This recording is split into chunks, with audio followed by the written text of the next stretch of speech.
Hey everyone, I sincerely appreciate your support.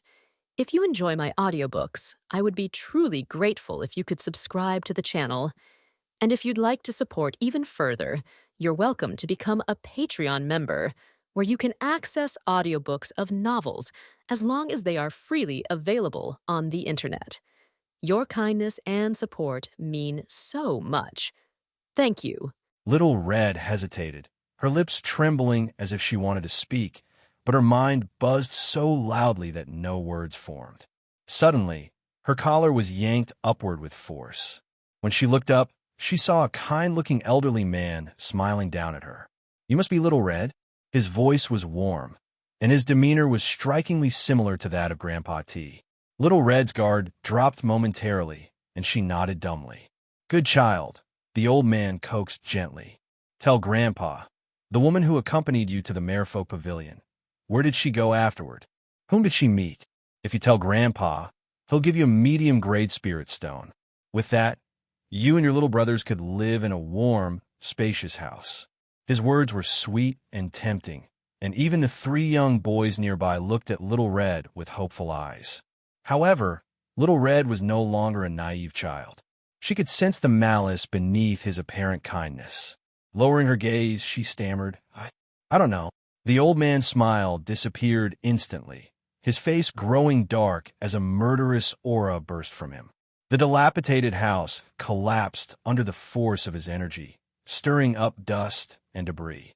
The three little boys fell to the ground, trembling uncontrollably. Little Red felt like someone was choking her, making it hard to breathe. Her small face turned crimson from the pressure. "Lying is not a good habit, child," he said ominously. "You wouldn't want your brothers to lose their lives because of a stranger, would you?" "No," Little Red cried, her voice quivering with desperation. "Sir, please, I beg you. Spare my brothers. They're innocent." "Innocent or not, that's not for us to decide," the old man said coldly, stepping forward.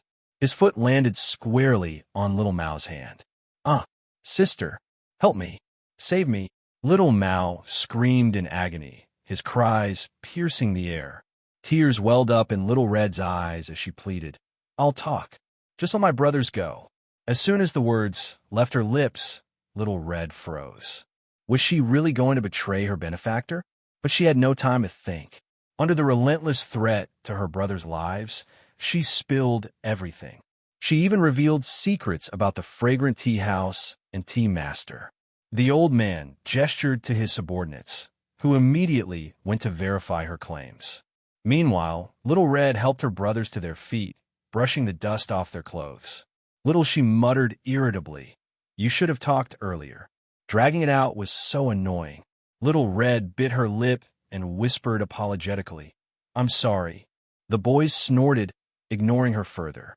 Soon, the old man's men returned, confirming Little Red's information. The elder nodded in satisfaction, tossing a medium-grade spirit stone to the ground before leaving. The three boys dove for the stone, fighting over it until their faces were bruised and bleeding. Little Red didn't intervene this time. She stood stiffly, as though her soul had left her body, haunted by the image of a blood-stained him from the messenger she betrayed. Had she made a terrible mistake? On the other side, Zhao followed the mysterious man through mountains and rivers, stopping at a waterfall. The man lightly tapped his toes and leaped into the waterfall, disappearing without a sound. Zhao waited, then wrapped herself in spiritual energy as a shield and jumped through the waterfall. She landed in a spacious, damp tunnel and noticed fresh footprints. Following them cautiously, she moved deeper into the tunnel, which gradually narrowed until only one person could pass at a time. After walking a little further, she heard voices. "Brother, take my advice and stop being so stubborn. She's being patient now, but if you keep refusing, her mood will change. She's no delicate maiden. She has strength and means to deal with you." Zhao paused, doubting her ears. "Let her give up. Even if I starve to death, I won't submit to her." The defiant voice echoed, filled with indignation. "Brother, why make it hard on yourself? She saved your life when you were injured. Without her, you'd be dead." Your late foundation establishment level can't resist a golden core cultivator. Disagree. Rubbish. I had healing pills before I passed out. She's just taking advantage. Despicable. Shameless. If she comes near me, I'll fight to the death. Listening carefully, Zhao pieced together the situation. The two men were arguing about a woman, likely a golden core cultivator, who wanted the captive man to dual cultivate with her. The young man refused vehemently. Zhao rubbed her chin, amused. Who would have thought the stern master Zi Wei had such a scandalous side? Though tempted to leave, ignoring the situation seemed heartless. Scanning with her divine sense, she confirmed no third presence and stepped forward. The cave was spacious, with separate chambers carved into its walls. The young man, confined in one chamber, vented angrily at the mysterious man, who stood with his back to Zhao. The young man's youthful features were even more striking than she imagined. His defiant phoenix eyes burned with indignation, his unkempt hair adding to his wild charm. Seeing him, Zhao suddenly understood why Master Zi Wei wanted him so badly. The irritable young man was cursing passionately when, out of the corner of his eye, he noticed Zhao entering the cave. Startled, he nearly bit his tongue and broke into an awkward coughing fit. Cough, cough, cough.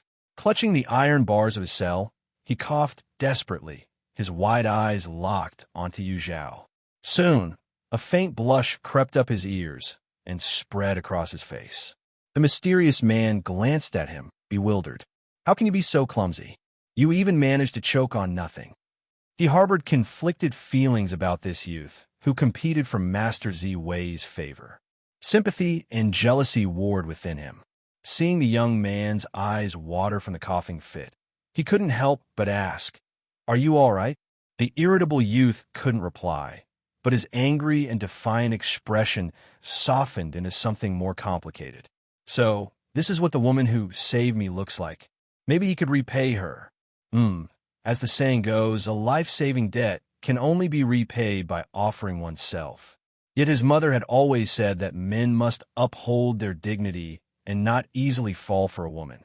Determined to maintain a cool demeanor, he still couldn't stop his gaze from flitting toward Zhao. Why hasn't she spoken to me yet? Could she be waiting for me to lower my pride?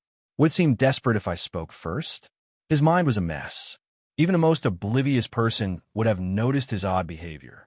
The mysterious man turned suddenly and looked behind him, his expression darkening. Who are you? The irritable youth's face grew tense as well. What's your connection to Master Zi Wei? Zhao asked, ignoring his question. At the mention of Master Zi Wei, the mysterious man realized his cover was blown. Without hesitation, Zhao didn't need to use an illusion technique. The gap in their strength was too vast. With a thought, she used her divine sense to immobilize him. With a heavy thud, the man fell to his knees. Please spare me, Senior. I've never done anything evil. Have mercy. Nonsense. You're an accomplice. You helped imprison me and others here. Sister, you mustn't let him off. The irritable youth, overcome by fury, forgot his earlier embarrassment. He jumped to his feet, his long black hair swaying behind him as he shouted.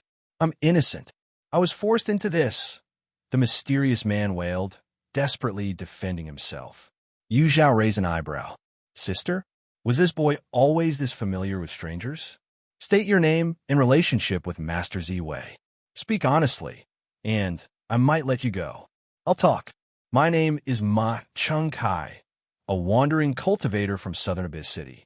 7 years ago, I met Zi Wei, and we developed feelings for each other. We decided to practice dual cultivation together. Since she's the head of her sect and couldn't leave freely, I sneaked into the Clear Wind sect at night to meet her. I swear, I haven't done anything else wrong. Zhao frowned as she listened. The truth aligned with her suspicions, but it left her conflicted. Should she report this to the Clear Wind sect? Master Zi Wei, their leader, had knowingly broken sect rules and imprisoned an innocent young man, violations of the sect's core principles. However, she didn't know the other members of the sect well enough to predict their reaction. Would they punish Master Zi Wei or blame her for interfering? Setting her doubts aside, she decided to free the irritable youth first.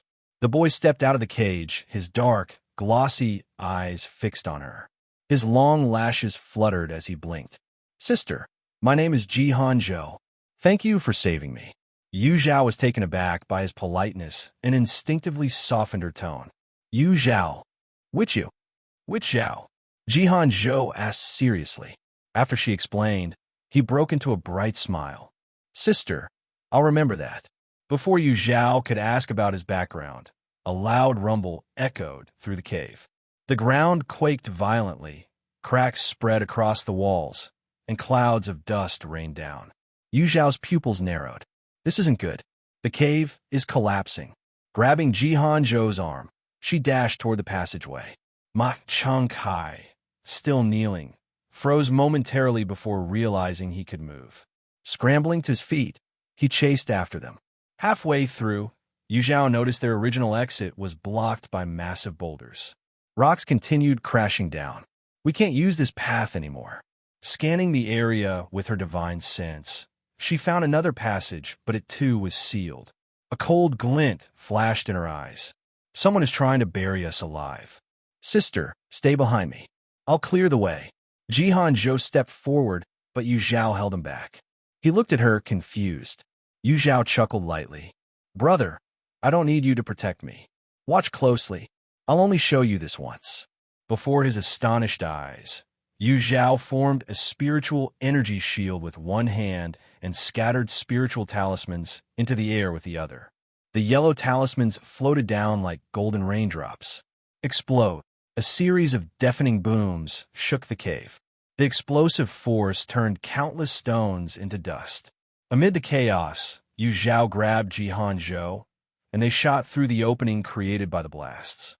Emerging into the sunlight, fresh air filled their lungs, bringing a sense of relief and joy. "Sister, we made it out." Jihan Zhou cheered. Yu Zhao didn't respond.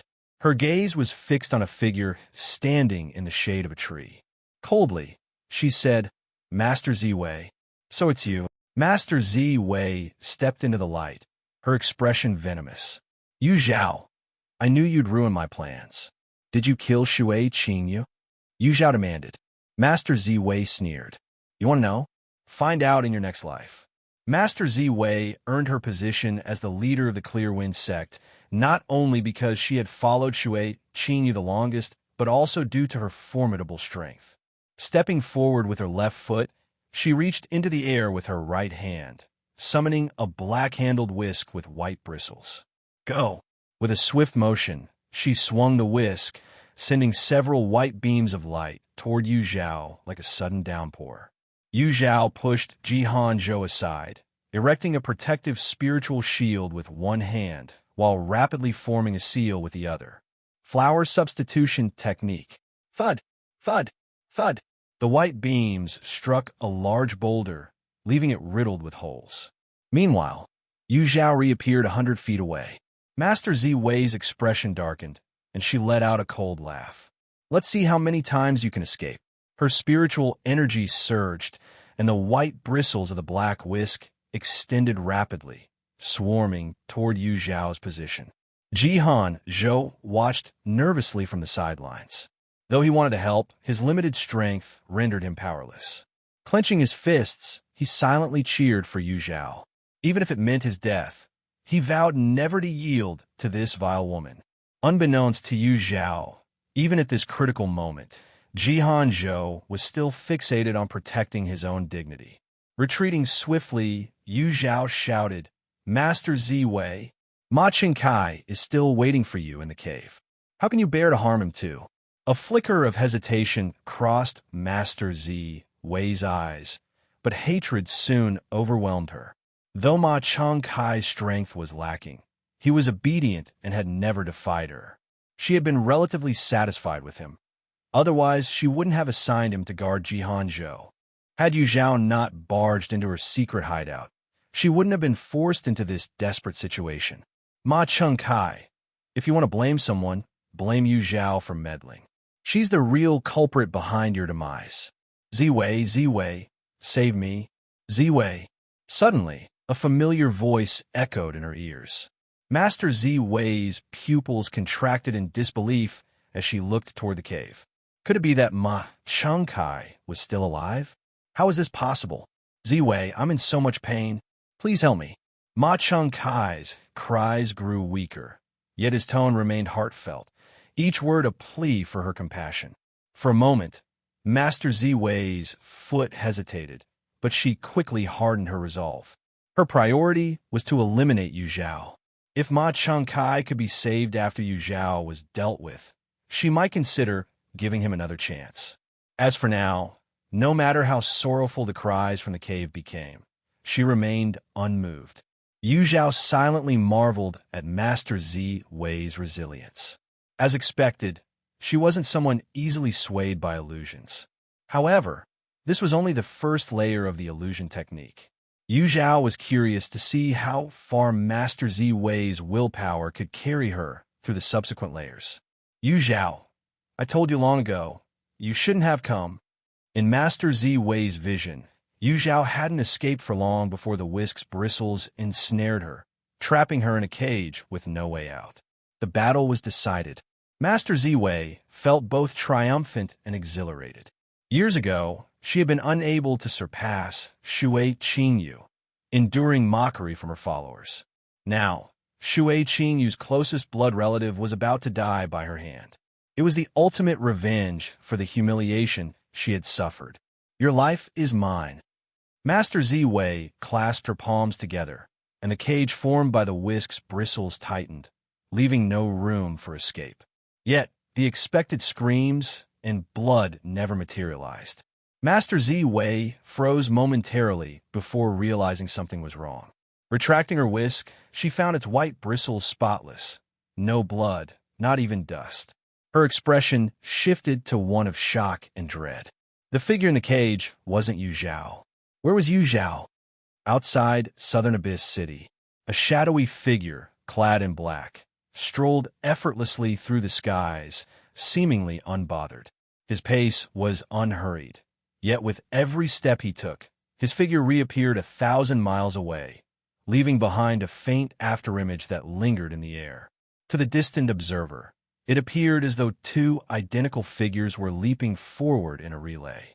From Southern Abyss City to the Clearwind Sect, Yu Zhao had spent 2 arduous days traveling. However, this black-clad man needed no more than the time it takes an incense stick to burn to appear above the Clearwind Sect. This place has a new sect. The man raised an eyebrow, his tone a mix of surprise and disdain. Without hesitation, he unleashed his divine sense, a wave of oppressive power that swept across the entire area. His goal was clear, to find the woman who dared leave her mark on the merfolk. He would flay her alive to soothe his rage. At this moment, the Clearwind Sect was a picture of peace. Elders and disciples were diligently attending to their respective tasks. But this tranquility shattered in an instant when a massive pressure descended from above. The tiles of the sect's grounds cracked and splintered under the force. Many weaker disciples collapsed unconscious, unaware of what had struck them. Those who remained conscious fell to their knees, spitting blood, their faces twisted with terror. The elders who had survived the catastrophe 2 decades prior paled in despair. "They've returned," one elder whispered hoarsely. The Clearwind Sect was doomed. The black-clad man furrowed his brows. None of the women here carried the presence he loathed. "She's not here," he muttered, his expression darkening. No, wait, there was a faint trace of that despicable aura, indicating that she had left not long ago. His divine sense extended outward. Moments later, his lips curled into a sinister smile. "Found you." Before the words fully left his mouth, his figure disappeared. The Clearwind Sect, oblivious to their reprieve, remained gripped by panic. Meanwhile, Yu Zhao, far away, sensed her impending doom. The aura of a nascent soul cultivator was overwhelming and unrestrained, its suffocating presence making her heart pound and blood boil in sheer dread. A chill ran down her spine, and cold sweat drenched her back. Run! There was no time to spare. Ignoring her clash with Master Wei, she turned into a streak of light, fleeing at full speed. "Wait for me, sister," called Zhao, who had no grasp of the danger. Oblivious yet determined, he chased after Zhao, his actions guided by pure instinct. Zhao nearly exploded with frustration. If she ran alone, the nascent soul cultivator would focus solely on her, giving Zhao a chance to escape. But with him trailing her like this, even a fool could tell they were allies. The cultivator wouldn't spare him either. Grinding her teeth, Zhao racked her brain for a plan. If she kept running blindly, it wouldn't be long before she was caught. She needed a way to buy some time. Abruptly, she stopped midair and pulled out a purple gold pot from her storage space. Her fingers lingered on it reluctantly, caressing its surface as if saying goodbye. Then, with resolve, she flung it into the distance. Turning, she grabbed Zhao by his collar, hauling him like a stray pup as she resumed her desperate escape. The fierce winds lashed against her face, but her eyes remained cold and unyielding. She had done her part. If Zhao's luck ran out and he perished during the chase, she would no longer feel responsible. However, Zhao's misfortune paled in comparison to Master Ziwei's. Trapped in the illusion Zhao had cast, she had no idea that Zhao and Zhao were already long gone. The realization struck her only when the terrifying aura of the nascent soul cultivator drew nearer, blanketing her in oppressive force. She snapped awake, her body trembling under the pressure. Looking up, her blood froze in her veins. It's him. Even after 20 years, Master Ziwei had never forgotten that face, seen only once. It was like a nightmare etched deeply into her mind. She had thought she would never encounter him again, but here he was. Master Ziwei was both shocked and terrified, her throat feeling as though it were stuffed with something, forcing her to retch. "You've seen me? Then I can't let you live." The man in black cast her a cold glance and flicked his finger, sending out a streak of spiritual light. "No." Master Ziwei could only utter a single syllable before her entire being turned to ash, vanishing into the heavens and earth. The man in black lifted his gaze, looking in the direction where Zhao had fled. A playful smile curled at his lips. He enjoyed watching people struggle before death, especially when he first gave them hope, only to slowly crush it. Their despair and twisted expressions were the most delightful feast for him. He lingered deliberately for a moment before leisurely continuing the pursuit. "Those who block me will die." A forceful aura suddenly filled the heavens and earth, as if a war god had descended. The man in black paused, his figure stiffening as he stared warily at the woman in red standing ahead. His brows furrowed deeply.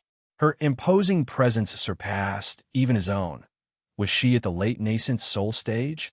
He had never seen this woman before. Was her appearance here a coincidence? Or had she been waiting for him deliberately? The man in black hesitated, wavering in his thoughts. The higher his cultivation, the more he feared death.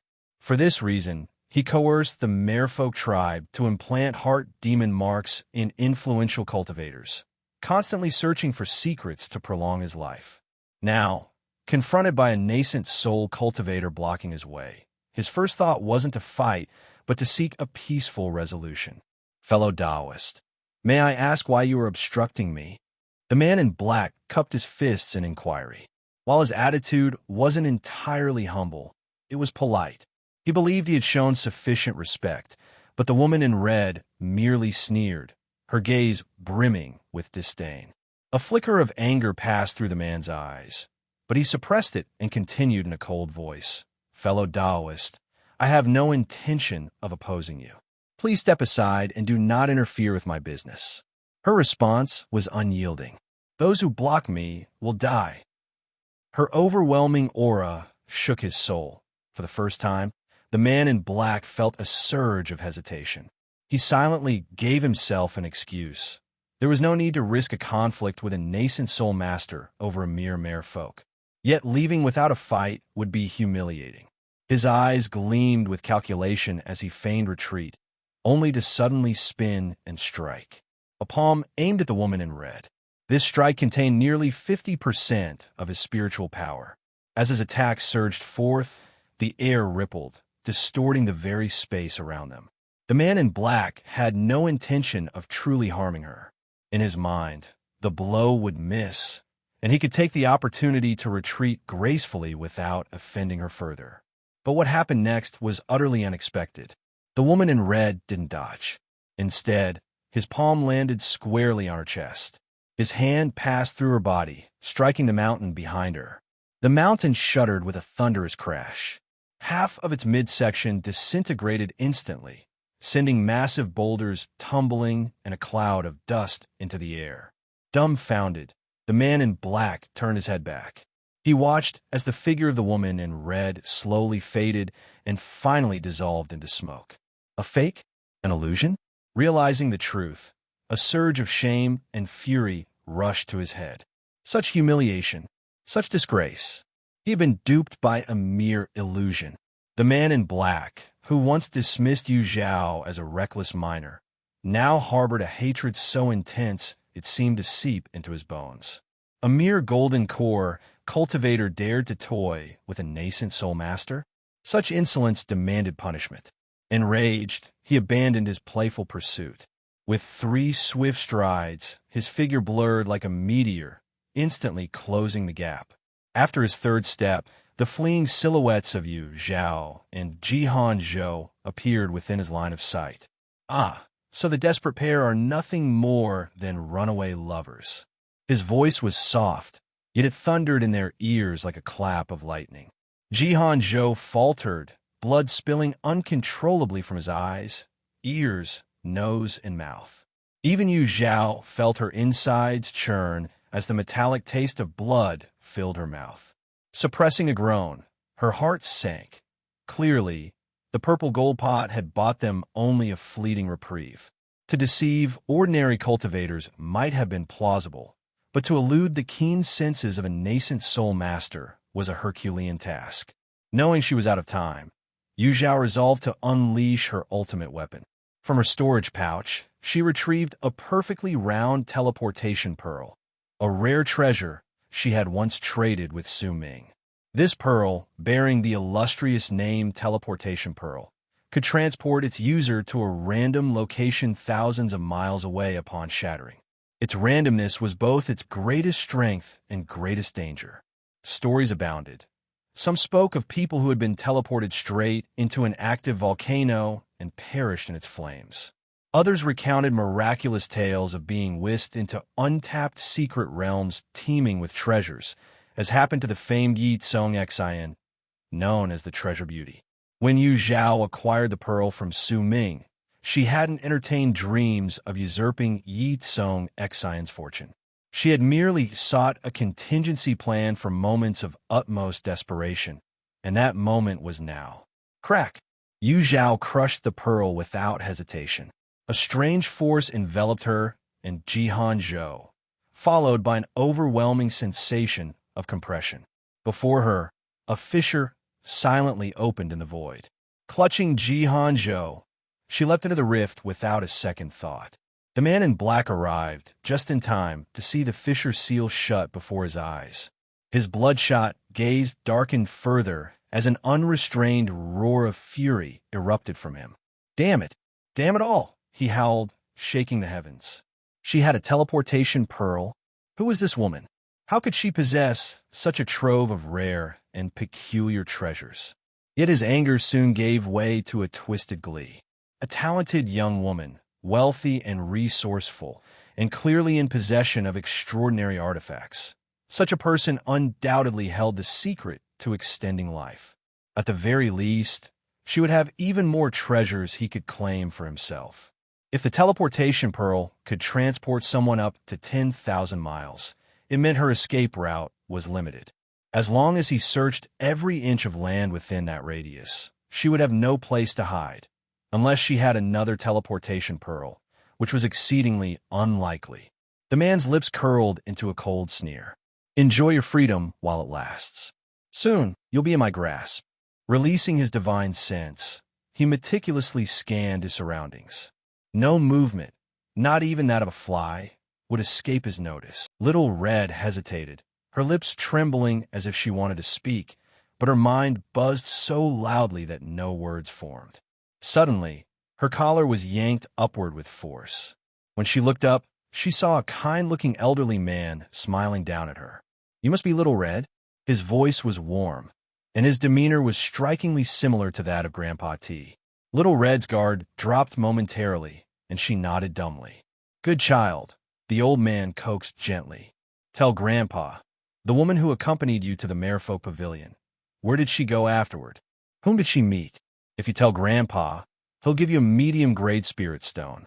With that, you and your little brothers could live in a warm, spacious house." His words were sweet and tempting, and even the three young boys nearby looked at Little Red with hopeful eyes. However, Little Red was no longer a naive child. She could sense the malice beneath his apparent kindness. Lowering her gaze, she stammered, I don't know." The old man's smile disappeared instantly, his face growing dark as a murderous aura burst from him. The dilapidated house collapsed under the force of his energy, stirring up dust and debris. The three little boys fell to the ground, trembling uncontrollably. Little Red felt like someone was choking her, making it hard to breathe. Her small face turned crimson from the pressure. "Lying is not a good habit, child," he said ominously. "You wouldn't want your brothers to lose their lives because of a stranger, would you?" "No," Little Red cried, her voice quivering with desperation. "Sir, please, I beg you. Spare my brothers. They're innocent." "Innocent or not, that's not for us to decide," the old man said coldly, stepping forward. His foot landed squarely on Little Mao's hand. Sister, help me. Save me." Little Mao screamed in agony, his cries piercing the air. Tears welled up in Little Red's eyes as she pleaded, "I'll talk. Just let my brothers go." As soon as the words left her lips, Little Red froze. Was she really going to betray her benefactor? But she had no time to think. Under the relentless threat to her brothers' lives, she spilled everything. She even revealed secrets about the fragrant tea house and tea master. The old man gestured to his subordinates, who immediately went to verify her claims. Meanwhile, Little Red helped her brothers to their feet, brushing the dust off their clothes. Little she muttered irritably, "You should have talked earlier." Dragging it out was so annoying. Little Red bit her lip and whispered apologetically, "I'm sorry." The boys snorted, ignoring her further. Soon, the old man's men returned, confirming Little Red's information. The elder nodded in satisfaction, tossing a medium-grade spirit stone to the ground before leaving. The three boys dove for the stone, fighting over it until their faces were bruised and bleeding. Little Red didn't intervene this time. She stood stiffly, as though her soul had left her body, haunted by the image of a blood-stained him from the messenger she betrayed. Had she made a terrible mistake? On the other side, Zhao followed the mysterious man through mountains and rivers, stopping at a waterfall. The man lightly tapped his toes and leaped into the waterfall, disappearing without a sound. Zhao waited, then wrapped herself in spiritual energy as a shield and jumped through the waterfall. She landed in a spacious, damp tunnel and noticed fresh footprints. Following them cautiously, she moved deeper into the tunnel, which gradually narrowed until only one person could pass at a time. After walking a little further, she heard voices. "Brother, take my advice and stop being so stubborn. She's being patient now, but if you keep refusing, her mood will change. She's no delicate maiden. She has strength and means to deal with you." Zhao paused, doubting her ears. "Let her give up. Even if I starve to death, I won't submit to her." The defiant voice echoed, filled with indignation. "Brother, why make it hard on yourself? She saved your life when you were injured. Without her, you'd be dead. Your late Foundation establishment level can't resist a golden core cultivator." "Disagree." "Rubbish. I had healing pills before I passed out. She's just taking advantage. Despicable. Shameless. If she comes near me, I'll fight to the death." Listening carefully, Zhao pieced together the situation. The two men were arguing about a woman, likely a golden core cultivator, who wanted the captive man to dual cultivate with her. The young man refused vehemently. Yu Zhao rubbed her chin, amused. Who would have thought the stern Master Zi Wei had such a scandalous side? Though tempted to leave, ignoring the situation seemed heartless. Scanning with her divine sense, she confirmed no third presence and stepped forward. The cave was spacious, with separate chambers carved into its walls. The young man, confined in one chamber, vented angrily at the mysterious man, who stood with his back to Yu Zhao. The young man's youthful features were even more striking than she imagined. His defiant phoenix eyes burned with indignation, his unkempt hair adding to his wild charm. Seeing him, Yu Zhao suddenly understood why Master Zi Wei wanted him so badly.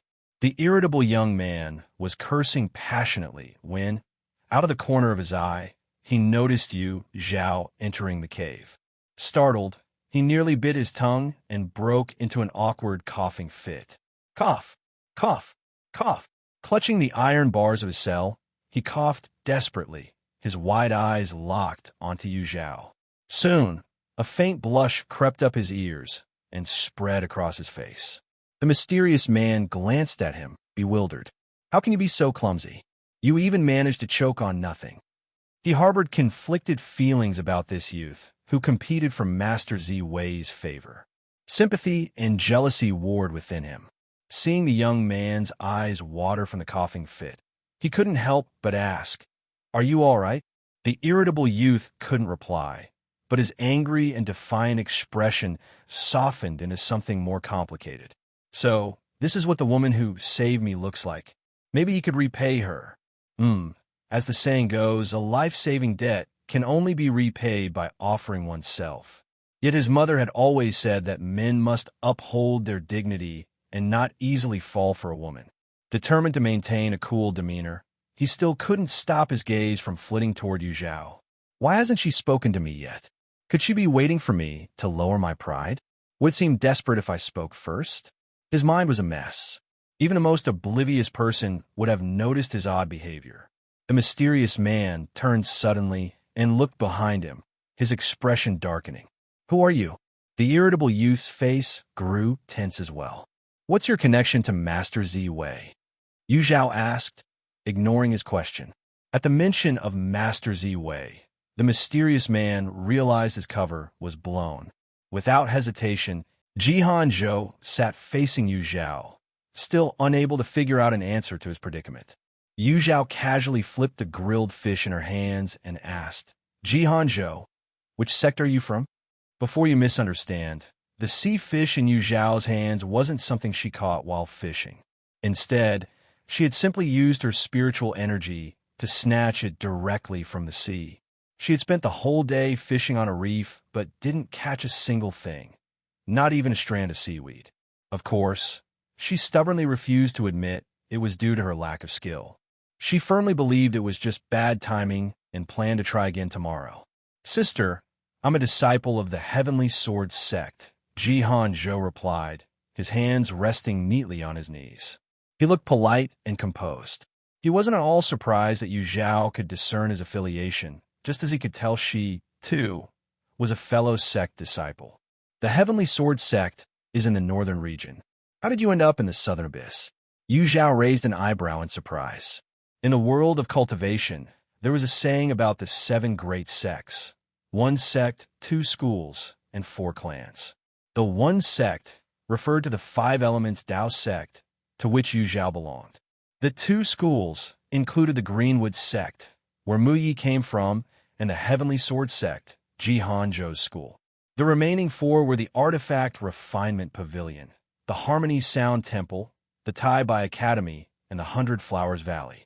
The 5 elements Dao sect and the Greenwood sect were both located in the central region, but the Heavenly Sword sect was in the frigid northern region. Meanwhile, the southern abyss lay far to the south, making Jihan Zhou's presence here all the more puzzling. How could a mere foundation establishment stage disciple travel so far? Wait, Jihan Zhou. The more Yu Zhao thought about the name, the more familiar it sounded, as if she had heard it somewhere before. Jihan Zhou grinned, his expression carrying a hint of foolishness. "I didn't come here on purpose. It was the teleportation array. At the time, Zhao had been practicing swordsmanship on a snow-covered mountain in the northern region when he inadvertently caused an avalanche. Though he was unharmed, the disturbance woke a slumbering snow demon. Furious at being rudely awakened, the snow demon chased Zhao for 3 days and nights. Though their cultivation levels were comparable, the snowy environment favored the snow demon, leaving Zhao at a disadvantage.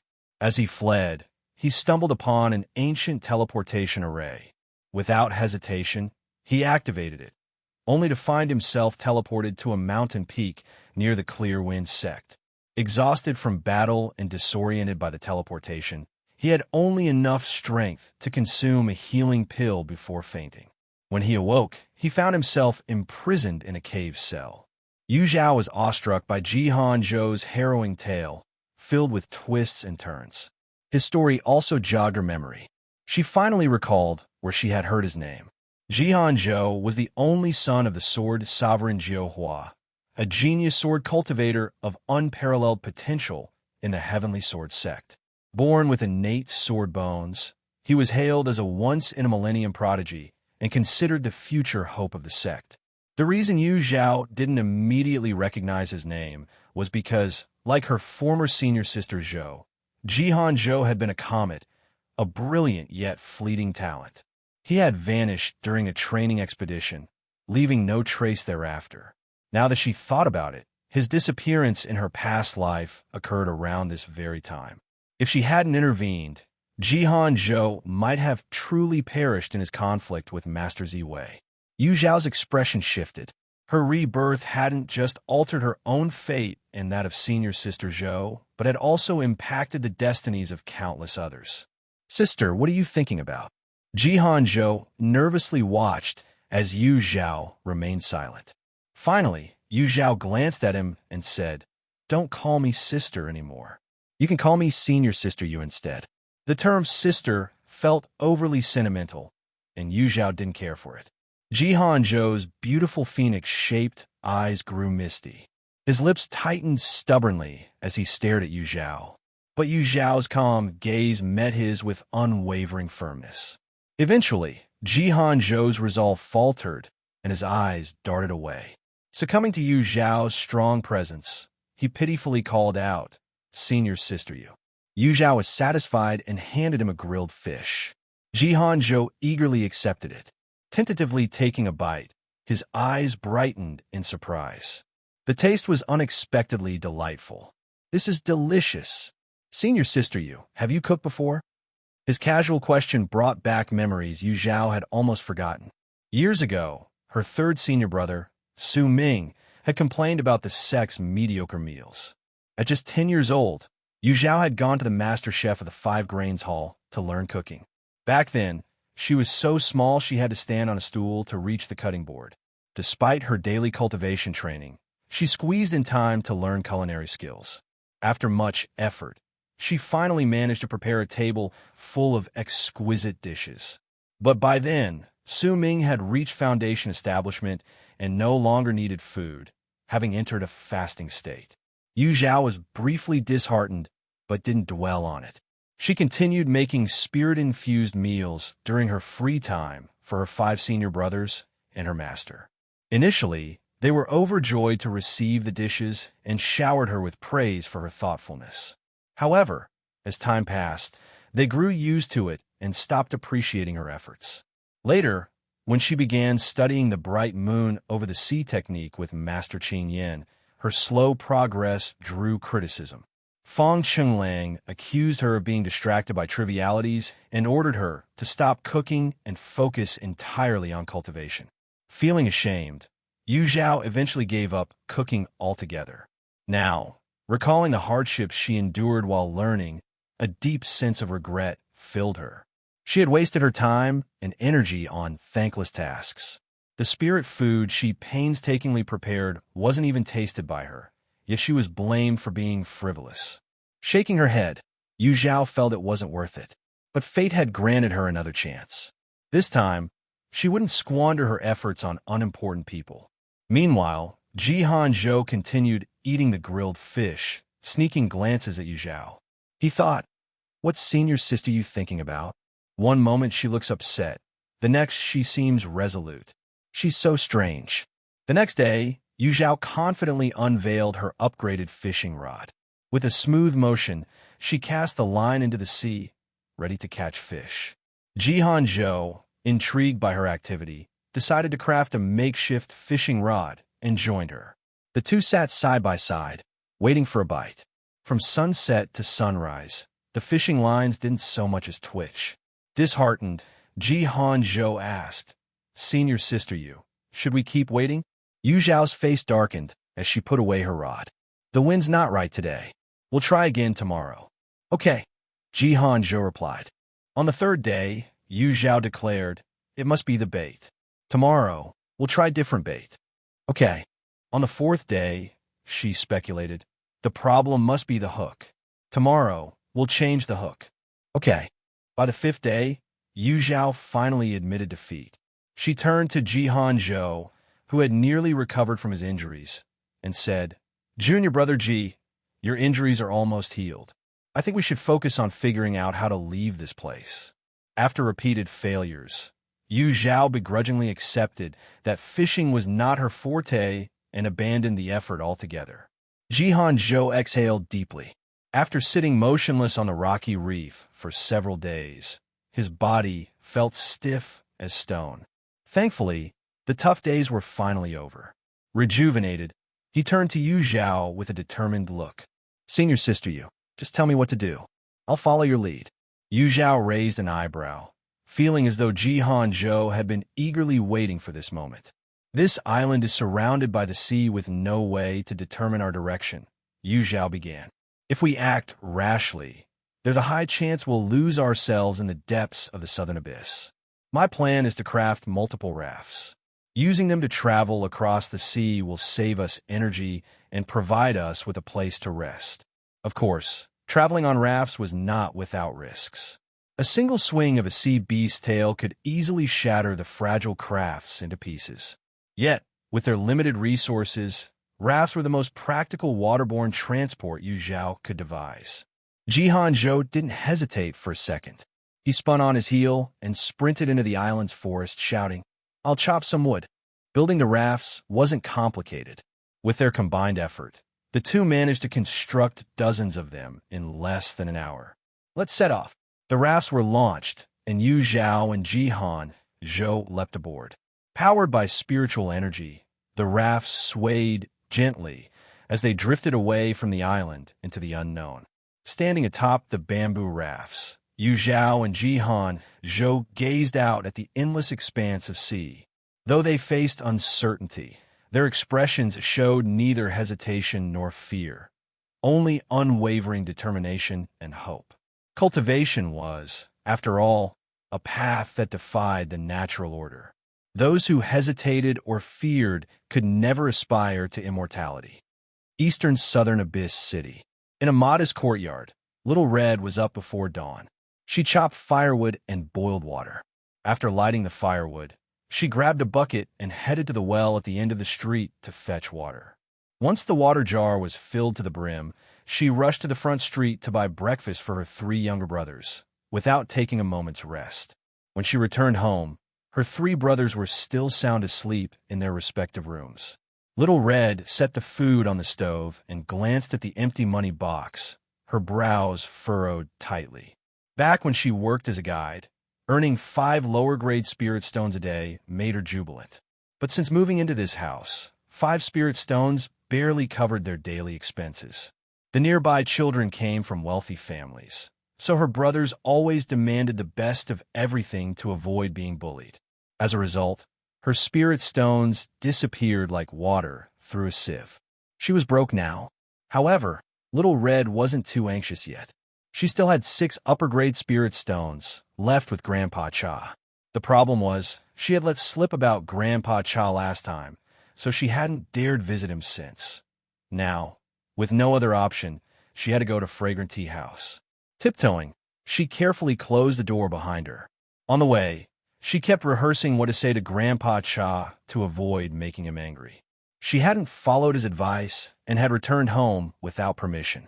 Surely, Grandpa Cha would be disappointed, but she couldn't abandon her brothers. If she sincerely apologized, perhaps he would forgive her. Lost in thought, she soon arrived at the fragrant tea house. Raising her head, she froze.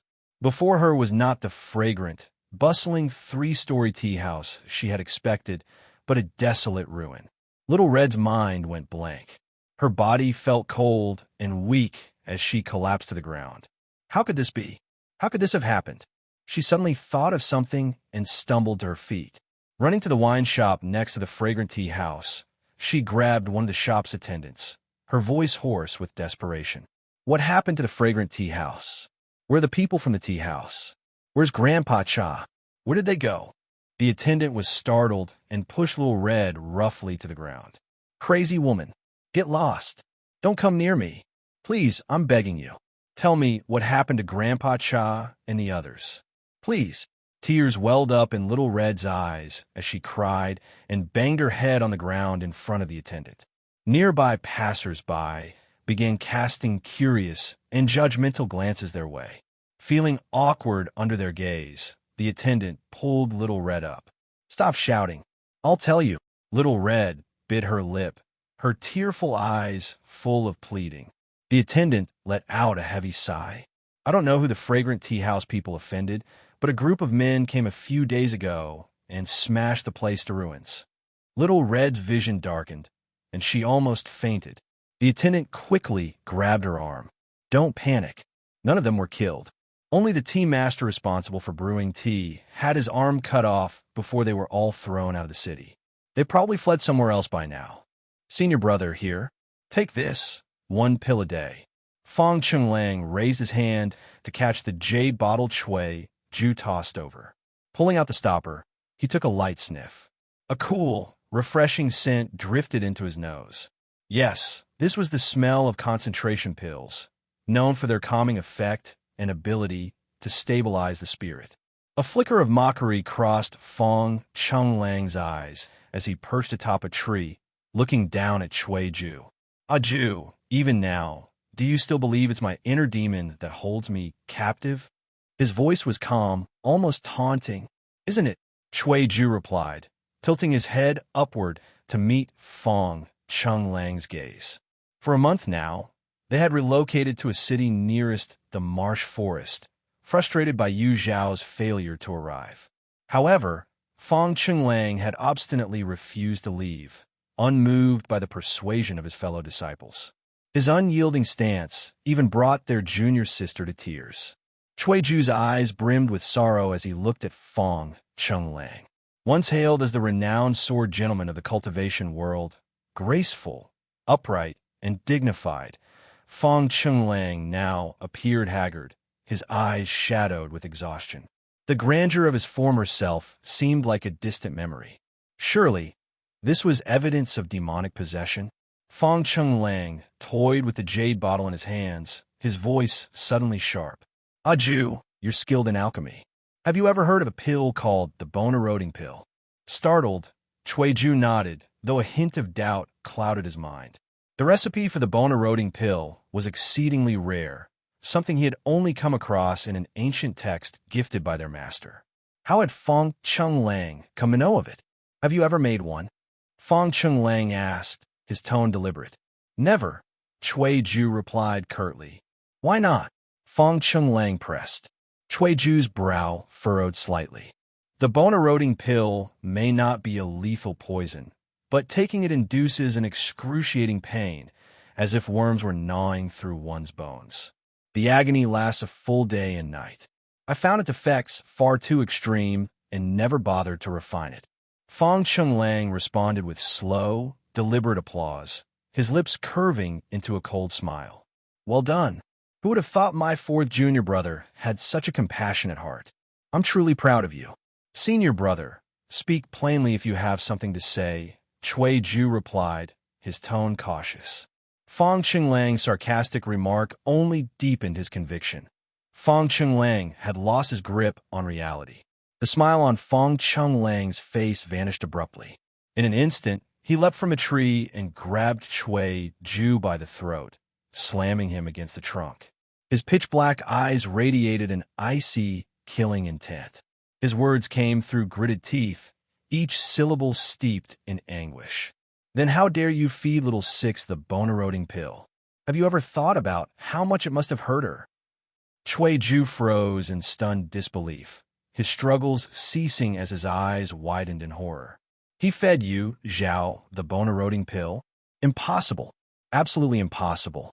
He hadn't even considered refining such a thing. How could he have given it to her? Senior brother must have lost his mind, Cui Ju thought, his heart racing. Yes, he succumbed to madness. Fong Qinglang's voice turned colder, his grip tightening. Cui Ju, how long will you keep deceiving yourself? Who else but you knew about the bone-eroding pill? And who else knew about the quarrel you had with little Six in a medicine garden? You knew how soft-hearted she was, how she never shared her troubles with others. How much longer will you keep lying to yourself? His eyes reddened as though blood would spill from their corners. Recent dreams plagued Fong Qinglang with increasing intensity. Every time he closed his eyes, he saw scenes of Yu Zhao in the Five Elements Dao sect. At first, it was just the two of them, but as time passed, others appeared, Cui Ju, Lan Ziyu, and more. Through these visions, he experienced her pain firsthand. How she was ignored on Lone Moon Peak, how she silently endured humiliation after humiliation. Fong Qinglang had already thought his fellow disciples' actions were excessive, but witnessing Cui Ju trick Yu Zhao into swallowing the bone-eroding pill pushed him beyond his limits. At that moment, he wanted to strangle Cui Ju. How dare he? How could he? That was little Six, their junior sister. How could he use such a cruel method to torment her? The joy on little Six's face when she accepted the pill matched the agony she felt when the poison took hold. The most heart-wrenching part was when little Six, sobbing, begged Cui Ju for the antidote. He and Ye Cong Xin stood by indifferent. Fong Qinglang watched helplessly as the light faded from Yu Zhao's eyes. She lay motionless on the cold ground, like a lifeless corpse. His heart felt as if it were being shredded. Cui Ju, you should be grateful you only showed up now. Otherwise, I might not have resisted carving out your heart to see if it's red or black. Fong Qinglang released his grip, flinging Cui Ju to the ground like discarded trash. You know why I won't let you stay? Because you don't deserve to be here. You don't deserve to atone for little Six's suffering. Get lost, take your focus pill, and keep deceiving yourself. Cui Ju lay there, motionless for a long time before he sluggishly stood. His face was void of emotion as he trudged forward. His steps were slow, each one seemingly draining all his strength. As the setting sun stretched his shadow longer, darkness eventually swallowed it entirely. Fourth senior brother? Fourth senior brother. Second senior brother. Third senior brother. Look, fourth senior brother is here. Ye Cong Xion's voice rang out, drawing Lan Ziyu and Su Ming over. Sure enough, Cui Ju was walking ahead, head bowed, utterly isolated. Even though Ye Cong Xion stood right beside him, he acted as if she didn't exist, brushing past her. Lan Ziyu and Su Ming exchanged puzzled glances. What's going on with fourth senior brother? His direction isn't even toward where we live. No wonder we waited all night for nothing. Lan Ziyu stepped forward, grabbing Cui Ju's arm and yanking him forcefully. Cui Ju, Cui Ju. Cui Ju lifted his head, dazed and lost, his voice hoarse. Second senior brother? It's me. What happened? Did someone attack you? Were you poisoned? The marsh forest was full of toxic fumes and venomous creatures. One careless mistake could lead to inhaling poisonous gas. Lan Ziyu's concern was not unwarranted. Second senior brother, did I do something wrong? Did I? That wasn't me. That can't be me. Cui Ju grabbed Lan Ziyu's hand in return, his emotions surging as tears streamed down his face. Lan Ziyu, Su Ming, and Ye Cong Xion were all stunned. Su Ming exclaimed anxiously, "This is bad. Fourth brother's been poisoned. Quickly, check if anyone has an antidote pill." Ye Cong Xion hastily rummaged through her storage space. Cui Ju was her best chance at winning favor. She couldn't let anything happen to him. Cui Ju wasn't listening to any of them. His thoughts remained trapped in the harsh questions Fong Qinglang had hurled at him. He didn't want to believe those accusations, but Fong Qinglang's expressions were too genuine his tone too resolute, and even the details he described were too vivid. Could a heart demon fabricate something so realistic? Cui Ju couldn't be sure. The thought of ever concocting a batch of poisonous pills and tricking Yu Zhao into consuming them made his hands tremble uncontrollably. If such a future were possible, he would rather never touch a pill refining furnace again. Ye Cong Xin, always indulged and never short of pills, soon found an antidote. She was ready to administer it to Cui Ju herself when his gaze fell on her. His expression shifted abruptly, and he slapped her hand away with disgust. "Don't touch me." Ye Cong Xin stood there, stunned. "What are you doing, fourth brother?" Su Ming rushed forward, shoving Cui Ju aside and shielding Ye Cong Xin behind him. Ye Cong Xin felt a stinging sensation on the back of her hand. Her first reaction wasn't anger, but fear. She keenly sensed that something uncontrollable was happening again. Lan Ziyu also looked at Cui Ju with evident disapproval. Cui Ju hadn't returned all night, worrying their little junior sister sick. At daybreak, she had insisted on leaving the sect to search for him. And yet, not only was he ungrateful, but he also had the audacity to strike her. Apologize. The pitiful and fragile junior sister, the impulsive and irritable third brother, and the second brother, forcing him to apologize. Cui Ju gazed at the trio, united in their indignation, his expression dazed. Once, he had been one of them, and yet, standing in opposition to them now, he saw the one he thought he had been protecting, Yu Zhao. It was as if thunder had split the fog, clouding his mind. Suddenly, Cui Ju understood. It had always been his own delusion. Yu Zhao had never received special treatment at Lone Moon Peak. On the contrary, her life had been full of grievances due to their misunderstanding and inaction. You know, little Six is soft-hearted and never shares her troubles with others. How long will you keep lying to yourself? The words of the eldest brother rang like a sharp slap across his face. Cui Ju managed a bitter smile. Zhao, I was wrong. I'm sorry." Cui Ju raised his head, his voice steady and devoid of emotion. Unable to hold back her tears any longer, Ye Cong Xin ran off, sobbing. Su Ming shot Cui Ju a fierce glare and quickly chased after her. Lan Ziyu's face turned cold, his eyes brimming with frost. "Cui Ju, you've gone too far." Cui Ju turned to look at him. "Second brother, I already apologized to little junior sister as you requested. What more do you want? To have me imprisoned in the Black Prison when we return to the sect?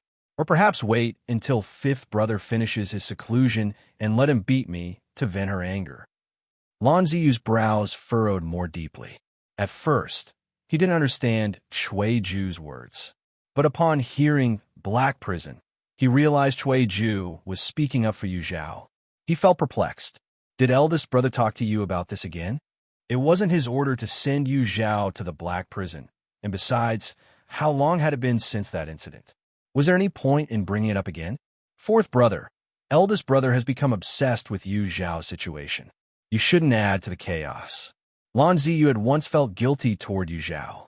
However, the constant reminders from Feng Chenglang and now Cui Ju stirred a rebellious defiance in him. Had anyone truly wronged Yu Zhao after she came to Lone Moon Peak? Even he had personally crafted a purple cloud bamboo flute for her. Was Yu Zhao so delicate that she couldn't endure the slightest grievance? Compared to her, little junior sister had grown up surrounded by medicine and suffering, yet she remained cheerful and optimistic. What right did Yu Zhao have to complain and act aggrieved? In his view, Yu Zhao was overly sensitive, fussing over trivial matters and dragging everyone else into her drama. Seeing the growing impatience on Lan Ziyu's face, Cui Ju opened his mouth to speak, but ultimately let out a long sigh instead. There's no such thing as true empathy. Words were futile. One day, second brother would understand what he meant. Second brother, go back. I'll stay here. Cui Ju turned toward the direction of the marsh forest. It was time for him to atone for his sins. You're all insane, Lan Ziyu exclaimed, storming off. Lan Ziyu looked at Cui Ju as if staring at an unreasonable madman. Fine. If you want to stay here, then stay here. I'm done with you. Seething with rage, he stormed back to the inn where they were staying. Grabbing the teapot, he gulped down a mouthful of cold tea, but it did little to quench the fire in his heart. Bang! His hand slammed onto the table, causing the cups and saucers to clatter noisily. Su Ming, who had been comforting Ye Cong Xin in the neighboring room, heard the commotion and rushed over. Seeing Lan Ziyu sitting alone at the table, fuming, Su Ming asked in surprise, "Fourth brother didn't come back with you?" He's copying our eldest senior brother, staying behind in the marsh forest to atone for Yu Zhao's sins." Su Ming frowned deeply. Wasn't Shui Ju the one who had confidently declared that eldest senior brother had been bewitched by a heart demon? Then what is he doing now? Was he also ensnared by one? While Su Ming and Lan Ziyu puzzled over Shui Ju's sudden change, despair engulfed Ye Cong Xin in the other room. System, say that again. How many favorability points does Shui Ju have left? Ding. Shui Ju's current favorability, 5 points. What? Ye Cong Xin collapsed onto the bed, laughing hysterically. Her eyes brimmed with hatred, almost tangible. "Shui Ju, I trusted you wholeheartedly, and yet you betrayed me at such a critical moment." Her laughter soon gave way to a crushing pressure in her chest, as though someone had smothered her mouth and nose. Her breathing grew labored, and her vision blurred. Her chronic ailment was acting up again. In a panic, she fumbled for a medicine bottle from her storage space. But her trembling hands caused the bottle to slip, rolling to the doorway. Medicine. She struggled to reach for the bottle, but her outstretched arm fell weakly. Her vision twisted and darkened as the shadows consumed her. Am I going to die? I'm so unwilling. Ding. Host is in a near-death state, overdrawing 5 life points to exchange for 5 stamina points. Ding. Stamina points successfully exchanged. Host, please proceed with self-rescue promptly. A surge of warmth coursed through her body, rekindling her vitality. Ye Cong Xin opened her eyes, crawling desperately toward the door. She grabbed the bottle and shoved a handful of pills in her mouth. As she chewed and swallowed them, her eyes still reflected her lingering fear of death. Skirting death's edge once again, Ye Cong Xion's mindset underwent another shift. She had once believed that winning a man's favor was a simple task, a goal best achieved subtly and naturally. But Shui Ju's abrupt betrayal brought an unprecedented sense of urgency. She now understood clearly. Unless favorability reached 90 points, all her previous efforts could easily crumble to dust. She could no longer be hesitant. Her pool of target individuals had to expand. While others might yield less luck value, every bit added up. Moreover, her cultivation had stagnated for far too long. With less than 2 years remaining before the next grand competition in the cultivation world, she couldn't afford to wait idly. System, what's my current affinity score? Ding. Host current affinity score, 60 points. What would it take to raise it to 90 points? She asked calmly, though her clenched fists betrayed her tension. Ding. The system can loan the host 30 affinity points in advance, to be repaid later with 3 times the amount in luck value. Agreed. Ding. Transaction complete. Host current affinity score, 90 points. Traveling across the sea is monotonous and dull, yet it requires constant vigilance against sea beasts that may suddenly emerge to cause trouble or attack. For instance, at this moment, the small raft was gliding smoothly over the water. Suddenly, a tentacle lashed out like lightning. Smack! The fragile raft shattered instantly. Splinters flew in all directions. A sea monster, as large as a palace, surfaced halfway from the depths. Its 8 tentacles, covered in suction cups, flailed wildly in the air. Jihan Zhou stood atop his life-bonded flying sword, circling the 8-legged sea beast. Its attention was completely focused on him. Half of its tentacles lunged toward Jihan Zhou, creating an unending cacophony of sonic booms as they whipped through the air. The tentacles were fast, but Jihan Zhou's sword-flying speed was no slower. He weaved with precision between 4 of the tentacles, moving as gracefully as a butterfly. Splash! Two more tentacles burst through the water, sending massive waves crashing over Zhao. The spray obstructed his vision, forcing him to swerve at the last second to narrowly avoid another strike. He shouted in desperation, "Senior sister, you! I can't hold on much longer. I'm on it." Instinctively, Zhao glanced over and saw Yu Zhao standing effortlessly atop the sea monster's head, having somehow arrived there unnoticed. Calmly, she lit a small block of Millennium Ambergris. In an instant, a rich, sweet aroma mixed with a faint scent of wine spread rapidly through the air. The sea monster's tentacles visibly slowed, and its massive body began to writhe sluggishly. Whoosh! A jet of black water shot skyward before falling back into the sea like a misty rain. Moments later, the surface of the water was dotted with the floating corpses of smaller sea beasts. By now, the eight-legged sea monster had completely forgotten Zhou's existence. Its tentacles turned on each other, engaging in a chaotic melee. Huge suction cups and severed limbs flew through the air, making the scene grotesquely violent. Zhou clicked his tongue in awe. Yu Zhao's illusion technique never failed to amaze him. No matter how many times he witnessed it, he was left in awe. "Let's go. It won't last much longer," Yu Zhao said with her usual composure as she stood on a newly summoned raft. Zhou nodded, leaping onto the raft beside her. Over the past few days, frequent encounters with sea beasts had forced the two to work together numerous times, making such situations routine. As their raft set out again, Zhou gazed at the boundless ocean, his spirits sinking slightly. "Senior sister, you, how long do you think it'll be before we meet other people?" While spending time alone with Yu Zhao was something to be happy about, his extended absence from the sect without any word was surely causing the sect to worry about his safety. Moreover, the endless expanse of water and the grotesque sea beasts were beginning to wear on his patience. He longed to set foot on solid ground and end this tiresome drift. Of course, he didn't expect Yu Zhao to have a definite answer. He merely wanted to vent his frustration. To his surprise, Yu Zhao replied firmly, "Right now." Before Zhou could react, their raft suddenly surged forward. He stumbled, nearly tumbling overboard. "Senior sister." His words caught in his throat as his eyes landed on a small black dot in the distance, moving steadily westward. His heart leaped with excitement. A ship. People. Finally, they had found someone. The people on the distant ship seemed to have noticed them as well, for the vessel began to slow. Yu Zhao quickened their pace, guiding the raft closer. A stick of incense later, their raft stopped a mere 10 zhang from the ship.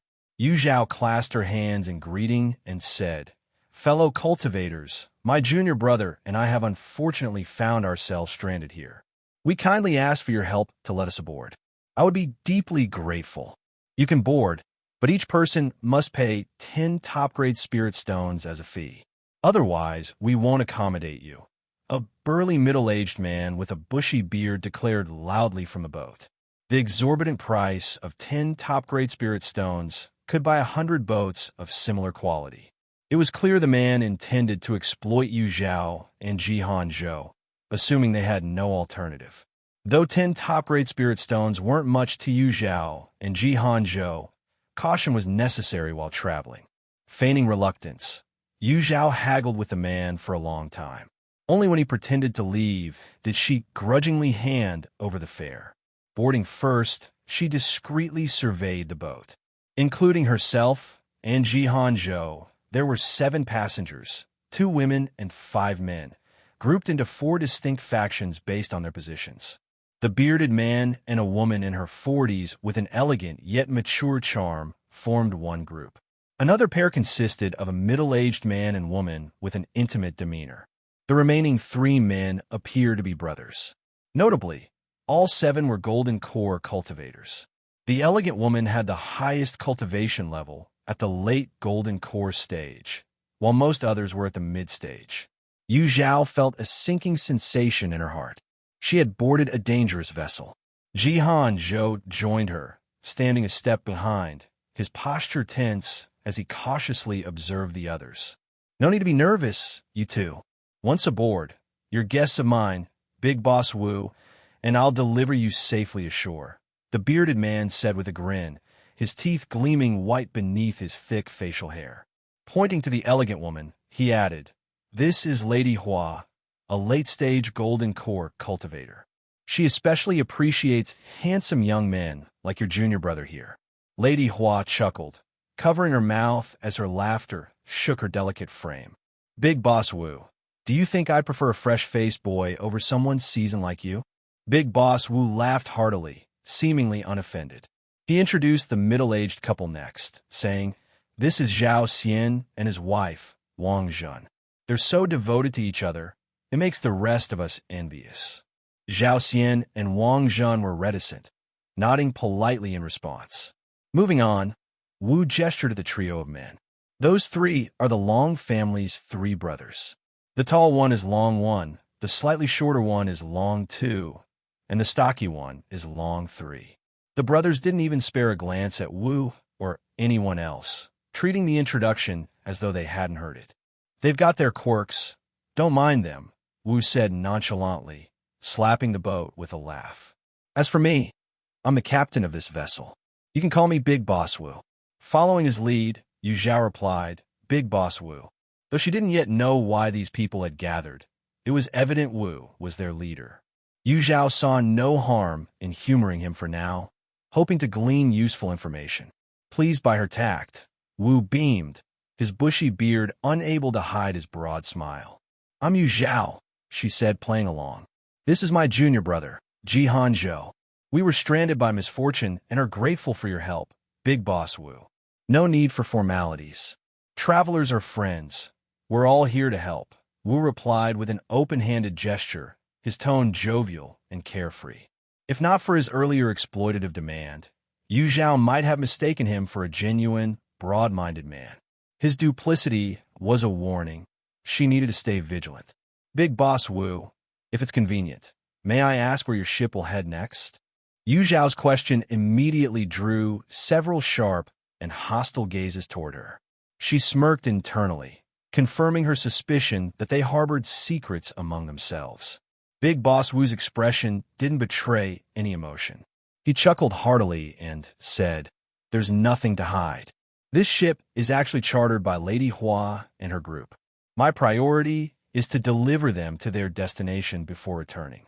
You and your senior sister can rest easy with me. I'm a man of integrity. Having accepted your payment, I'll absolutely ensure your safe disembarkation." Yu Zhao smiled faintly. Hearing that from Big Boss, Wu puts me at ease. As Yu Zhao and Big Boss Wu conversed, Lady Hua swayed her hips and approached Jihan Zhou. Her voice was sugary sweet. "Young man, where are you from? Such a long journey. Wouldn't you like some company from your elder sister?" She followed her words with a flirtatious wink, but Jihan Zhou shuddered with disgust. Recalling his previous unpleasant encounter, he responded curtly, with a trace of disdain in his tone, "Stay away from me." Lady Hua's smile froze. Over her many years navigating the cultivation world, no man had ever dared to reject her advances. Initially, she intended only to tease the young man to pass the time. But upon closer inspection, she realized his strikingly handsome features surpassed all her previous companions, causing her heart to flutter. "Young man, I mean no harm. Wouldn't you like to make friends with your elder sister?" she asked again, her voice softening. "No." Jihan Zhou's reply was once again swift and firm. Being rejected twice in a row made Lady Hua's face falter. "You, Lady Hua, my junior brother has been introverted since childhood. I hope you won't hold it against him." Yu Zhao interjected with a polite yet firm demeanor, stepping in front of Jihan Zhou. Lady Hua glanced at Jihan Zhou, then at Yu Zhao, and suddenly chuckled. "Ah, so the young man acts so cold and distant because he already has someone in his heart. I, Lady Hua, always abide by the rule of mutual consent. Since he's spoken, I won't persist." Jihan Zhou was dumbfounded by this sudden exposure of his supposed feelings, left speechless and flustered. To Yu Zhao, his reaction only confirmed her assumption that he was being unjustly accused and unable to defend himself. Internally, she sighed. "Junior brother Ji, to preserve your reputation, You'll just have to bear this misunderstanding for now. Thank you, Lady Hua, Yu Zhao replied, aiming to placate her. She decided to wait until they disembarked to sort things out. Lady Hua eventually left. Yu Zhao felt relieved. Zhao not so much. He was nearly beside himself with embarrassment. His ears turned a deep shade of red, and his heart pounded erratically. Did senior sister Yu believe what Lady Hua said? Why didn't she react at all? Why hasn't she confronted me? If she asks, should I tell the truth? Lost in a spiral of conflicting emotions, Zhao found himself caught in endless turmoil. The ship lapsed into silence, with no one speaking. The atmosphere was tranquil, yet tensions simmered beneath the surface. Another day and night passed. The three Long brothers started to grow restless. Long 3 approached the bow, scanning the horizon before confronting Big Boss Wu. His tone carried dissatisfaction. Big Boss Wu, didn't you say we'd reach the destination in 10 days? It's been 15 days now. Why aren't we there yet? Brother Long, there are too many uncertainties in sea travel. Delays are inevitable. Besides, there are other passengers aboard. Patience, please, Big Boss replied smoothly. Yu Zhao, who had been resting with her eyes closed, opened them upon hearing this exchange. Her gaze met Long 3's, who glared at her with a sinister look. She curved her lips into a polite smile. Long 3 snorted heavily, turning away to sit back with his family. His expression was still sour, but his earlier impatience seemed to have subsided. Yu Zhao appeared thoughtful. This group seemed like a hastily assembled team, unfamiliar with each other. Since Yu Zhao boarded the ship, they hadn't spoken or even exchanged glances. Of course, it was possible they were putting on an act in front of her, but Yu Zhao thought this was unlikely. Based on their apparent strength, they had no reason to fear her and Zhao. This left only one other possibility. They were plotting something monumental and couldn't risk even a whisper of it leaking. The more mysterious they acted, the more Yu Zhao's curiosity grew. It was said that the Southern Abyss was a land where danger and opportunity coexisted. Until now, she had encountered only peril at sea and had yet to gain any treasures. Perhaps this time, with their help, she might catch a glimpse of the wonders hidden in the Southern Abyss. Time flew, and 3 days passed since Long 3's questioning. Not only were the 3 Long brothers restless, but even the seemingly composed Zhao Xian and his wife were frequently standing up to survey the surroundings.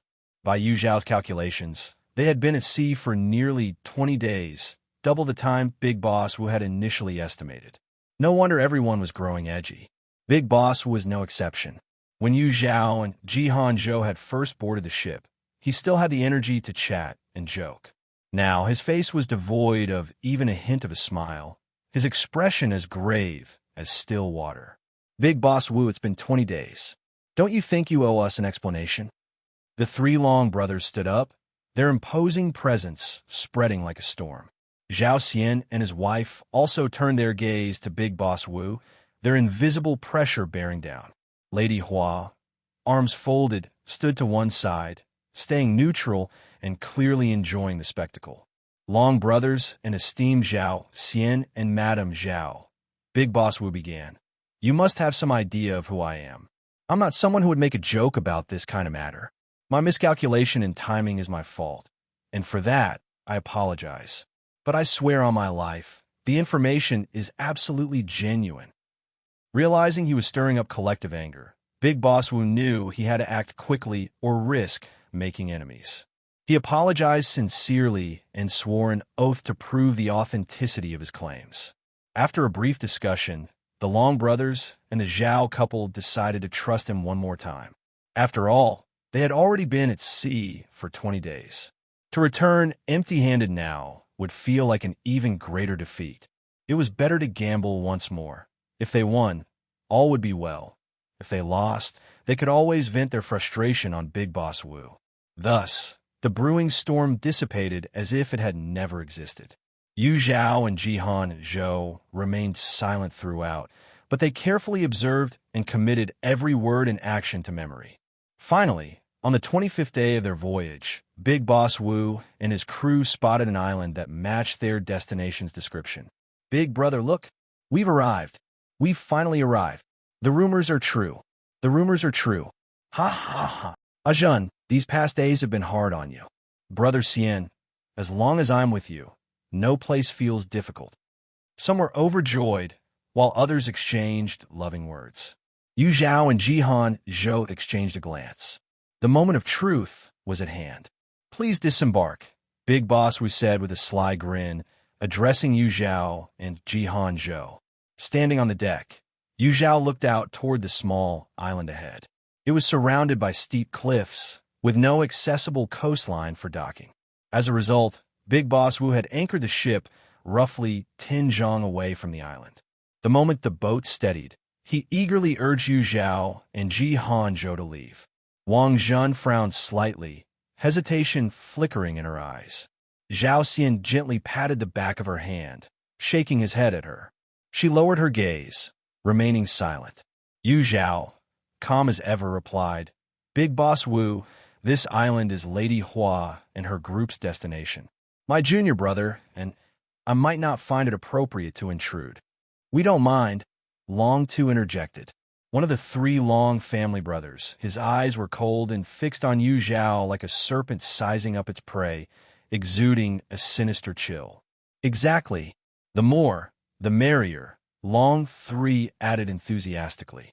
"I doubt Lady Hua or Zhao Xian would object, right?" Lady Hua giggled coyly, offering no other response. Zhao Xian merely said, "Feel free. With such warm invitations, my junior brother and I will take the lead," Yu Zhao said with a faint smile, signaling to Ji Hanzhou with her eyes. Ji Hanzhou, looking serious, nodded and stepped lightly onto the air, flying toward the island. Yu Zhao followed, closely behind. The 7 people remaining on the ship watched as the duo landed safely on the island without incident, their faces lighting up with joy. Swoosh! Swoosh! Swoosh! Several figures raced toward the island, eager to land. Big Boss Wu stayed back to handle the boat, arriving last. Yu Zhao began surveying the island.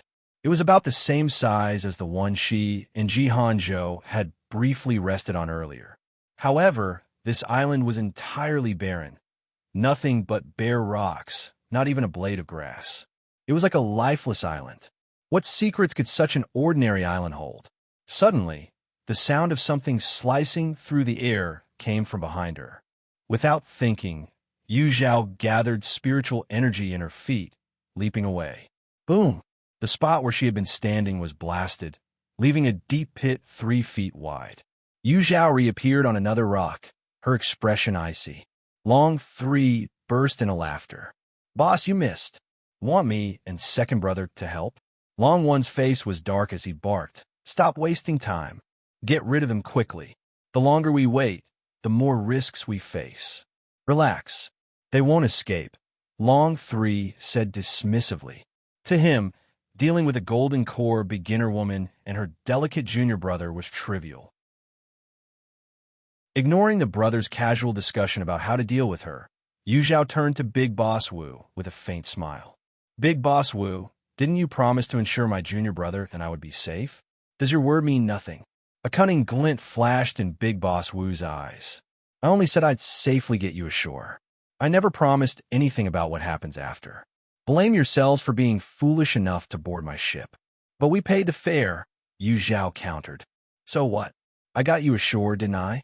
Keeping your lives intact costs extra," Big Boss Wu replied smugly.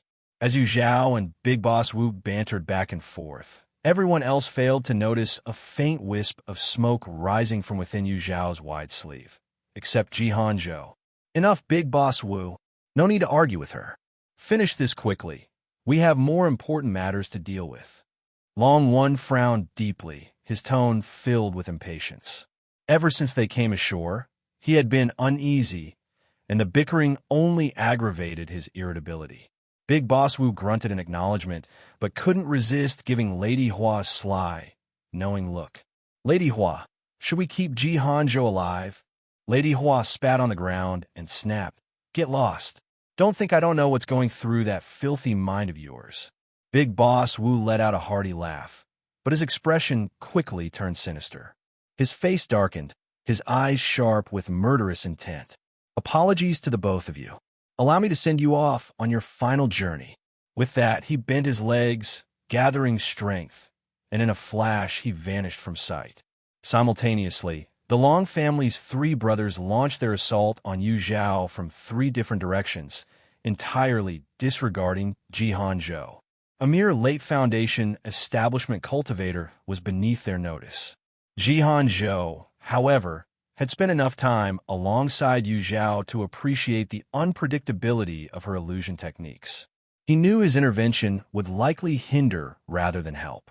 Foregoing any misguided sense of male pride, he instead took a position offering both offense and retreat. His life-bonded flying sword trembled anxiously in his grasp. Lady Hua and the Zhao Xian couple refrained from joining the fray, not out of any goodwill, but because they believed the combined strength of Big Boss Wu and the Long brothers was more than sufficient to handle Zhao. To their surprise, Zhao, though young, demonstrated exceptional combat experience. Even under the coordinated onslaught of four attackers, she evaded their strikes with practiced ease. The Long brothers and Big Boss Wu felt increasingly unnerved. They aimed each attack squarely at Zhao, yet she dodged with uncanny precision, making it seem as though they were deliberately pulling their punches.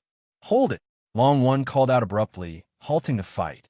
Continuing like this, he reasoned, might not harm Zhao, but their spiritual energy was depleting rapidly, a liability for what lay ahead. Though reluctant, Long 2 and Long 3 obeyed. Big Boss Wu, despite his rough demeanor, was sharp. Seeing the brothers withdraw, he also retreated, his eyes glinting with calculation. "Lady Hua, Zhao Xian, are you planning to reap all the benefits while we do the work?" Long One demanded. The Zhao couple exchanged uneasy looks, but Lady Hua scoffed openly. "Blame your own incompetence. You can't even handle a weaker girl, and now you want to throw dirt on me? Pathetic. Watch it, Lady Hua." Long 3 roared, his temper flaring. "Don't think we won't hit you just because you're a woman. Bring it on." Lady Hua jeered. "Back when I was thrashing 3 men like you were still hiding in your mother's skirts. How dare you insult my mother?" Enough." Long One silenced him with a sharp glare. Now isn't the time for infighting. Their alliance, tenuous and born of greed, was bound to dissolve sooner or later. But for now, killing this troublesome woman took priority. Long 3 reluctantly bit back his rage, but his vicious, narrow eyes fixed on Lady Hua, and he made a threatening, throat-slitting gesture. Lady Hua responded with a disdainful snort. High above, Zhao surveyed the group's interactions, a faint, knowing smile tugging at her lips. A fortress often collapses from within. The real drama was about to begin. With Big Boss Wu mediating and a common enemy to unite against, the conflict between Long 3 and Lady Hua was temporarily set aside. The 7 began planning how to eliminate Zhao. Finally, Zhao, who had been overlooked for a long time, found himself acknowledged. "We 6 will join forces against Zhao, while Long 3 will capture Zhao," Long 1 suggested. Lady Hua sneered. "That little girl is nothing. I can handle her by myself. The rest of you deal with the other one." "Lady Hua, Zhao isn't as simple as you think," Big Boss Wu warned.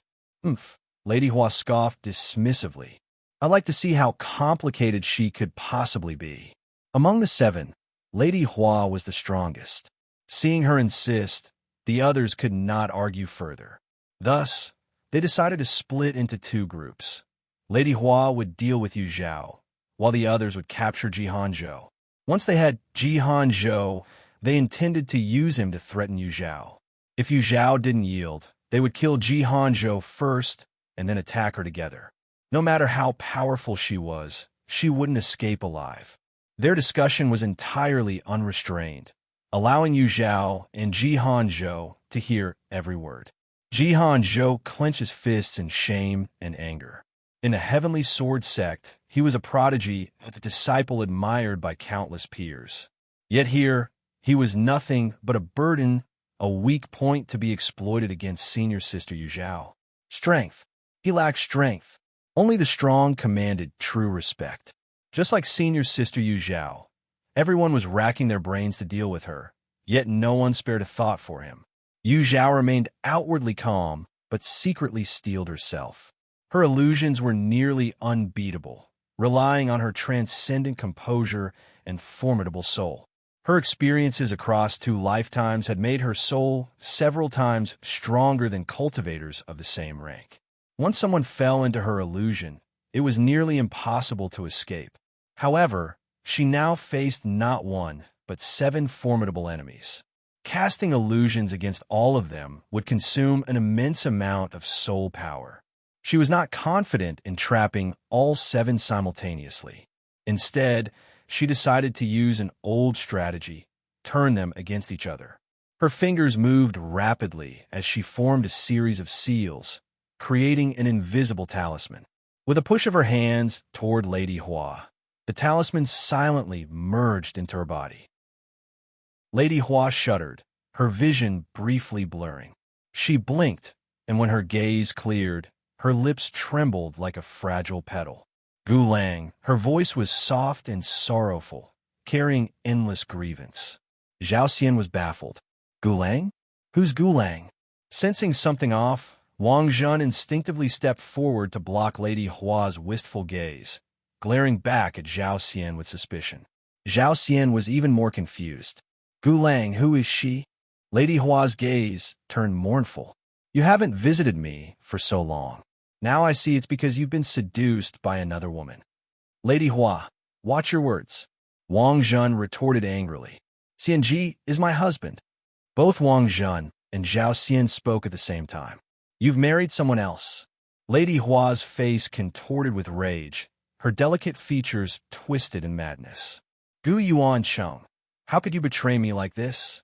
Big Boss Wu and the Long family's 3 brothers, who were initially watching the spectacle unfold under the impression that Zhao Xian had an affair with Lady Hua, began to sense that something was amiss. Lady Hua, you've mistaken him for someone else. He's not Gu Yuan Cheng, Big Boss Wu said, frowning. Silence. This is between me and my husband. Who are you to interrupt? Lady Hua snapped sharply before unleashing a radiant beam of spiritual energy with a flick of her sleeve. Boom! Big Boss Wu raised his massive axe to block the attack, but the sheer force sent him stumbling several steps back. His pupils contracted in shock. Lady Hua was serious. She was genuinely attacking. She's gone mad, Big Boss Wu muttered. Zhao Xian and Wang Zhun were equally alarmed. As fellow cultivators active around Southern Abyss City, they had heard rumors about Lady Hua's beauty and, even more famously, her ruthless methods and undeniable strength. Facing her was a daunting prospect. Lady Hua, I'm not Gu Yuan Cheng. I'm Zhao Xian, he shouted desperately. Lady Hua, he's my husband. You've made a mistake. Wang Zhun added urgently. Gu Yuan Cheng, even now you continue to deceive me. Huazian, loathed liars the most. If you won't be my husband, then die. Lady Hua's voice was filled with heartbreak as she let out a bitter laugh. She then formed a hand seal and shouted, 100 flowers. Countless petals materialized in the air, shimmering with spiritual energy. Lady Hua expelled a burst of her power, commanding, kill. The petals transformed into countless tiny pink swords, hurtling toward Zhao Xian with murderous intent that filled the entire space. Wang Zhun was outside the immediate attack range and could have evaded safely. Yet, she chose to stay. Summoning her life-bound artifact, a zither, she plucked its strings rapidly, releasing waves of sound-infused spiritual energy. Meanwhile, Zhao Xian retrieved a crystalline brush from his sleeve and drew a character in the air. As he finished the final stroke, he struck his chest with his palm. He spat out blood, which the glowing character absorbed instantly, expanding in size. The petal swords clashed fiercely with the sound waves, generating loud explosions. The remaining petal swords struck the blood-colored character, melting away upon contact. This battle of techniques lasted for nearly the time it took to burn half a stick of incense. By the end, Zhao Xian and Wang Zhun were pale and exhausted. Big Boss Wu, Long family brothers. Lend us a hand. Zhao Xian shouted desperately. Lady Hua's strength was too overwhelming. Big Boss Wu and the Long brothers hesitated. They were not close allies of Zhao Xian and Wang Zhen, and in fact, they were competitors. Was it worth offending Lady Hua for them? Lady Hua has clearly lost her mind. Do you think she'll spare you? Don't fool yourselves. Wang Zhen's words struck a chord with Long One. Lady Hua's behavior had indeed changed drastically after arriving on the island. Why had she suddenly mistaken Zhao Xian for her Guyuan Cheng? Something sinister was at play. Long One's gaze locked onto Yu Zhao in the distance, filled with murderous intent. It's you. Yu Zhao responded with a sly smile, remaining silent. Long One's wariness of Yu Zhao skyrocketed. She was far too dangerous to leave alive. Big Boss Wu, you go help Zhao Xian and Wang Zhen. Second brother, third brother with me. No matter the cost, we'll kill her. Long One commanded decisively. As the strategist of the Long family, Long One's decisions were followed without question by his brothers. The three transformed into streaks of light, racing toward Yu Zhao. After a brief hesitation, Big Boss Wu chose to follow Long One's orders and assist Zhao Xian and Wang Zhen. His reasoning was clear. Of the 7 present, he was the weakest. If Zhao Xian and Wang Zhen fell, he would likely be next. Better to join forces now and eliminate the strongest threat for a fighting chance at survival. Long One, Long Two, and Long Three were 3 brothers born of the same mother. They shared identical spiritual roots, practiced the same cultivation techniques, and even wielded matching artifacts. As they grinned with identical cruelty, their arms swung forward, sending 3 dark moon scimitars, black with a faint red hue, howling through the air toward Yu Zhao. The salty, fishy scent of the sea mingled with the metallic tang of blood in the air. Yu Zhao frowned and leapt backward, her right hand slapping her storage pouch. A stack of talismans appeared in her grasp. Her wealth allowed her to deploy a variety of offensive methods. With a flick of her wrists, she scattered the talismans like flower petals in a spring breeze. Hidden within the cascade were tiny, inconspicuous flakes of incense ash. Explode! The talismans detonated instantly. A burst of blinding golden light erupted, and waves of explosive force rippled outward, leveling jagged rocks and sending clouds of dust and debris toward the Long brothers. The sheer force roared across the battlefield, blotting out the sun and sky. Startled and enraged, the 3 brothers turned and fled in disarray. Even Lady Hua and the others, locked in fierce combat nearby, turned their gazes toward the commotion. Long One ground his teeth in hatred. Who is this woman? She casually burns through hundreds of talismans as if they're nothing. Although a golden core cultivator, Long One lacked the support of a sect or family, leaving him with meager resources. Seeing Yu Zhao's extravagant use of talismans stoked his jealousy, threatening to overwhelm his reason. With tremendous willpower, he suppressed the rising tide of envy. However, his 2 younger brothers, who had always depended on his protection, lacked his mental fortitude. Long Three, already seething over an earlier dispute with Lady Hua, succumbed instantly to the illusions Yu Zhao had created. His desires surged uncontrollably. As his gaze flickered toward the backs of his elder brothers, a shocking decision formed in his mind. Squelch! The sound of a blade piercing flesh was almost inaudible. Long One noticed nothing until he heard Long Two's cry of anguish. He turned his head, his eyes wide with disbelief. Long Two looked down at the blade protruding from his chest, then up at Long One. He opened his mouth to speak, but only blood gushed forth. His eyes dimmed, and his fingers slackened as his life ebbed away.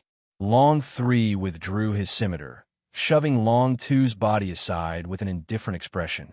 Long One's voice cracked with grief and rage. Long Three, what are you doing? He's your brother. Long Three remained calm. Elder brother, I've had enough of sharing meager resources between the 3 of us. Long Two's talent lagged behind ours. He should have stepped aside long ago. I did this for the sake of our future. Long One's entire body turned cold. Long Three's behavior was abnormal, but his words struck a chord deep within Long One's heart. For a long time, he had harbored resentment toward Long Two, though he kept it suppressed, only occasionally venting his frustrations through complaints. He never dared act on those darker thoughts. But now, Yu Zhao's illusion techniques had unearthed and amplified the malicious intent buried in his heart, completely overwhelming reason and pushing him to the brink of madness. Yu Zhao, Long One's face twisted in a grotesque expression of fury, his hatred surging like a stormy sea. He refused to accept that Long Two had been killed by Long Three. Instead, he placed all the blame on Yu Zhao. His eyes burned red, his breathing became erratic, and his chest heaved violently. The world around him distorted, doubling and overlapping. In his warped vision, Yu Zhao appeared to be holding his brother's dark moon scimitar, striding toward him step by step. Yu Zhao, you deserve to die. With a roar, he brandished the dark moon scimitar, advancing in a frenzied charge. The sharp blade emitted relentless arcs of energy, slicing through the air with piercing shrieks. Long One had completely lost control, pouring all his strength into every swing of his blade. Yu Zhao, meanwhile, feigned panic, retreating rapidly, seemingly unable to fight back. Strike when your opponent is at their weakest. Seizing the perceived opportunity, Long One lunged again, his scimitar casting shadowy afterimages as countless arcs of energy burst forth. Blood splattered across Long One's face. He extended his tongue to lick it away and burst into crazed laughter, becoming even more reckless in his attacks. Even his own injuries failed to register. Nearby, Zhao Xian and his wife, along with Big Boss Wu, were still reeling from the shock of Long Three killing Long Two. They then saw Long One suddenly descend into madness, hacking Long Three to death blow by blow. Despite Long Three's cries and pleas, Long One remained unmoved. The three onlookers gasped audibly. Could there be something strange about this island? Was everyone who stepped onto it doomed to lose their sanity and die in madness? And if so, what about them? After a while, Long Three collapsed. Long One, leaning on his scimitar for support, swayed unsteadily, muttering to himself, "Long Two, I've avenged you. Good. Now you can join them." Long One sluggishly raised his head. The last thing he saw was a flash of pale blade light. Boom! Yu Zhao's finger twitched, and Long One's storage pouch flew into her hand. She casually stowed the 3 storage pouches in her sleeve before looking up at the others, smiling slightly. "Well then, shall we make a deal? I'm also quite interested in the treasure hidden here. Kill 1 to warn 100. The phrase flashed through the minds of Big Boss Wu and the others simultaneously. Their fear of Yu Zhao etched itself deep into their bones. This was the very definition of hidden strength, a mere early golden core cultivator. Yet Yu Zhao had effortlessly eliminated 2 mid-golden core cultivators without suffering so much as a scratch. How terrifying was her true power? Big Boss Wu and the others exchanged glances. Memories of the fallen Long brothers flooded their minds. Would opposing Yu Zhao lead them down the same path? Refusing Yu Zhao? That would be a joke. The Long brothers had seemed formidable, but were the first to fall. If they opposed her, would they fare any better? I agree. Lady Hua was the first to break the silence. Having experienced Yu Zhao's illusions firsthand, Lady Hua had no desire to become her enemy. In fact, she even felt a faint urge to flee. She couldn't even bring herself to meet Yu Zhao's gaze, afraid that she might once again fall prey to her illusion techniques. Zhao Xian and his wife exchanged a glance and nodded. We have no objections. Big Boss Wu, now outnumbered, had no choice but to agree as well. Good. Now, Yu Zhao said with a calm, yet commanding tone, why don't you tell me the story behind this place? Big Boss Wu exchanged glances with the other 3 before stepping forward to speak. We have come here in search of the Merfolk tribe's territory. Merfolk tribe? Yu Zhao's thoughts immediately turned to the blue heart displayed on the 5th floor of the Merfolk Pavilion. Masking her reaction, she asked calmly, "Wasn't the merfolk tribe wiped out hundreds of years ago?" "That's the common belief, but the truth remains uncertain," Big Boss Wu replied, shaking his head. From his tone and expression, Yu Zhao could sense his lingering doubts. Yet, why would they venture across the seas for something so uncertain? Unless, Lady Hua interjected, stepping forward. "Allow me to explain. 3 months ago, I stumbled upon a map leading to the merfolk tribe's territory. It not only marks the location of their land, but also includes detailed routes within it. The merfolk are known for their unique physiology, and their tears remain incorruptible for millennia. Moreover, there might still be priceless treasures left behind in their territory."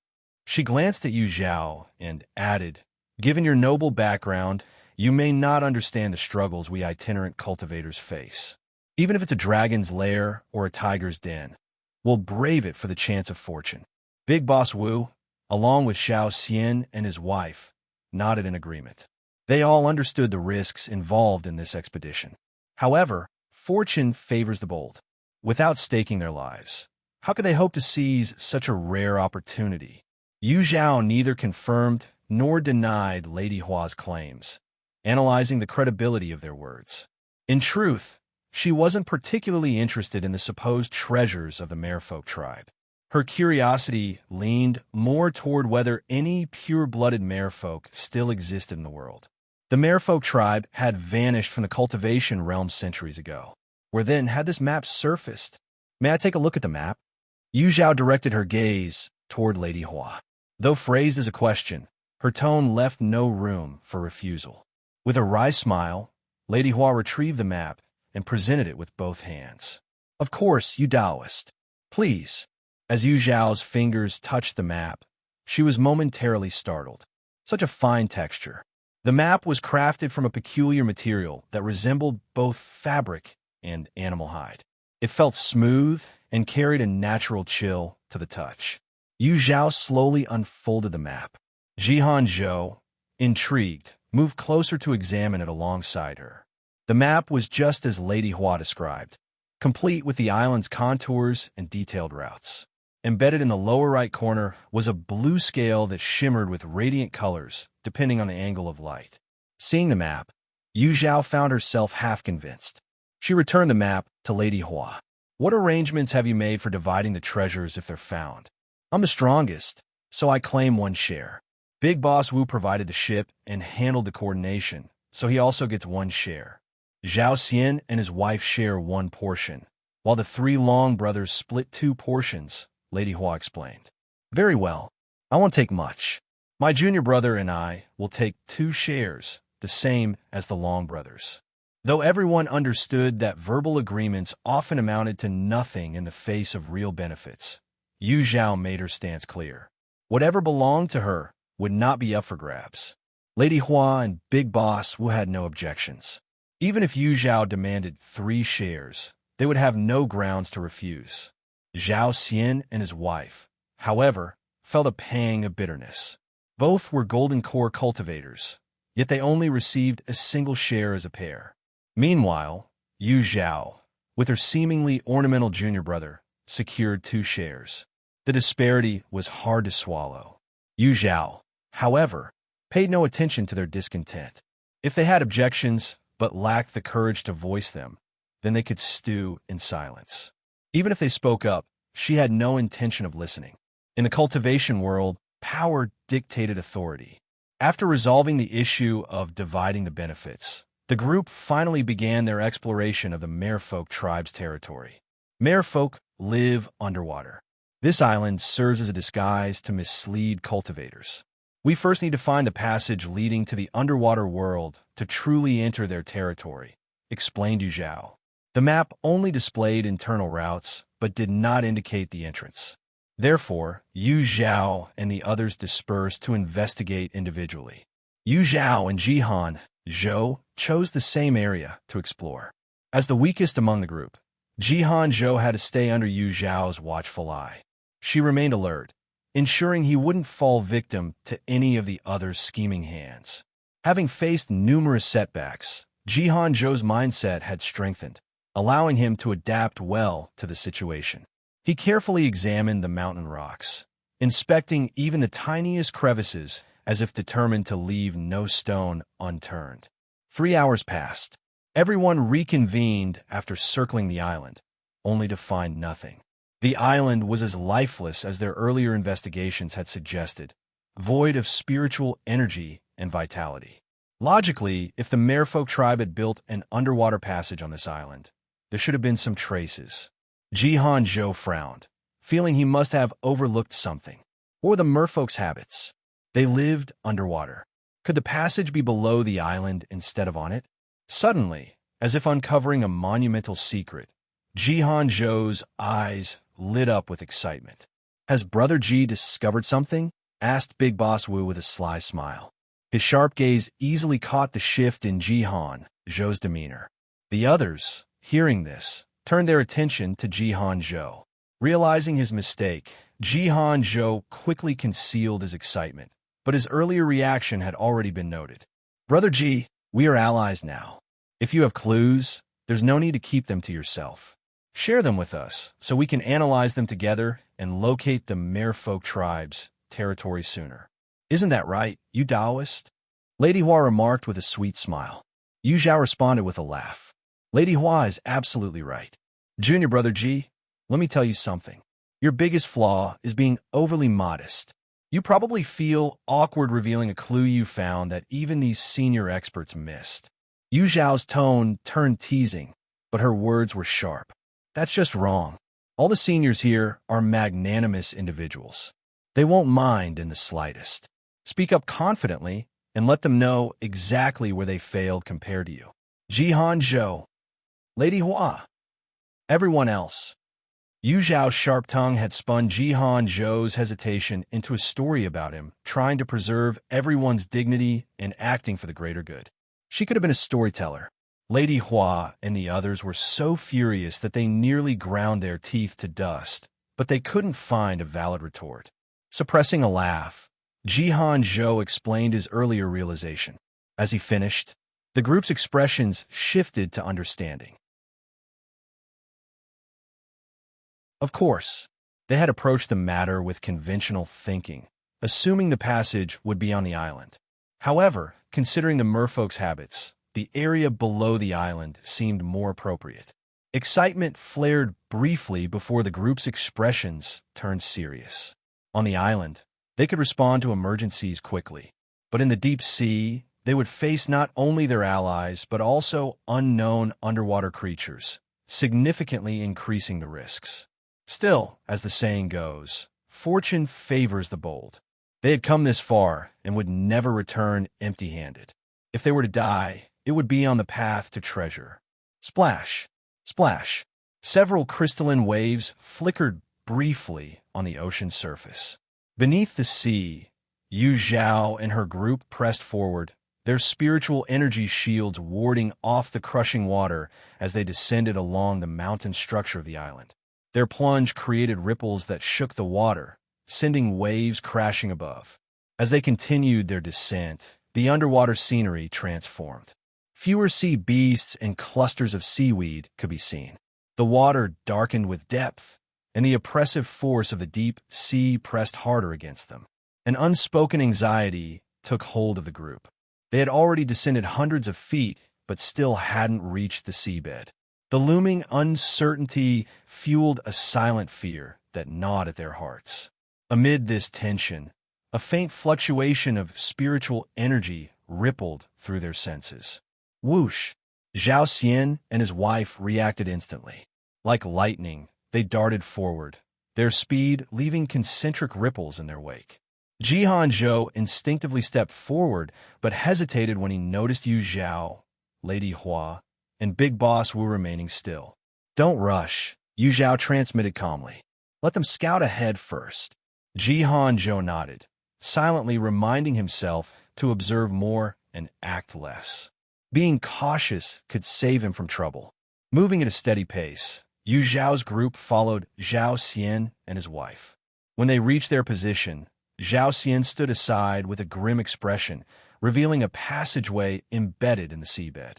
This appears to be the entrance to the undersea passage, but there's a restriction in place, Zhao Xian explained, his frustration evident. Restrictions, a variation of formations, were harder to dismantle. While formations typically relied on components like formation stones or discs, restrictions were woven using divine sense, making them adaptable and complex. Breaking a restriction required one of two methods: brute force or understanding its mechanisms to dismantle it intelligently. Unfortunately, Zhao Xian and his wife excelled at neither, leaving them stumped at the entrance. Big Boss Wu scratched his head. I'm no good with formations. Does anyone here have expertise?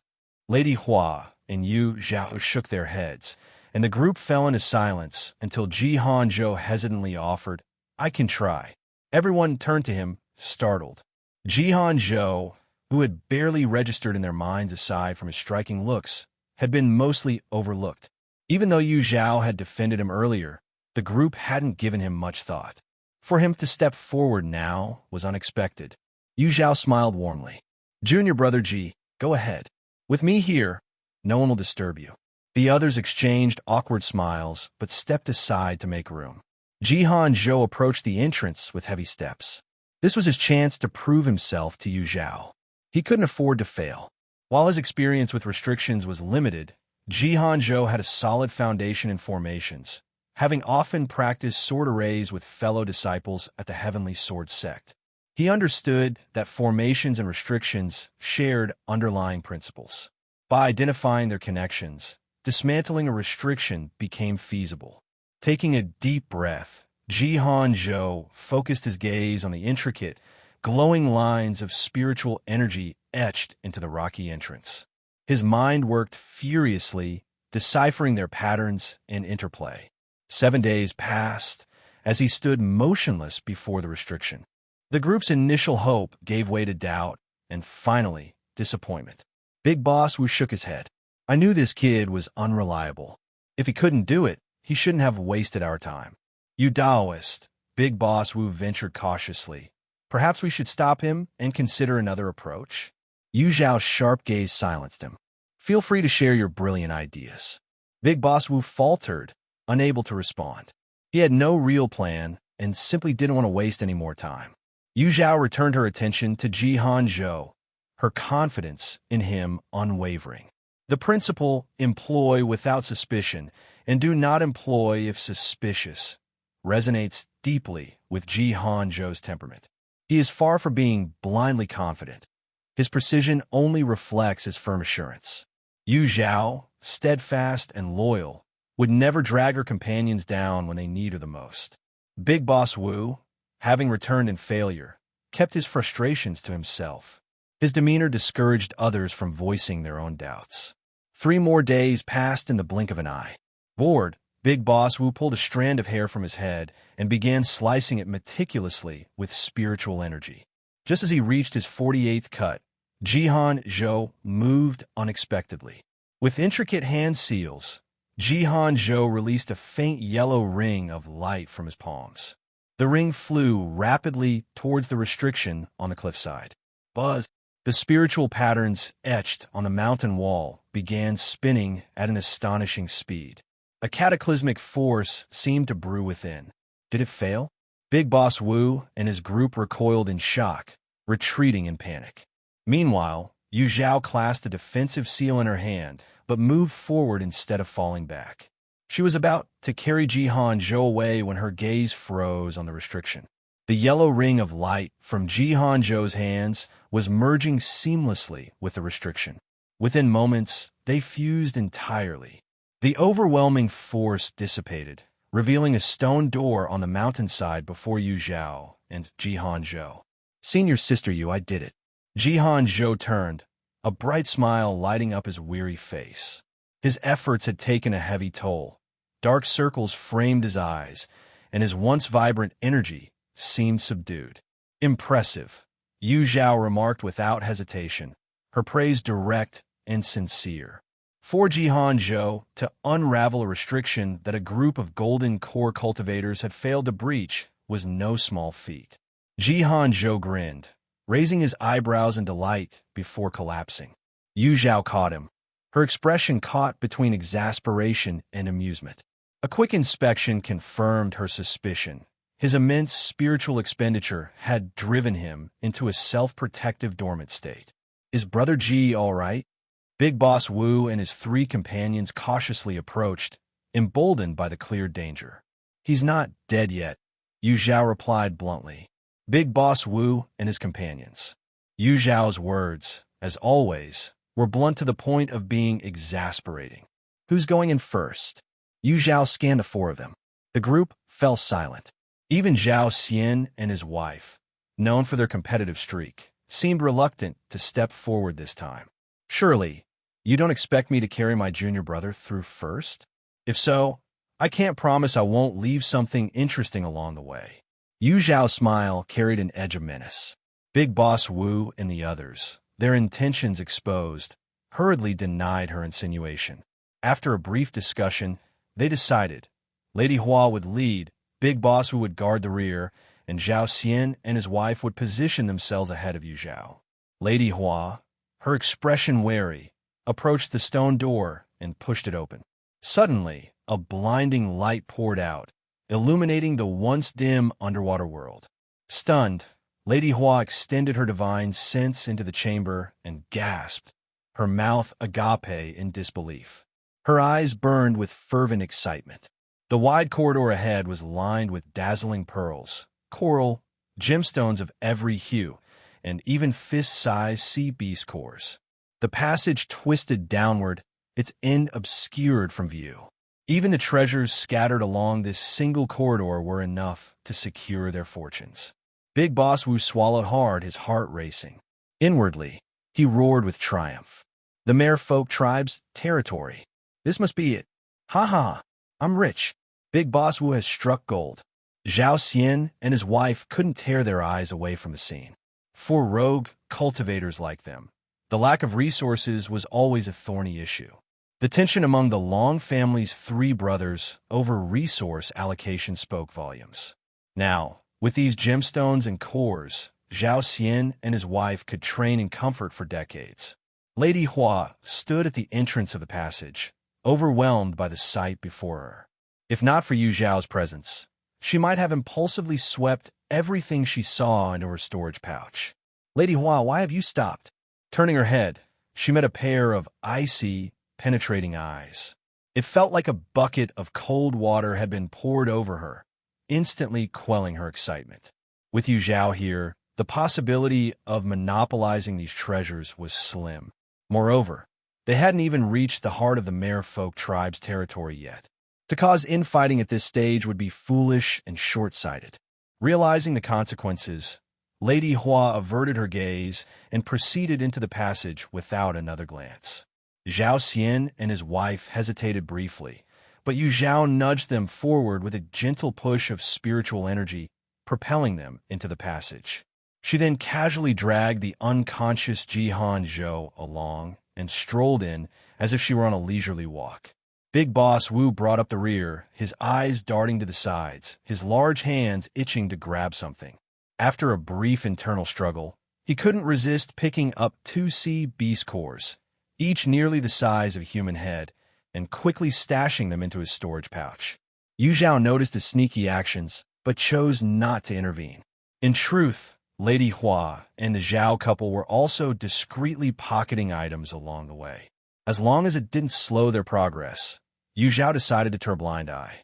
The six of them walked down the passage for almost half an hour. No one showed signs of irritation. Instead, their faces were glowing with delight. Realizing that Yu Zhao wouldn't stop them, they grew bolder, blatantly filling their storage pouches to the brim. It was no exaggeration to say their pouches were nearly bursting.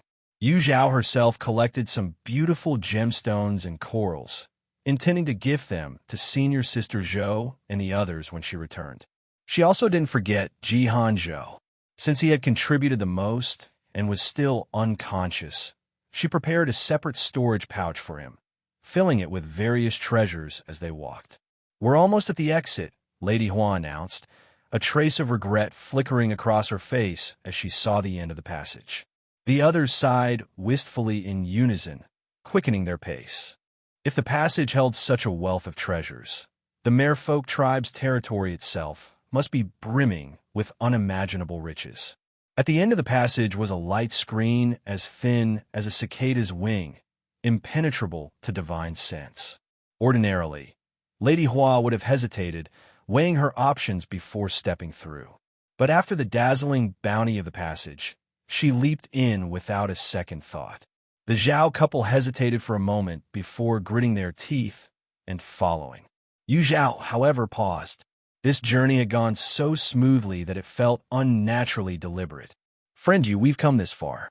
Whether it's fortune or calamity, we must see it for ourselves, Big Boss Wu said, noticing her hesitation. His carefree tone seemed to dispel her doubts. You're right, Big Boss Wu. I'm overthinking it, Yu Zhao replied with a smile. Without further delay, she stepped into the light screen. Big Boss Wu let out a hearty laugh and strode forward boldly. A flash of white light blinded him, and he instinctively closed his eyes. When he opened them again, he found himself in a resplendent palace. This. Big Boss Wu gazed at the 8 massive pillars forged from spirit stones, their crystalline surfaces gleaming with brilliance. He stood there dumbfounded. This is millennial submerged gold. A piece this large, its value is beyond comprehension. Zhao Xian exclaimed as he caressed the desk, his fingers running greedily across its surface, his eyes filled with avarice. Nearby, Wang Zhun discovered a bracelet. The bracelet was crafted from the rare pearls of the southern abyssal sea, radiating unparalleled beauty under the room's resplendent light. Wang Zhun held up her bracelet-adorned hand, admiring it with delight. Yet, Lady Hua and Yu Zhao stood apart from the joyful crowd. Their faces bore identical, solemn expressions, as if something ominous was on the horizon.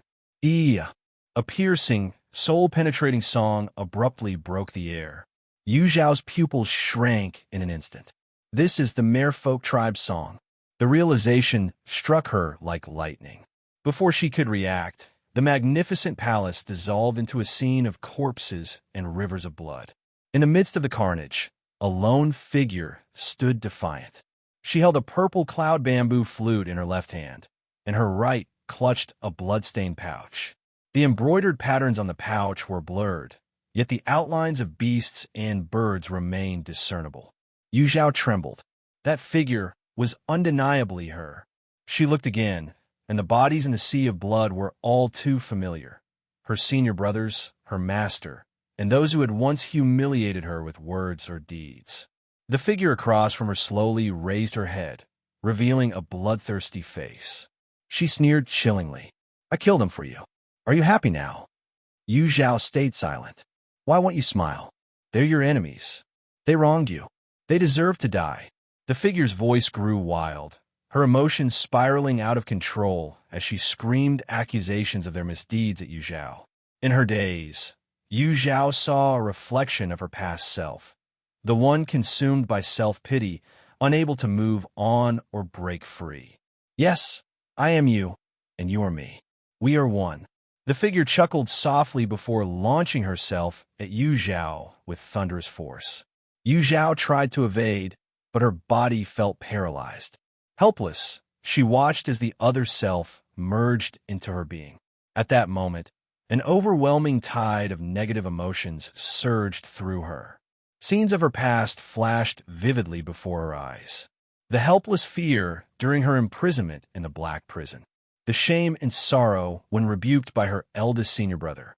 The pain and grievance when her second senior brother made things difficult for her. The past, which she had once let go of, now returned with a vengeance, tearing through her resolve. Yu Zhao bit her lip hard. She kept repeating to herself, this is just a heart demon. She reminded herself that she no longer feared loneliness or craved familial love. What once hurt her could no longer bind her. But the voice echoed persistently in her mind. Yu Zhao, don't be afraid. I'll protect you from now on. I'll kill anyone who dares harm you. You don't need friends. I am your only friend, and I'll always be with you. Yu Zhao, open your sea of consciousness and accept me. Together, we can storm the 5 elements Dao sect and annihilate everyone who mocked you. Yu Zhao's brows furrowed deeply, and her clenched fists trembled. She seemed trapped in an endless internal struggle. Sensing her hesitation, the voice grew more fervent, its tempo increasing with urgency. Crack! A shattering sound echoed from within Yu Zhao. She exhaled deeply and opened her eyes, which now gleamed with unwavering determination. Thank you for helping me break through. Her Tao heart had grown even more unshakable. The voice in her mind faltered, followed by a torrent of obscene curses. Yu Zhao wrinkled her nose in distaste and dragged the heart demon out of her sea of consciousness. If your skills are so lacking, stop pretending to be a heart demon. You're just polluting my ears. With those words, she clenched her hand, causing the surrounding space to tremble. Large fragments of light shattered and fell away. In an instant, she was back in the palace. Yu Zhao surveyed her surroundings. Big Boss Wu and his men wore twisted expressions, their foreheads slick with sweat, clearly struggling with their inner demons. Jihan Zhou, having exhausted his spiritual energy and losing all senses, had inadvertently dodged the effects of the merfolk song. Instead, he was sound asleep, utterly unbothered. Relieved, Yu Zhao smirked and strode boldly towards the rear of the palace. Within moments, she arrived at the back hall. Heavy, labored breathing echoed within. A massive shell was flapping awkwardly on the ground, its surface weathered by time. Perched on top was a gaunt, white-haired elder, clearly an aged merfolk. His nearly 10-foot-long tail swayed unsteadily in rhythm with the shell's futile movements, his expression a mix of frustration and urgency. Yu Zhao leaned casually against a pillar, arms crossed, watching this pitiful duo with evident amusement. Finally, after exhausting himself to no avail, the elder merfolk gave up. He patted the shell beneath him and raised his head, his voice ringing with righteous indignation. You despicable humans! You slaughter my kin and now seek to rob us of our treasures. Retribution will come for you. Feigning shock, Yu Zhao replied, Elder, weren't you the one who used the map to lure us to this undersea palace? How is this our fault? The elder's gaze flickered uncomfortably. I don't know what you're talking about. Clicking her tongue, Yu Zhao teased. Elder, next time don't use scales from your own body to make a map. It's far too obvious. The elder glanced down and, sure enough, saw a missing patch of scales near the end of his tail. Under the palace's bright lighting, the gap was glaringly noticeable. Flushing with embarrassment, he tried to maintain his composure. Yes, I made the map, but it was forcibly taken by you humans. Yu Zhao considered exposing his lie, but decided it wasn't worth the effort. She shifted her tone. Fine, let's say we did take it. Since we've found the palace, everything here should belong to us. Don't you agree? Her words infuriated the elder merfolk. What he had envisioned as trapping prey in a net had turned into inviting a wolf into his den. This cunning human wasn't even affected by the illusions and had uncovered their secrets so quickly. Could this truly be the heavens abandoning the merfolk? Tears welled in the elder's eyes as his expression twisted in grief and indignation. Are you crying? They say merfolk tears are a miraculous healing elixir. I've never seen one before, so why not grant me the honor of witnessing it? Yu Zhao remarked with a hint of mischief. The elder shuddered and immediately forced his tears back. Even if he were to die, he wouldn't let this wretched human benefit from him. Elder, are you the only merfolk left in this palace? Yu Zhao asked, her eyes scanning the area curiously. She felt as though there might be others present, hidden, perhaps, but unseen to her. Yes. The elder's eyes blazed with fury. My kin were slaughtered by your kind centuries ago. I'm the only one left in this world. His glare was fierce, but his frailty betrayed him. With loose, sagging skin and a hunched frame, he resembled a candle nearing its end, flickering on its final trace of wax. Yu Zhao felt a pang of sorrow. Her playful demeanor faded, and she spoke earnestly. Elder, I harbor no ill will toward you or your kin. In fact, I've met one of your kind before. From them, I'll learn a great deal about your people's history." The old merfolk turned his head and snorted disdainfully. The scattered members of the merfolk tribe returned to the embrace of the southern abyss long ago. It's impossible for any to have survived. Humans are so cunning. Try to soften me up with such tricks. Keep dreaming. This old man won't fall for it. Yu Zhao's voice remained calm. I cannot describe his appearance to you, but I can tell you this. He is unique. He is a merfolk who cannot cry. At first, the old merfolk sneered, but upon hearing the latter part, his body tensed abruptly, and the sluggish swaying of his fish tail quickened. Yu Zhao continued, "His blood is blue, like yours. He can sing the merfolk song, but his singing is far inferior to yours. Where is he now?" The old merfolk's composure cracked. His gaze, filled with a mixture of urgency, supplication, and hope, fixed firmly on Yu Zhao. "I can only say that he is still alive, but his situation is dire," Yu Zhao replied honestly. She worried that if she revealed the full truth directly, it might be too much for him to bear. However, her ambiguous words instead sparked a cascade of dreadful scenarios in the old merfolk's mind, leaving his heart in torment. "You want the treasures of the merfolk, don't you? Bring him back to me, and I will give you anything you desire. The treasures in this palace. You may take them all." The old merfolk raised his head, his eyes burning with determination. Yu Zhao shook her head. "I'm sorry, I can't do that." The old merfolk erupted in anger. "You haven't even tried? How can you say you can't? He is imprisoned by a nascent soul cultivator," Yu Zhao explained. At this, the hall fell into a dead silence. The old merfolk was no stranger to the terror of nascent soul cultivators. The rapid downfall of the merfolk tribe, their inability to resist, was due to the overwhelming power of several nascent soul cultivators who had participated in their siege. Their proud songs were utterly powerless against them. Even now, the old merfolk vividly recalled the helplessness and fear of facing such power. Realizing there was no hope of rescuing his kin, he seemed to age another decade in an instant. His face carried a shadow of death, a reflection of his dwindling vitality. Yu Zhao's heart sank. She had noticed from the moment she met the old merfolk that he was nearing the end of his life.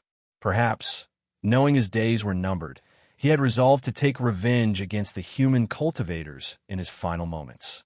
So be it. Fate is cruel. This is the destiny of the merfolk tribe. Unchangeable, unalterable. The old merfolk let out a mournful sigh, his voice filled with despair. After a moment of thought, Yu Zhao decided she needed to act. She retrieved a palm-sized turtle shell from her storage space. Its surface was smooth and black, with scorch marks on its underside. "Senior, would you like to divine the fate of the merfolk tribe? If it doesn't work, you won't owe me anything," she said, holding out the heavenly divination shell. The heavenly divination shell. The old merfolk's eyes widened in shock. "You recognize it?" Yu Zhao asked, equally surprised. The old merfolk glared at her. "The turtle shell used for this divination belonged to an ancestor of an old friend of mine. Do you think I wouldn't recognize it?" Yu Zhao was at a loss for words. "What a coincidence. Are you truly willing to let me use the heavenly divination shell for a reading?" The old merfolk immediately noticed that the shell had very few uses left. He couldn't fathom why this human would offer such a precious opportunity to him. Yu Zhao smiled lightly and pushed the heavenly divination shell toward the old merfolk elder using her spiritual energy. The Tao is emotionless, and all beings are equal. Every race has its reason for existence, she thought. Yu Zhao didn't wish to see a tribe destroyed due to human greed. She waited for a moment, but noticed that the old merfolk elder only stared at the heavenly divination shell without moving. Concerned, she kindly offered, "Senior, do you not know how to use it? You just need to hold it in both hands and focus your thoughts on it." "I know how to use it." The elder interrupted abruptly. He grabbed the shell, took a deep breath, and began to shake it in his hands, muttering under his breath. He repeated the process 6 times before stopping, glancing at Yu Zhao with an unreadable expression and pushing the shell back to her. Yu Zhao accepted the heavenly divination shell, placed her palm on it, and gradually let her eyes lose focus. The old merfolk elder clenched his fists, his eyes fixed on her, not missing even the smallest change in her expression. Crack! A loud noise broke the tension. A new fissure appeared on the heavenly divination shell, running through its entire body. The burn marks on its surface spread outward, almost covering the entire abdominal plate. The elder finally exhaled deeply in relief. It worked.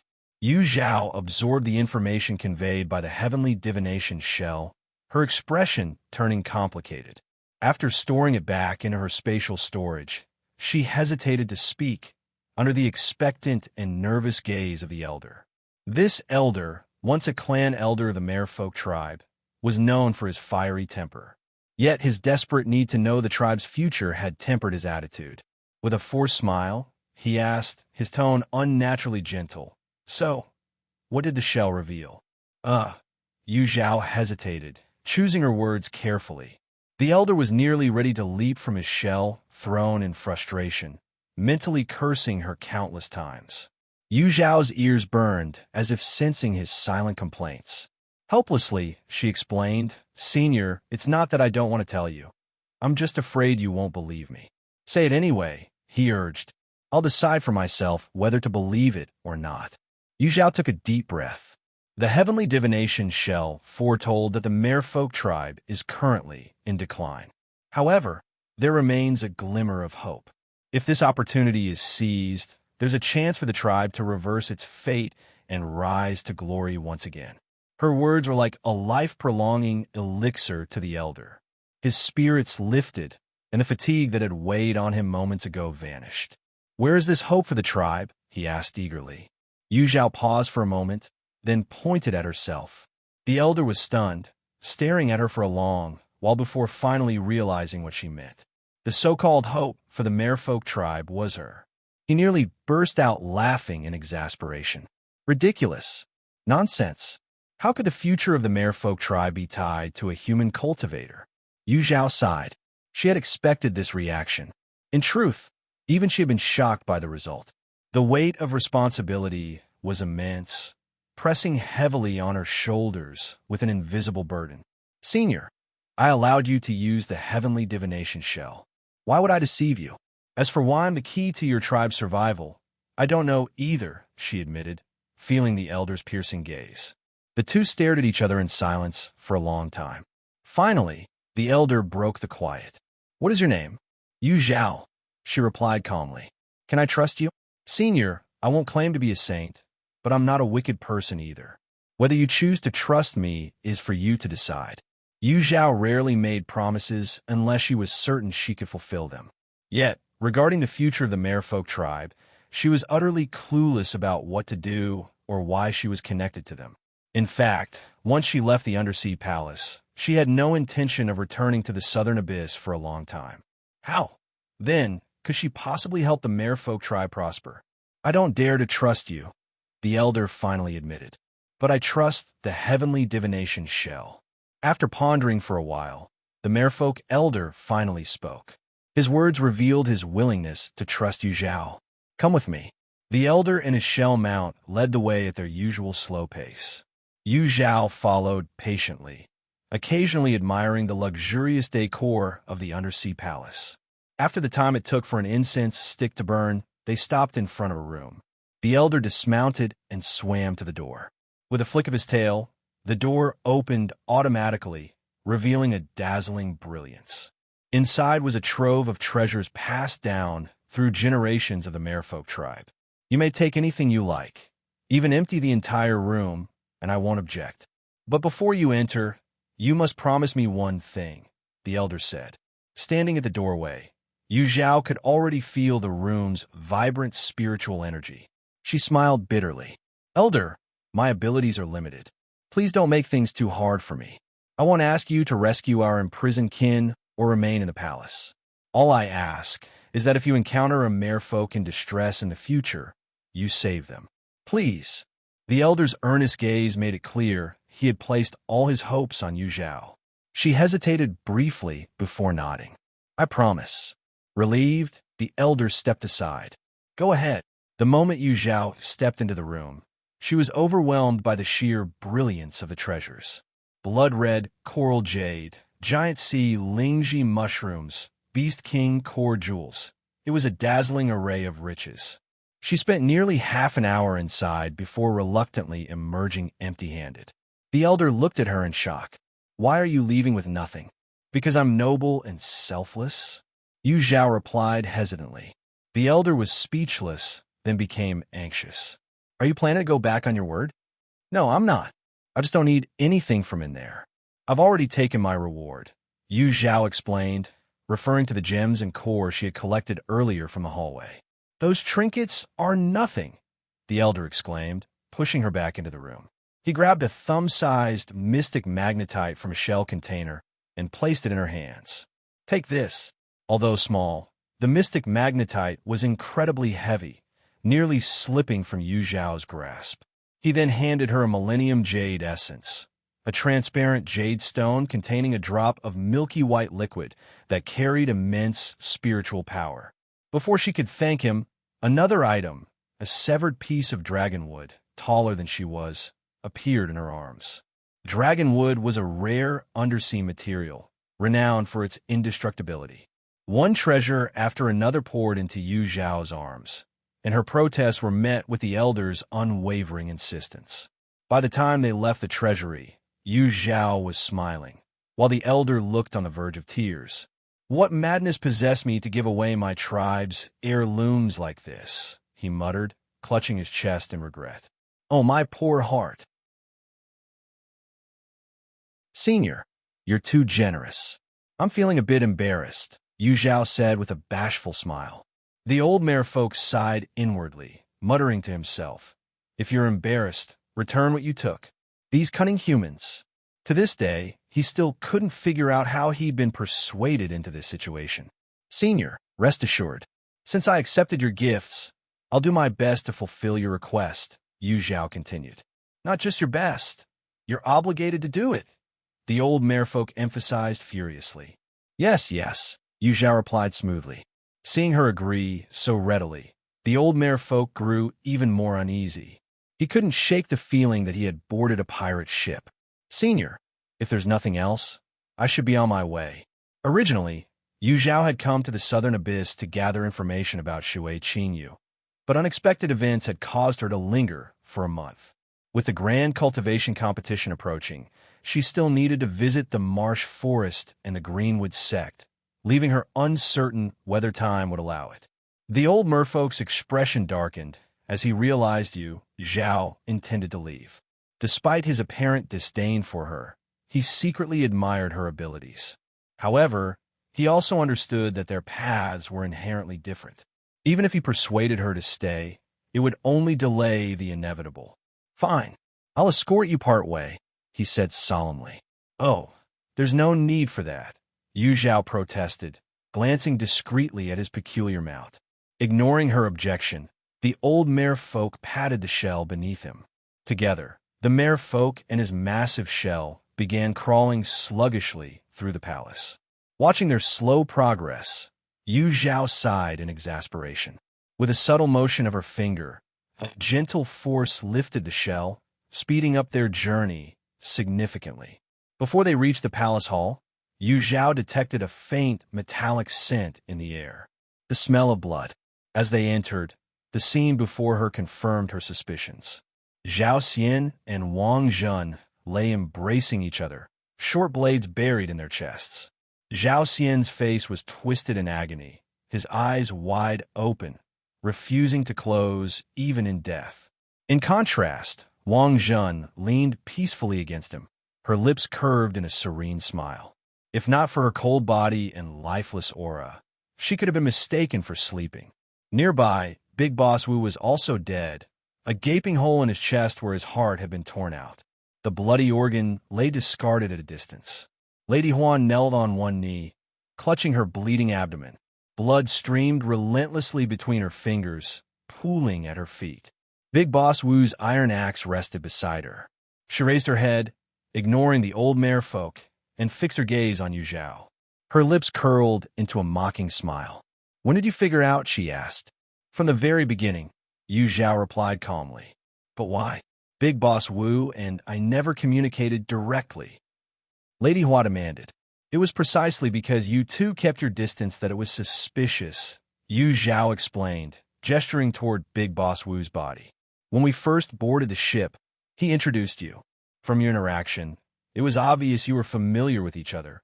Quite close, in fact. So why pretend otherwise afterward? Yu Zhao continued. And when you tried to provoke Jihan Zhou, did you notice the way Big Boss Wu looked at him? In that moment, he had already decided to kill him. From the start, Yu Zhao had sensed something odd about the ship's crew. The power levels among them were inconsistent. Some were exceptionally strong, while others were inexplicably weak. The strong ones included the three Long brothers, while the weakest was clearly Big Boss Wu, who traveled alone. Once Yu Zhao learned that the crew had been assembled by Big Boss Wu, it was obvious he had a hidden ally on board. Considering the circumstances, the only person it could be was Lady Hua. Lady Hua let out a cold laugh. I thought our disguise was flawless, but it seems you saw through it from the start. The treasure hunt at the Merfolk tribe's territory was actually a carefully devised plan by Lady Hua and Big Boss Wu. After obtaining the Merfolk tribe's map, Lady Hua realized that undertaking the expedition with just the two of them was too risky. So, she brought in the Long family's three brothers and the Zhao Xian couple to share the risks. If the expedition yielded nothing, the Zhao Xian couple and the Long brothers would become their next targets. As for Yu Zhao and Jihan Zhou, they were unexpected additions. Since they were prey anyway, having a couple more wasn't a problem. Lady Huan never imagined that her long-planned scheme would ultimately fail at the hands of Yu Zhao. Nor did she foresee that Big Boss Wu, who acted as though he was deeply in love with her, had always intended to use her. When his heart demon tribulation struck, his first thought was to kill her and take the treasure. It turned out she had placed her trust in the wrong people her entire life. Yu Zhao, Lady Hua suddenly laughed loudly, her voice filled with despair. Losing to you is not unjust. Remember this. The one who killed me, Hua Zian, is you, Yu Zhao. Not him. Not him. With that, Lady Hua breathed her last. Her body fell backward, her arm dangling limply, revealing a gruesome, unhidden wound at her waist, a near-fatal strike that almost severed her in half. The merciless strike left no room for hesitation, explaining her lifeless despair and final words. She was a pitiful soul, the old Merfolk elder commented nearby. Yu Zhao nodded solemnly. She was the one who obtained the map. The elder glared at her. So what? I didn't kill her, and if you must blame someone, blame their greed. Yu Zhao acknowledged the truth in his words and let the matter drop. When I leave, I'll take them with me. I don't want their corpses defiling the Merfolk tribe's territory. The elder gave her a look of disdain. Fine, just don't forget. Yu Zhao stored Lady Hua's and the others' bodies into her storage space, planning to deal with them once back on land. Suddenly, she spotted someone still alive. Oh, this one isn't dead. That's my junior brother, she quickly replied to the elder's implied question. The elder smirked. Take him along. I'll escort you both out. Thank you, elder. Yu Zhao used her spiritual energy to support Jihan Zhou, who was injured. The elder swiftly performed a series of hand seals. A small vortex formed beneath them, expanding rapidly as a gale rose around their feet. The pull of the vortex intensified, spiraling upward until it disappeared into the distance. Don't resist, the elder advised. Yu Zhao relaxed her body as the vortex's powerful suction force propelled her and Jihan Zhou upwards. Below, the palace shrank, and the ocean transitioned from dark depths to a lighter hue. Before long, they burst out of the sea and landed on the rugged terrain of Dead Island, the very place they had first arrived. Feeling the solid rock beneath her feet and breathing in fresh air, Yu Zhao felt a sense of relief. Land was still her favorite place. Yu Zhao, don't forget your promise, the elder called out. Seated on a shell throne, his ancient face was solemn, his many wrinkles etched with gravity. Yu Zhao gave a deep nod. I will remember. The elder waved dismissively, signaling her to leave. Yu Zhao retrieved a boat from Big Boss Wu's storage pouch and placed it on the sea. As she prepared to board, a massive dark cloud swept over the island, engulfing it in moments. The sky dimmed, and a terrifying pressure descended. Both Yu Zhao and the elder's expressions changed drastically. A nascent soul powerhouse had arrived. Table of content. A fierce wind howled through the air, sending Yu Zhao's hair flying wildly as her exposed skin felt the sting of countless needles piercing into her flesh. Run! The old merfolk elder's eyes widened as he reached out to pull Yu Zhao away. However, his arm felt as heavy as a mountain, each movement excruciatingly slow and difficult. "It's too late," he muttered grimly. As if to confirm his words, a shadowy figure suddenly appeared in front of Yu Zhao and the old merfolk. The man radiated an imposing aura, his appearance sharp and commanding. Yet his eyes betrayed an unsettling contradiction, murky and clouded, with fleeting flashes of dark malevolence. The elder's body trembled violently at the sight of the man, his eyes filled with unbridled hatred. This was one of the nascent soul cultivators who had once slaughtered countless members of the merfolk tribe. The man cast a dismissive glance at the elder before his gaze locked onto Yu Zhao. A mixture of disdain and mockery painted his expression. "You certainly know how to run," he sneered. "I almost lost you." Yu Zhao remained silent, her thoughts racing. She had underestimated this nascent soul cultivator's obsession. He had pursued her relentlessly, even into the depths of the endless sea, thousands of miles away. This time, there was no escape. The man suddenly narrowed his eyes and scrutinized her more closely. "Why do you look so familiar? It's as if I've seen you before." Cultivators who reached the foundation establishment stage possessed flawless memories. Anyone they had encountered left an indelible imprint in their minds. But this man had delved into too many souls over the years, making it hard to recall specific details. Yet, he was certain he had seen her face before. A realization dawned on him. Not long ago, near Southern Abyss City, he had passed by a sect exclusively for female cultivators and encountered someone who knew him. That stirred memories of another sect, a place he had personally razed to the ground many years ago. What was its name? Watercloud Palace. The sect leader back then was... His pupils constricted sharply as the image of the face before him aligned perfectly with that of a defiant woman from his past. "Shui Qingyu. You're Shui Qingyu."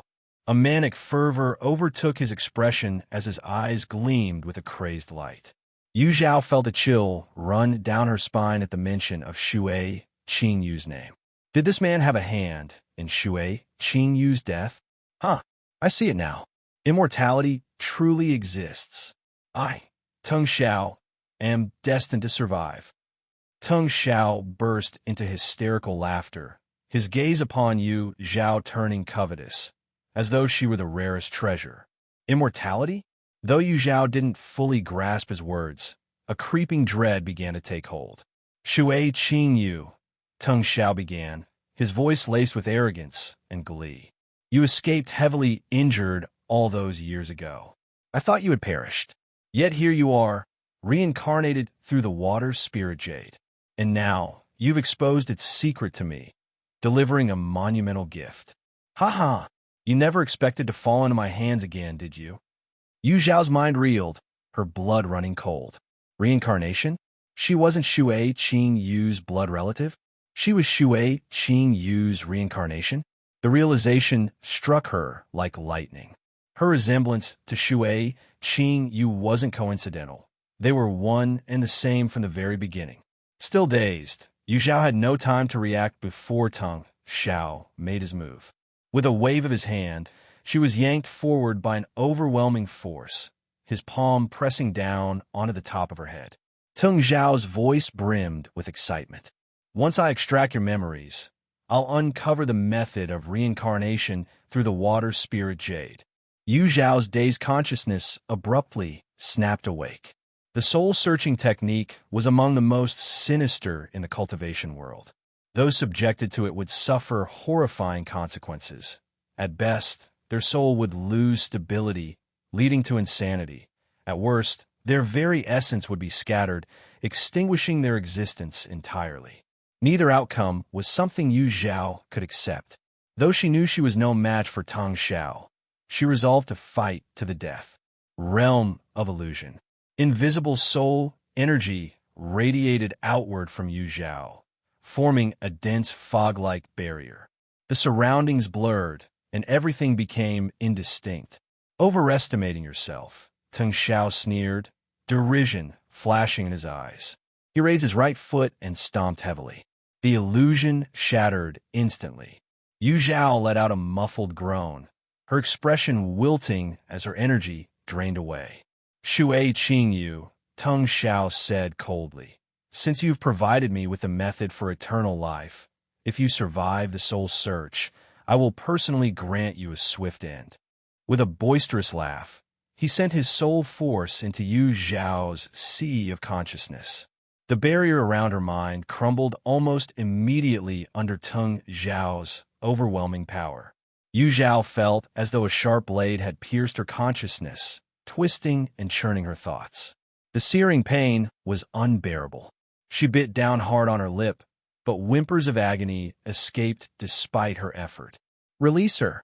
The old merfolk elder, unfamiliar with Shui Qingyu or the water spirit Jade, only knew one thing. Yu Zhao was the last hope of the merfolk tribe. Her death would mean the end of their revival. Yu Zhao must not die, and neither could their people. A phantom flame ignited at the elder's heart, spreading rapidly across his body. His wrinkled, aged skin smoothed out as his vitality surged. In mere moments, the elder appeared decades younger, rejuvenated and resolute. With a fierce snap of his tail, he launched himself from the shell he rested upon, striking toward Tang Xiao like an arrow, his sapphire-blue eyes brimming with determination to perish together. Begone! Tang Xiao frowned, striking out with a palm. A thunderous blast echoed as the elder was struck and flung into the sea, creating an enormous splash. Tang Xiao snorted dismissively, refocusing his soul energy within Yu Zhao's consciousness, combing through it inch by inch. He was not interested in her memories, but sought traces of the water spirit Jade. This legendary artifact, born from places rich in water element spiritual energy, was said to absorb the essence of heaven and earth. It was invaluable, especially to cultivators with water-based roots, enhancing the efficiency of spiritual energy absorption. Even those without such affinities could benefit from its calming and nourishing properties. The rarity of the water spirit Jade made it a treasure even the merfolk tribe, residing in the southern abyss for millennia, had never encountered. Years ago, the revelation that Shui Qingyu possessed such a jade led Tang Xiao to lead a raid on the Water Cloud Palace. Despite the disparity in power favoring him, the jade unexpectedly tore through space, taking a severely injured Shui Qingyu with it. Tang Xiao had lamented that loss for years. Now, learning that the jade could even enable reincarnation, he vowed not to repeat his past mistake. He had to secure the jade, no matter what. Yet despite thoroughly scouring Yu Zhao's consciousness, Tang Xiao found no sign of the jade. What he did discover was shocking. Yu Zhao's soul strength rivaled that of a golden core late-stage cultivator. With more years of cultivation, her potential could grow boundless. The more extraordinary her talent appeared, the more intense Tang Xiao's desire burned. In this life, he had stagnated at the nascent soul middle stage.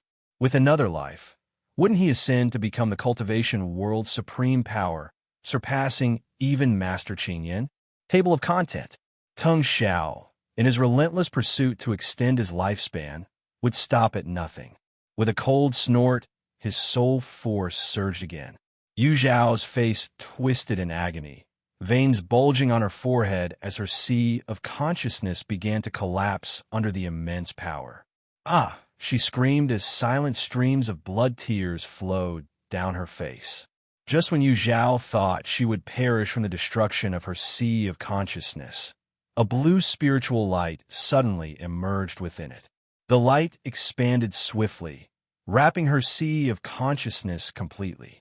Her fragile consciousness stabilized instantly, forcing Tang Xiao's soul out. Instead of anger, Tung Zhao's face lit with delight.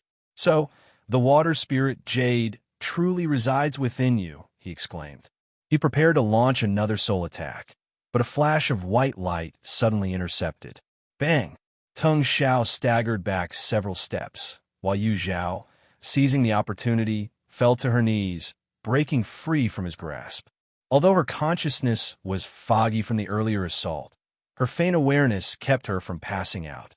However, she was no longer capable of fighting. Before Tung Xiao, a colossal shell, now cracked, stood defiantly. A smirk curled his lips. "It might block me temporarily, but do you think it can hold me forever? Those who defy me shall perish." He opened his palm, summoning a black flame. Instantly, the surrounding temperature spiked, waves of heat rippling outward. With a flick of his hand, the flame took the shape of a fire phoenix, screeching as it swooped toward the shell. Sensing the imminent danger, the shell charged at Tung Xiao with a speed that belied its size, swift as lightning. Courting death, Tung Xiao roared, his anger flaring. Previously distracted by the water spirit Jade, he had been caught off guard. But now he was ready. Channeling immense spiritual energy, he unleashed a crushing force. 10 feet away from him, the shell froze mid-charge, unable to move closer. Above them, the fire phoenix descended, its searing heat enveloping the battlefield. Pop! At the critical moment, the shell burst open. A figure shot out like a blade, slicing through Tung Zhao's protective barrier. Tung Xiao froze in shock. "When did that old merfolk hide inside the shell?" he muttered, confusion flashing across his face. Yet he wasted no time, vanishing in a blur. The elder merfolk, with a flick of his tail, shifted directions effortlessly, gaining speed with every move. Meanwhile, the fire phoenix consumed the shell, leaving only scorched remnants behind. A childlike wail echoed from the flames as a charred scent filled the air. Tears welled in the old merfolk's eyes, but he did not look back. Years ago, he had chosen to survive in hiding, lurking in the undersea palace for centuries to preserve his tribe's last spark of hope. Today was the day he would finally avenge them. A soul-piercing cry suddenly erupted. Invisible sound waves rippled through the ocean, stirring violent tides and monstrous waves. For a brief moment, Tung Zhao's gaze faltered. Then he felt it, a binding force wrapping around him. He looked up, meeting a pair of brilliant blue eyes unique to the merfolk. He had seen countless such eyes, often filled with sorrow, rage, or despair. But never before had he seen eyes like these, burning with the resolve to annihilate everything. A shadow of death loomed over Tung Zhao's heart. Panic filled his expression as he opened his mouth to speak, but the elder merfolk gave him no chance. A crazed grin spread across the elder's face, and an overwhelming energy surged from within him. Boom! The explosion shook the waters, the immense force obliterating everything nearby.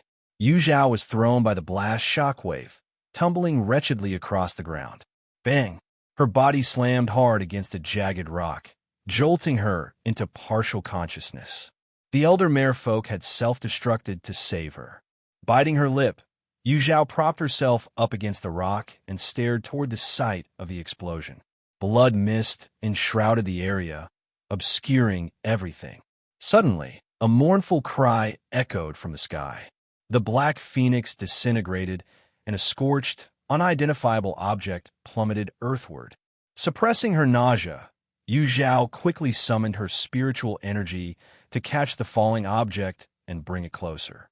Upon closer inspection, she realized it was a shell pearl, scorched and marred with burn marks. Holding the pearl, her heart ached with sorrow.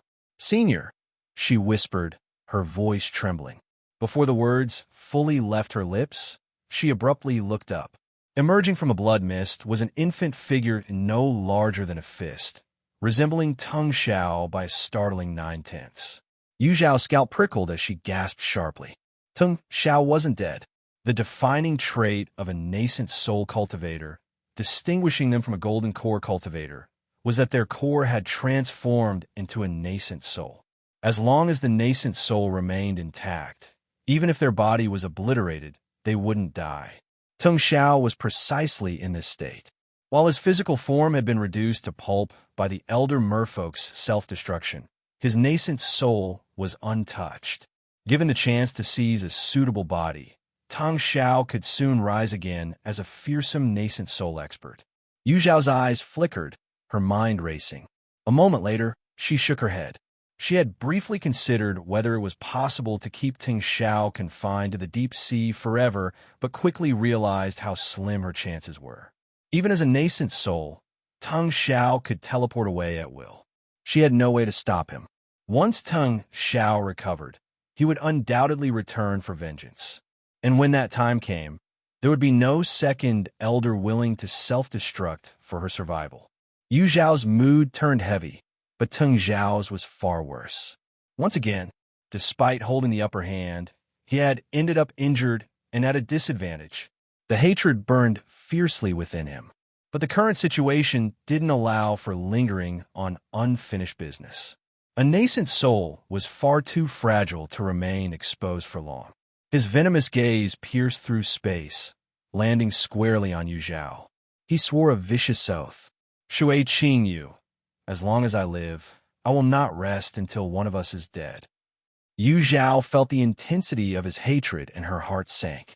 As long as Tung Xiao lived, she would never know peace. Tung Xiao cast one final glance at Yu Zhao before attempting to leave. But then, a splash. A soft, pink tongue broke through the ocean's surface, shooting straight for Tung Xiao's nascent soul. Tung Xiao panicked, attempting to teleport, only to discover that an invisible force had locked the surrounding space, preventing any escape. Helpless, he could only watch as the pink tongue coiled around his nascent soul and dragged it underwater. Glub! Bubbles surged from the sea, then gradually subsided into stillness. Yu Zhao, who had witnessed the entire scene, remained frozen in disbelief. Tung Xiao had become a meal for some unknown underwater beast. The absurdity of the situation left her stunned. "Is it over?" Yu Zhao murmured as she gazed blankly at the endless ocean. Fatigue and dizziness, suppressed until now, overwhelmed her once more. Her body swayed and collapsed backward. In the final moments before losing consciousness, her hand gripped the shell pearl tightly. A single tear, glistening like crystal, slid down her blood-streaked cheek. Table of content. Will hunt sea beasts here. Stay coordinated and maintain formation. Yes, Palace Master. Palace Master, look. We've slain a Foundation establishment sea beast. Well done, Palace Master. Where's that noise coming from? It's so noisy. In a hazy consciousness, an awareness stirred from chaos.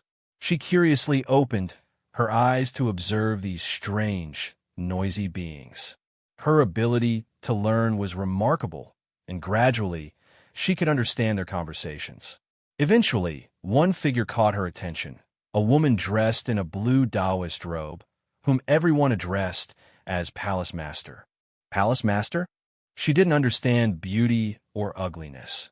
She only felt that the Palace Master exuded a comforting aura. Seeing her brought an inexplicable joy.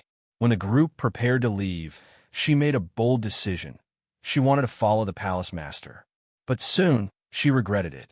The Palace Master's residence was devoid of water, filled only with mountains and trees. It was unfamiliar and uncomfortable. She wanted to return, but didn't want to leave the Palace Master either. After much hesitation, she found the courage one morning to appear before the Palace Master. To her surprise, not only was the Palace Master not shocked, but greeted her with a delighted smile. The Palace Master had known about her all along. This realization made her happy. She expressed her need for a place with water, and the Palace Master agreed. From then on, the mountain gained a waterfall where she took up residence. Sometimes, she eavesdropped on the disciples playing by the waterfall, gradually learning more. She discovered that the Palace Master's name was Shui Qing Yu, and she herself wasn't human, but a sentient water spirit jade. She didn't mind, and neither did Shui Qing Yu. Shui Qing Yu often visited, sharing dreams and memories of a long-lost brother. Whenever Shui Qingyu spoke of her dreams, her eyes sparkled. When mentioning her brother, they clouded with mist. She decided to dislike Shui Qingyu's brother for making her sad. Time passed unnoticed in the mountains. She didn't know how many years had gone by in Water Cloud Palace, but she remembered every day with Shui Qingyu and every person close to her. Two individuals stood out most. A woman with a sweet, lilting voice who often spoke to Shui Qingyu, and another whose eyes brimmed with ambition but feigned innocence before the palace master. She thought she could always stay by Shui Qingyu's side and witness her dreams come true. But danger struck without warning. Her existence was discovered, attracting enemies. That day, the waterfall of Water Cloud Palace was stained with blood. Shui Qingyu's sword became dull and battered. Shui Qingyu cried. She sacrificed her life to exchange her companion's safety with the enemy. She was heartbroken. It was her fault Water Cloud Palace suffered. But as a mere piece of jade, she couldn't save them, until she saw Shui Qingyu about to fall under a man's sword. At that moment, a surge of power she never knew she had awakened. She carried Shui Qingyu and fled. They escaped to a small mortal town. Good news, there were no cultivators here. Bad news, there was no spiritual energy either. Shui Qingyu's injuries worsened, and her own vitality weakened. She had overexerted her power, and her consciousness began to fade. She was heartbroken. She wasn't grieving for herself, but for never seeing Shui Qingyu again. Before her disappearance, she wanted to do one last thing for Shui Qingyu. She prepared to pour her remaining spiritual energy into Shui Qingyu to heal her injuries. But she failed. Shui Qingyu was too clever and realized her intention. She refused to take her spiritual energy. Frustrated and helpless, she could no longer see Shui Qingyu's figure clearly due to her weakening state. However, it didn't matter. She still remembered her.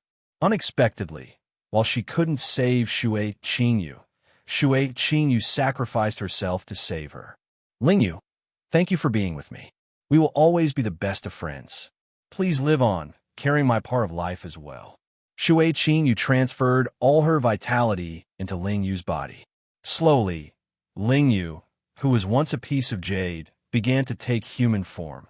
First her hands, then her legs, and finally, her youthful and delicate features emerged. Shui Qingyu was gone. In her place was a baby identical to Shui Qingyu. This child had no memories and lived among mortals like a real child. One day, a kind old woman handed her a steamed bun, her voice filled with compassion. Poor child, what is your name? The little girl's eyes flickered with confusion. It seemed she didn't have a name. No, that wasn't right. She had a name. What was her name again? Oh, her eyes sparkled with clarity. Yu Zhao. She was Yu Zhao. Senior sister Yu. Senior sister Yu, are you all right? Yu Zhao abruptly sat up, her eyes still clouded with fear and bewilderment. Senior sister Yu, you're finally awake. How are you feeling? Yu Zhao sluggishly turned her neck. Before her was a face both unfamiliar and familiar. Ji Hanzhou. She hesitantly spoke his name, her tone uncertain. Concern deepened on Ji Hanzhou's face. Yes, it's me, senior sister Yu. I'm Ji Hanzhou. Don't you remember me? Yu Zhao rubbed her temples. Don't rush me. Let me gather my thoughts. All right. Without Ji Hanzhou's interference, she could finally sort out her chaotic thoughts. She had just dreamed a vivid and lifelike dream. If the dream was real, then she wasn't the reincarnation of Shui Qingyu as Teng Xiao had claimed. Instead, she was the incarnation of Water Spirit Jade. She had gained the opportunity to be reborn as a human because of Shui Qingyu. That explained why her face was identical to Shui Qingyu's and why she was innately gifted with a water-based spiritual root. She also understood why, in her past life, she yearned for familial love so deeply. It wasn't simply due to wandering alone for so long, but because familial love was something Shui Qingyu had longed for yet could never attain. Subconsciously, she wanted to fulfill that regret for Shui Qingyu. But in the end, she had failed Shui Qingyu's expectations. Not only did she fail to live well carrying both their parts, but she also ended up in a mess. At this moment, Yu Zhao's feelings were complicated. She had indeed unraveled the mystery of her origin, but the truth was completely different from what she had imagined. She wasn't even considered human, as her true form was a naturally occurring piece of jade. The only thing that brought her some joy was regaining her memories as water spirit jade.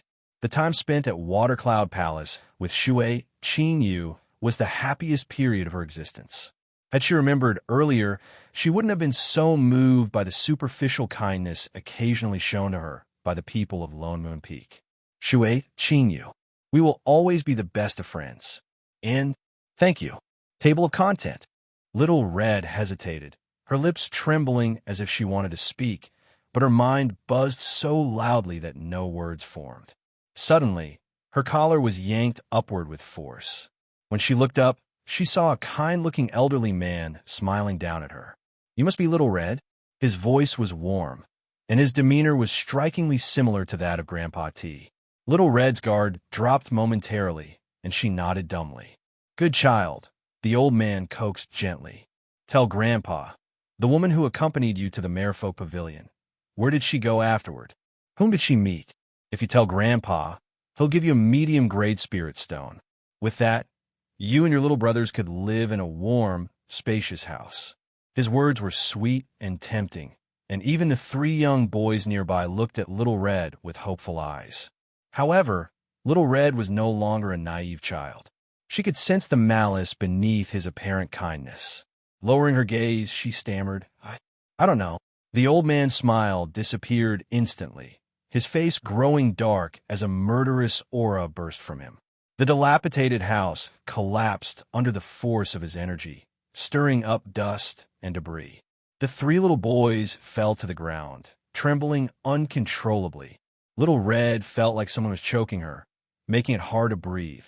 Her small face turned crimson from the pressure. "Lying is not a good habit, child," he said ominously. "You wouldn't want your brothers to lose their lives because of a stranger, would you?" "No," Little Red cried, her voice quivering with desperation. "Sir, please, I beg you. Spare my brothers. They're innocent." "Innocent or not, that's not for us to decide," the old man said coldly, stepping forward. His foot landed squarely on Little Mao's hand. Sister, help me. Save me." Little Mao screamed in agony, his cries piercing the air.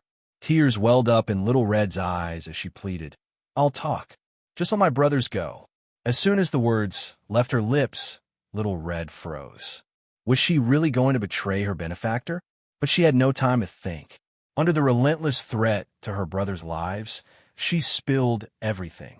She even revealed secrets about the fragrant tea house and tea master. The old man gestured to his subordinates, who immediately went to verify her claims. Meanwhile, Little Red helped her brothers to their feet, brushing the dust off their clothes. Little she muttered irritably, "You should have talked earlier."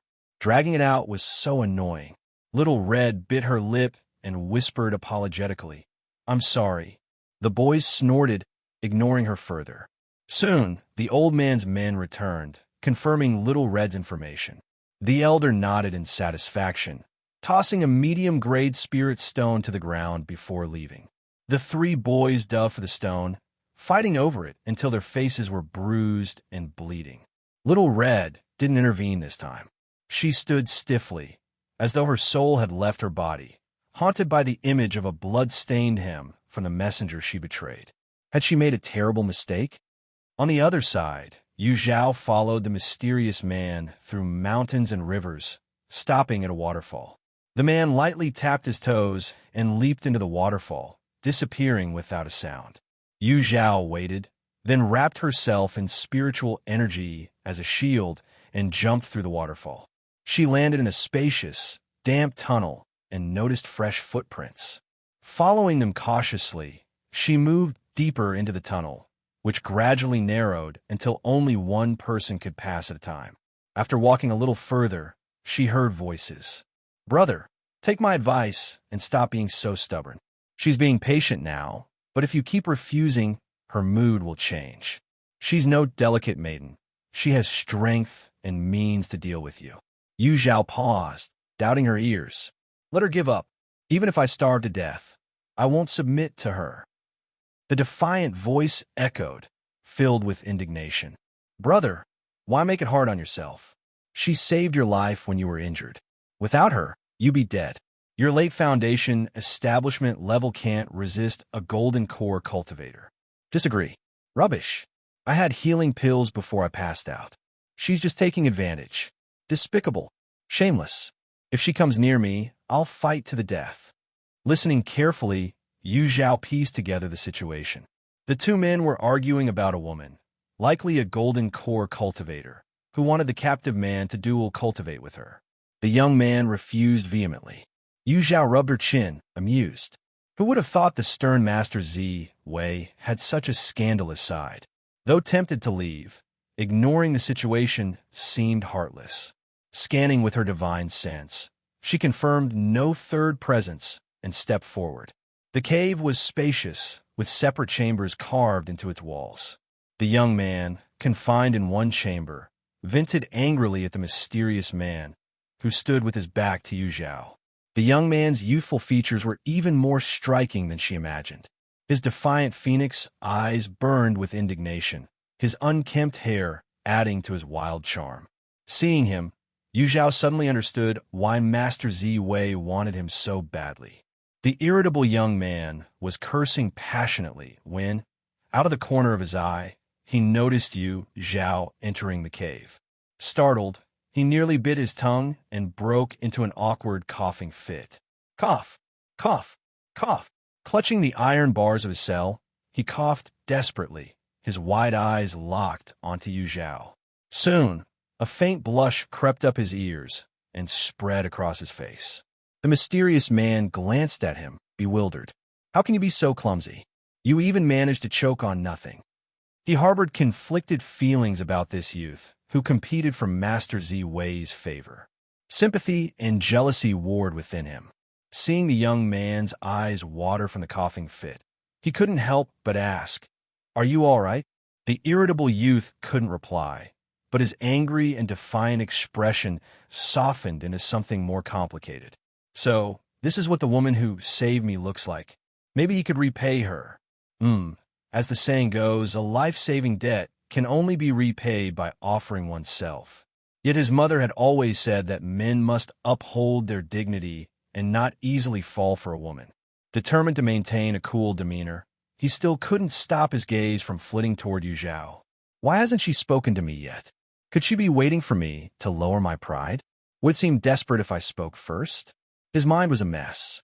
Even the most oblivious person would have noticed his odd behavior. The mysterious man turned suddenly and looked behind him, his expression darkening. Who are you? The irritable youth's face grew tense as well. What's your connection to Master Zi Wei? Yu Zhao asked, ignoring his question. At the mention of Master Zi Wei, the mysterious man realized his cover was blown. Without hesitation, in just 2 months, her once plump, lively face had grown gaunt, and her ill-fitting clothes hung loosely on her, robbing her of her usual charm. Little Red, Yu Zhao was genuinely surprised. She remembered leaving 6 top-grade spirit stones with Little Red when she left. That should have significantly improved her living standards. How had things gotten worse? Senior, it's me, Little Red. Are you doing well? Little Red stammered out a greeting, her unease written all over her face. Little Red, do you have something you want to tell me? Yu Zhao asked gently. Despite Little Red's young age, her every thought was plain as day. Little Red's face flushed red as she hesitated, struggling to speak. She definitely wants to borrow spirit stones from you. The mere folk beside you, Zhao declared bluntly. Yu Zhao neither confirmed nor denied the statement. Truthfully, she had already guessed that Little Red might be seeking her help. But would Little Red really ask for something so significant from someone she'd only met once? Senior, the spirit stones you gave me, I accidentally lost them. I have 3 younger brothers to take care of, so I've been working 3 jobs every day. Can you lend me some spirit stones? I promise I'll pay you back once I'm older and can earn more, Little Red finally blurted out after much internal struggle. She explained that she and her brothers had moved back to their old home. The main house had been damaged during the last incident, so the four siblings were now crammed into a small side room. While she could endure it, seeing her little brothers suffer broke her heart. She worked tirelessly to give them a better life, but her earnings were never enough.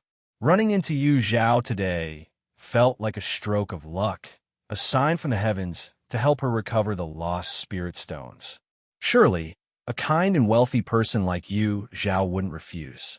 No, Zhao replied without hesitation. Thank you, Senior. Thank you. Little Red's voice caught in her throat.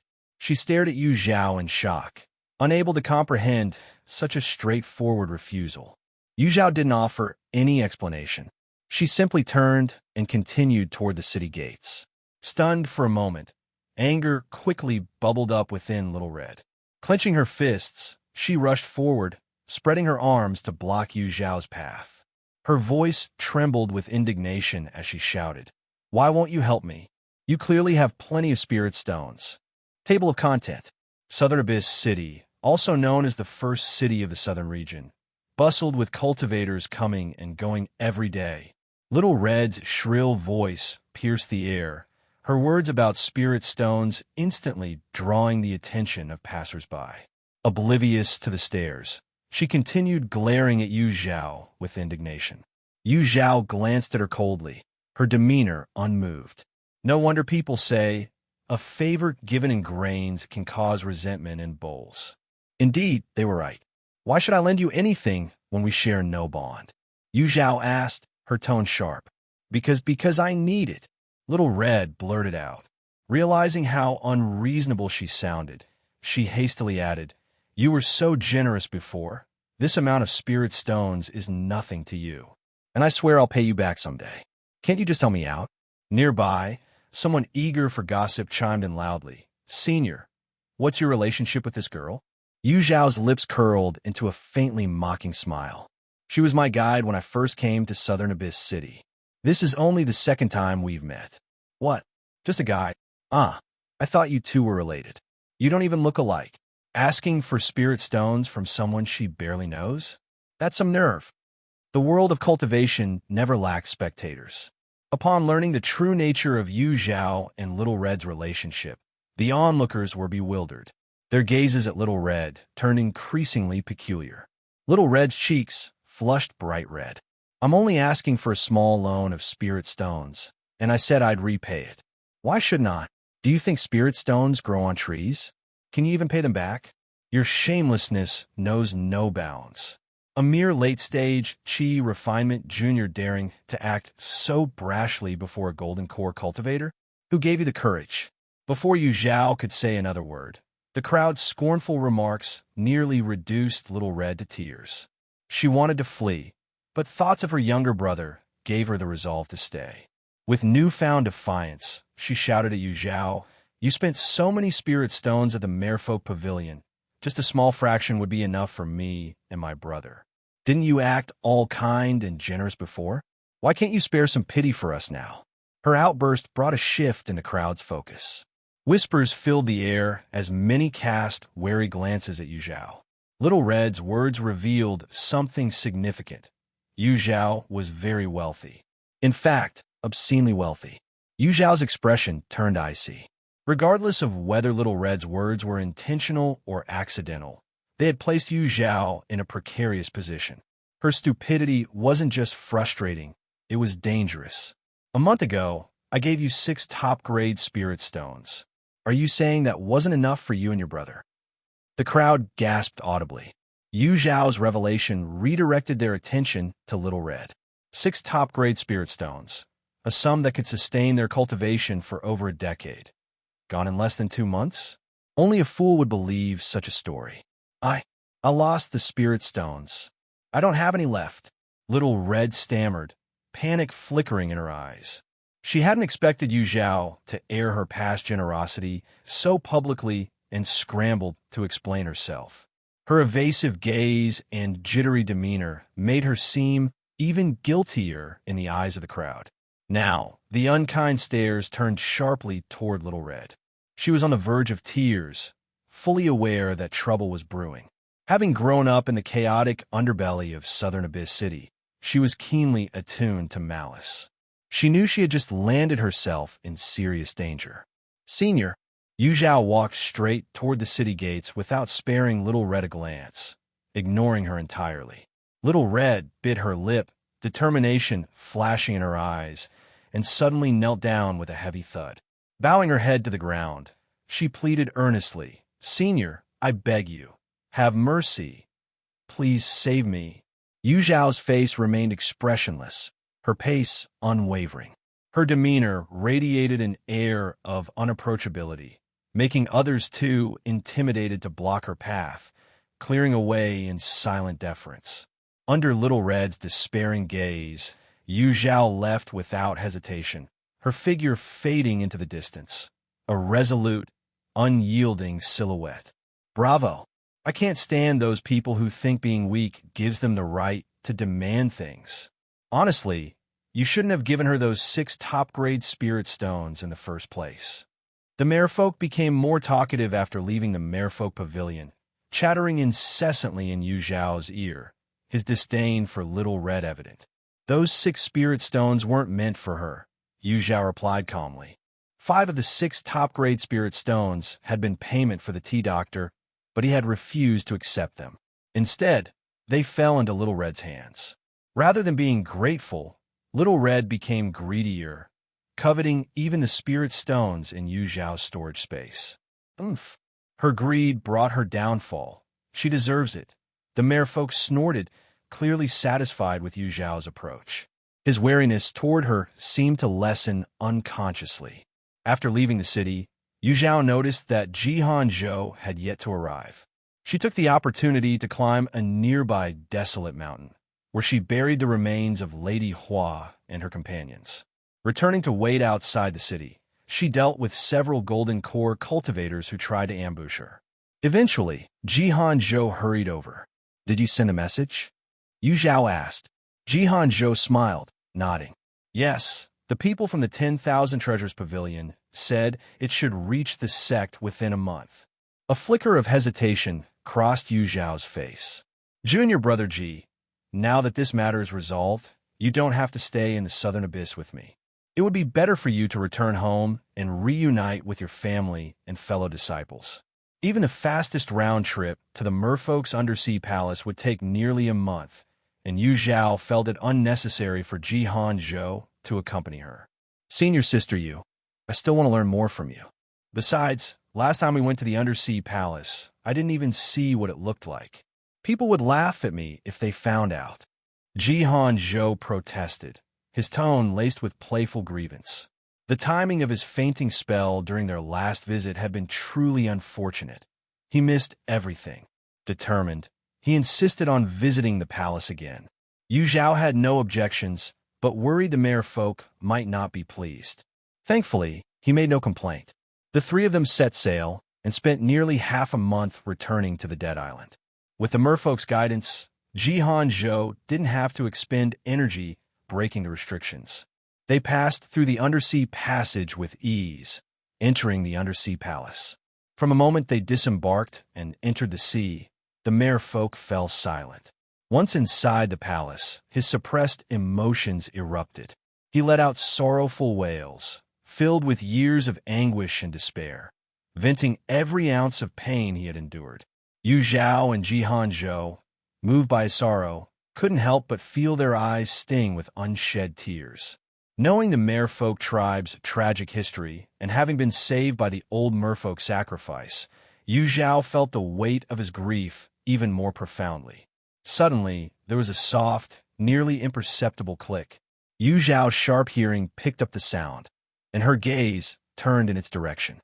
A tiny bead, no larger than a grain of rice, rolled to her feet. She bent down, picking it up for a closer look. Her eyes flickered with a hint of contemplation. Table of content. Yu Zhao turned her hand, retrieving another white bead from her storage space. Comparing the two, she noticed that aside from their size, their color and sheen were nearly identical. She gazed in surprise at the spot where the smaller bead had appeared seemingly out of nowhere. Could this mean a new merfolk has been born? However, whether due to the unique nature of the merfolk physiology or an unseen barrier between them, Yu Zhao felt the presence of someone watching her, but couldn't locate them. It was reminiscent of her first visit to the undersea palace, where she could sense the merfolk's aura, but couldn't pinpoint their exact position. Only a fellow merfolk seemed capable of locating another. With this in mind, Yu Zhao handed the tiny bead, resembling a grain of rice, to the merfolk before her. The merfolk froze, their entire being trembling with emotion. "Where did you find this?" they asked, their voice quivering. Yu Zhao pointed silently to a spot nearby. Like a whirlwind, the merfolk dashed to the indicated spot, calling out loudly. Their voice carried the unique cadence of their race's language, incomprehensible to both Yu Zhao and Jihan Zhou, but the spatial vibrations accompanying the words were palpable. Finally, several spatial fissures tore open. From within, fist-sized, water-blue, round eggs floated out one by one. Through their transparent shells, tiny, curled-up merfolk embryos could be seen. Yu Zhao and Jihan Zhou widened their eyes, holding their breaths, worried that even the slightest noise might disturb the unborn merfolk. The merfolk themselves seemed equally cautious, their voice softening noticeably. When the 48th merfolk egg drifted out of the fissures, a long pause followed. No more eggs appeared, and the fissures began to close. Yu Zhao and the merfolk's expressions grew increasingly grim. The small bead Yu Zhao had found earlier was clearly from a successfully hatched merfolk. But now, as the spatial fissures neared closure, there was no sign of the newborn. Could something have gone wrong? A tender cry suddenly broke the silence. A tiny merfolk, no longer than an arm's length, swam out from one of the fissures and clung tightly to the merfolk in front of her. She appeared no older than 3 or 4 in human years, her cheeks soft and round, and her pair of sapphire-blue eyes sparkling with innocence and curiosity. She pressed herself against the merfolk, listening to their chaotic heartbeat. Giggling, she exclaimed in a clear, sweet voice, "Brother, brother." Overcome with emotion, the merfolk was left speechless. After a long pause, they managed to stammer a response. "Brother's here, brother's here." "Brother, no cry." "Sad." The little merfolk murmured, her words melting the last fragments of the merfolk's guarded heart. Due to his unique physique, the merfolk couldn't shed tears even in his saddest moments. No one had ever told him not to cry, until now. This was his kin, his sister. After reveling in the joy of new life, the merfolk, Yu Zhao, and Jihan Zhou turned to another pressing matter. Helping Xianling, the merfolk was now reduced to just a heart to regain his physical body. The merfolk had never encountered such a predicament before. However, their treasure vault contained many rare and precious items. With Yu Zhao's awakened memory of the water spirit jade, she possessed an enhanced sensitivity to all things water-related. Together, they decided to give it a try. The restoration process lasted a full month, fraught with dozens of failures. Even Xianling himself lost hope at one point, but Yu Zhao's determination and the companionship of his little sister compelled him to persist. Their efforts were just beginning to bear fruit. Afterwards, the treasure vault of the merfolk tribe was left half empty, but their efforts were a success. Xianling reconstructed his physical body, claiming that it was now more resilient than ever. Recovered, he embarked on a bittersweet yet joyous life as a nurturing father. The elder of the merfolk tribe had hidden the unhatched merfolk eggs in the undersea palace, not out of reluctance to hatch them, but because the process required specific conditions. The most crucial condition was that the eggs had to be incubated inside the merfolk incubation pouch, which had long degenerated due to the elder's advanced age, making the task impossible for him. In the meantime, the unhatched eggs required a special spell to sustain their vitality, a technique only the elder could perform. This created a dilemma. While the elder could keep the eggs alive, he could not hatch them. If he passed away, the remaining eggs would perish with him. This was why, upon discovering that Yu Zhao was the only hope for their tribe's survival, he unhesitatingly chose to sacrifice himself for her. He understood that he could not ensure the tribe's continuation and could only gamble for heaven's mercy. As for Xianling's younger sister, the miracle child who hatched naturally without the aid of an adult merfolk, she was a phenomenon, a wonder of the merfolk tribe. Yu Zhao, safe travels, said Xianling. Safe travels, sister, safe travels, echoed the little merfolk girl. On the ship, Yu Zhao stood on the deck, waving toward the two figures in the water, one large and one small. Go back now. The next time I visit the southern abyss, I'll make sure to see you again. We'll be waiting, Xianling replied. Then, as if suddenly recalling something, he added, You're welcome to visit too, Jihanzhou. Jihanzhou, don't think I didn't notice you forgot me just now. Xianling gave an awkward smile. He truly hadn't meant it. Jihanzhou had been of great help in the undersea palace. However, for some reason, despite Jihanzhou's spirited and striking demeanor when alone, his presence seemed to vanish whenever he stood next to Yu Zhao. People instinctively overlooked him. After some thought, Xianling could only attribute this phenomenon to Yu Zhao's commanding aura, which overshadowed everything around her. Jokes aside, Jihanzhou bade a serious farewell to Xianling and the young merfolk girl. After exchanging a few more sentimental words, Yu Zhao steered the ship toward the shore. The little merfolk girl, holding onto Xianling's arm, still didn't understand what parting meant. She curiously asked her brother, Sister, come back when? Xianling gently stroked her soft hair, his gaze tender. Soon, the world was vast, and they were destined to meet again. Fairy Ye, this is flower honey, a specialty of the marsh forest. When consumed, it not only enhances beauty, but also imbues the body with a unique fragrance. I spent nearly half a year in the marsh forest gathering just this small jar. It's a token of my appreciation. Please accept it. Flower honey is nothing. I have here a vital energy restoration pill, a holy grail for nourishing and invigorating the body. The effects are immediate, and it's more suitable for Fairy Ye's needs. Fairy Ye, have a look at this treasure. When Su Ming returned to the inn, he found his little junior sister surrounded by a crowd 3 layers deep. His eyebrows furrowed as he stepped forward, grabbing 2 of them and flinging them aside. What are you all doing? Harassing my little junior sister? Do you have a death wish? Table of content. Among the disciples, Su Ming was often regarded as the least reliable, yet he was undeniably a true golden core cultivator. With a few swift moves, he parted the crowd, blocking his way, positioning himself protectively beside Ye Cong Xin.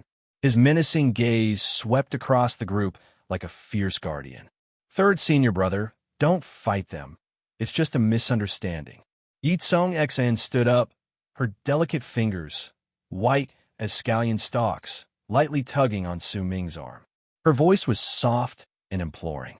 Su Ming turned to look at her. Today, Ye Cong Xin wore a plain-colored dress, accentuating her jade-like complexion. Her clear eyes carried a hint of worry, and the vulnerability etched between her brows made her seem even more fragile, someone who instinctively inspired protection. For a moment, Su Ming was dazed. His little junior sister had become even more beautiful. Third senior brother, she softly called again, her voice like a gentle breeze. Snapping back to his senses, Su Ming frowned. You're saying these people are all your friends? His skepticism was evident. These people didn't appear to be the righteous kind. Could they have deceived his junior sister? Yes, they mean no harm to me. Ye Cong Xin replied seriously. Senior, it is our honor that Miss Yi is willing to associate with us. We would never think of harming her. Miss Yi is kind and approachable. Meeting her is a blessing for us all. Fellow Taoist, we absolutely have no malicious intentions. If you doubt us, I swear upon my Tao heart. Watching the group vehemently defend themselves, some even appearing ready to gouge out their hearts as proof of innocence, Su Ming couldn't help but feel a sense of strangeness. Third senior brother, I'm really fine. Please return to your room and rest. Second senior brother is probably still waiting for you. Little junior sister, aren't you curious about what I discussed with eldest senior brother? Ye Cong Xin offered a bitter smile. Eldest senior brother and fourth senior brother didn't return with you. I've already guessed the outcome. Lowering her gaze, her voice dropped. They must still blame me. Absolutely not. Su Ming, seeing her distress, dared not press further. After offering a few comforting words, he hurriedly headed upstairs. However, at the staircase's turn, he stopped and glanced back. The group he had just dispersed had once again gathered around Ye Cong Xin. Their gazes were fervent, yet their actions were disciplined, not daring to overstep any boundaries. The more Su Ming watched, the stranger it felt. Got lectured by Fong Chenglang again, didn't you? Looking up, Su Ming realized he had unconsciously entered the room of his second senior brother, Lan Ziyu. Lan Ziyu's lips curled into a sneer, tinged with disdain and mockery. I told you before, both he and Shui Ju have been brainwashed by Yu Zhao. Even if Master himself came, he probably couldn't persuade them. Why bother making things difficult for yourself? Seating himself across from Lan Ziyu, Su Ming sighed. We've been stuck here for 3 months with nothing to show for it. The grand competition in the cultivation world is approaching. Eldest senior brothers' rivals are all in seclusion, training hard and improving their strength. I just wanted to ask him, what like a dog catching mice? Poking your nose where it doesn't belong, Lan Ziyu mocked as usual. Then, shifting his tone, he asked, what did he say? Su Ming's expression darkened. Eldest senior brother said he has his reasons. If we want to leave, we're free to go. He doesn't need us to stay. Huh. Lan Ziyu let out a cold laugh. He had expected this outcome. Fong Chenglang and Shui Ju were already beyond saving, utterly consumed by their obsession. If Yu Zhao wanted to throw a tantrum, so be it. But now, they were aiding her, stirring the pot, and trying to pressure him into conceding? Not a chance. Forget about them. Let's leave tomorrow, Lan Ziyu said decisively. After a moment of hesitation, Su Ming nodded in agreement. Staying here was a waste of time. It would be better to return and prepare for the grand competition in the cultivation world. By the way, second senior brother, when I came back just now, I saw little junior sister downstairs with some unfamiliar cultivators. She said they were her friends. And Lan Ziyu seemed unconcerned. Little junior sister was known for her good rapport with others in the sect. Making a few friends outside didn't seem unusual.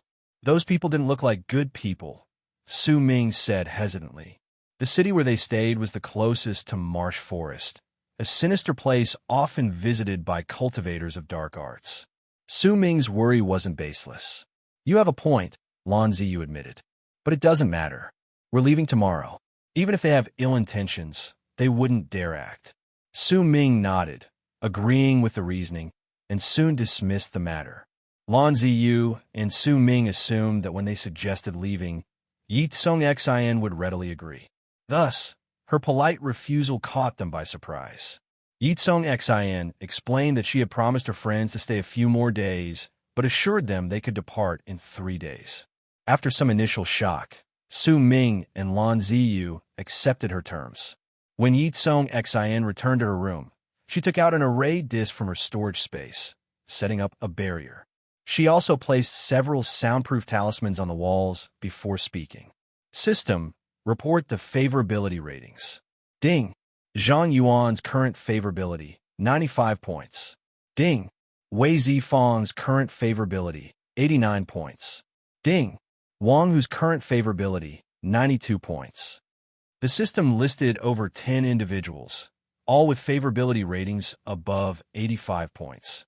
Ye Cong Xin smiled with satisfaction. She reflected on her past foolishness, wasting time on Fong Chenglang and others, forgetting the value of accumulating small gains. Just days ago, she had absorbed a wave of fortune, converting it into stamina points. The lingering discomfort in her chest had vanished, and her body felt significantly lighter.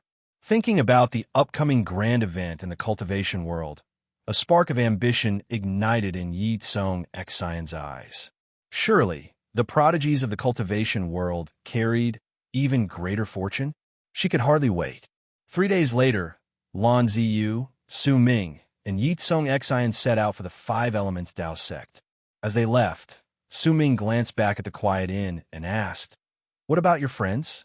Why didn't they come to see you off?" Ye Cong Xin curved her delicate eyebrows and smiled lightly. "The breeze brushes the bright moon, and mountains and rivers will meet again. There's no need for farewells." Su Ming nodded, half understanding, and felt a strange sense of awe. Little junior sister was no longer the same as before. Lan Ziyu shared the sentiment. This feeling intensified during their journey when Ye Cong Xin unexpectedly broke through to the late stage of foundation establishment. The advancement happened without warning, right before their eyes. Lan Ziyu was astonished. He had always known Ye Cong Xin to have a frail constitution. Despite her diligence, spending long hours each day cultivating, her body rejected about half of the spiritual energy she absorbed, leaving only a fraction for actual use. If she overexerted herself, her body would protest violently. Lan Ziyu had witnessed her gasping for breath, drenched in cold sweat, after failing to endure excessive spiritual energy. Her progress to foundation establishment alone was a miracle. Yet now, she had advanced further, and on the road, no less. His surprise brought his thoughts to Zhao. Little junior sister persevered despite her immense challenges, maintaining an unwavering determination. Meanwhile, Zhao, who had a perfectly healthy body, wasted her days complaining. The difference between them was stark. Table of content. Sometimes, when you tend to a flower, it refuses to bloom, yet a willow branch planted unintentionally flourishes. Lan Ziyu, while secretly lamenting, could never have imagined that not long after, he would encounter Zhao before Feng, Chenglang, or Cuiju. On the 10th day of their journey, Lan Ziyu and his two companions heard the sharp sounds of a battle echoing from afar. Su Ming asked, second senior brother, "What should we do? Should we go around?" Lan Ziyu thought for a moment. "You and little junior sister wait here. I'll go take a look first." "All right, second senior brother. Be careful." Lan Ziyu nodded to them and flew toward the source of the intense spiritual energy fluctuations. He wasn't one to meddle unnecessarily, but traveling often brought unforeseen incidents. If someone was in trouble, he wouldn't hesitate to help, as long as they weren't evildoers. As he got closer, he heard the distinct hum of a sword. The hum was clear and bright, like a phoenix's cry resonating through the heavens. Lan Ziyu's eyes lit up, and he instinctively felt a sense of admiration for the sword wielder. Quickening his pace, he raced toward the heart of the commotion. Just as he was about to reach the center of the battle, his divine sense picked up a familiar aura, and he hesitated mid-step. Why is she here? On the other side, Zhao stood calmly at the edge, observing Zhao in a duel. This wasn't her first time watching Zhao wield a sword, but every time she did, she couldn't help marveling at his innate swordsmanship. His sword and body seemed seamlessly connected, as if the blade were an extension of himself. Moreover, his technique grew more refined with each use. Just when one thought he had reached his peak, he would surpass expectations yet again. This time, Zhao's opponent was also a sword cultivator, a formidable one at the mid-golden core stage. Given Zhao's current cultivation level, he couldn't possibly hold his ground against such an opponent. Thus, Zhao used her illusion technique, causing the opponent's memories to blur and believe their cultivation remained at the late foundation establishment stage. By Zhao's estimation, the duel would conclude within the time it took for an incense stick to burn. But just then, an unexpected visitor appeared. She turned her gaze toward the northeast, her brows knitting slightly. Meanwhile, Lan Ziyu, having braced himself mentally, still felt a jolt of disbelief when he finally saw Zhao. Zhao has reached the golden core stage. Lan Ziyu's eyes were filled with doubt and uncertainty. Zhao, being thoroughly familiar with Lan Ziyu, could easily guess his thoughts from his expression. She smirked slightly. She was no longer the person she used to be, but Lan Ziyu's mind remained stuck in the past. Finding this somewhat dull, she averted her gaze. An incense stick's time later, the golden core cultivator's sword pierced Zhao's arm, but Jihan Zhou's own sword struck through his opponent's forehead. A flash of sword light. A murky liquid splattered. Bang! Jihan Zhou held his still dripping sword, oblivious to the pain in his arm. He turned to Yu Zhao, his smile as radiant as the sun. I won. Jihan Zhou was a handsome young man with sharp, spirited phoenix eyes and an unrestrained demeanor. His smile softened his arrogance, making him seem like a carefree youth full of sunshine. Yu Zhao, accustomed to this sight, saw nothing unusual. Lan Ziyu, however, found the scene oddly unsettling. It might have been the intuition between men, but he could clearly sense that Lan Ziyu harbored ill intentions. Any slight goodwill he had just begun to feel for him instantly evaporated, leaving his gaze sharp and prickly. Jihan Zhou also keenly noticed the sudden hostility directed at him. Turning his head, his previously smiling lips tightened into a straight line, and an icy chill seemed to settle over his expression. Their eyes locked, neither willing to look away first. Junior brother Ji, let's go. Yu Zhao used her spiritual energy to lift the storage pouch of the fallen golden core sword cultivator, her voice calm and indifferent. All right, Jihan Zhou replied, moving decisively towards Yu Zhao, treating Lan Ziyu as if he were air. Watching the two leave without hesitation, Lan Ziyu's face darkened with fury. Yu Zhao, how dare you not even greet your senior brother? Did you learn your manners from dogs? Jihan Zhou whipped around, murder flashing in his eyes. Watch your mouth. I'm speaking to her. What does it have to do with you? Get lost.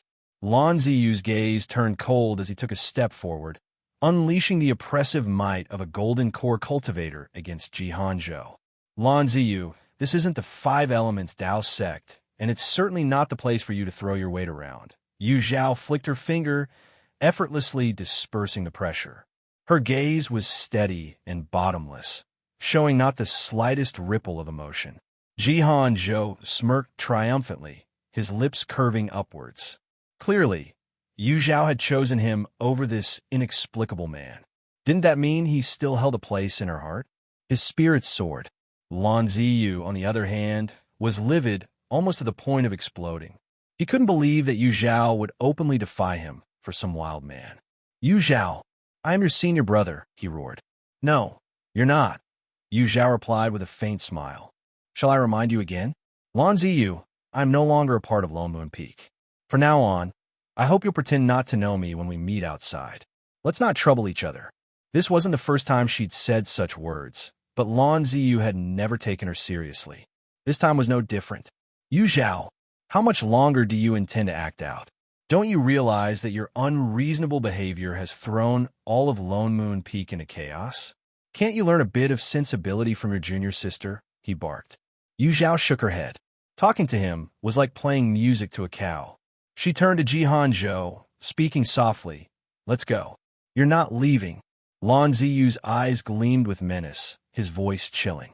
Yu Zhao, you're not going anywhere until you explain yourself. Jihan Zhou, seething, wanted to retort, but Yu Zhao placed a firm hand on his arm. When their eyes met, he understood her intent to handle this herself and chose to remain silent. The unspoken understanding between the two was like a stab to Lan Ziyu's eyes. Fury surged through his chest, threatening to erupt. Yet, it felt like a ball of cotton was lodged in his throat, impossible to shout, unbearable to swallow, leaving him even more aggrieved. Yu Zhao, meanwhile, raised her eyes, now as cold as winter frost. Lan Ziyu, if I defeat you, will you leave me alone? He thought he'd misheard. Did Yu Zhao actually think she could win against him? Even if she'd advanced to Golden Core, the gap between them was as vast as the heavens and the earth. To dream of defeating him was pure fantasy. Yes, he snarled through clenched teeth. If you win, I'll pretend I never knew you. But if you lose, you'll have to kneel, apologize, and promise never to act so willfully again. Furthermore, you'll treat junior sister kindly and stop making things difficult for her. Fine, I accept. Yu Zhao's reply was calm, resolute. Table of content. Senior sister Yu. Jihan Zhou thought senior sister Yu Zhao was being too reckless. This bet was completely unfair. Why should senior sister Yu winning only result in Lan Zi Yu promising to leave her alone, while losing required her to bow and admit fault? It wasn't equitable at all. However, Jihan Zhou didn't realize that all Yu Zhao truly desired was to sever all ties with these people. As long as Lan Ziyu stopped pestering her, she would be content.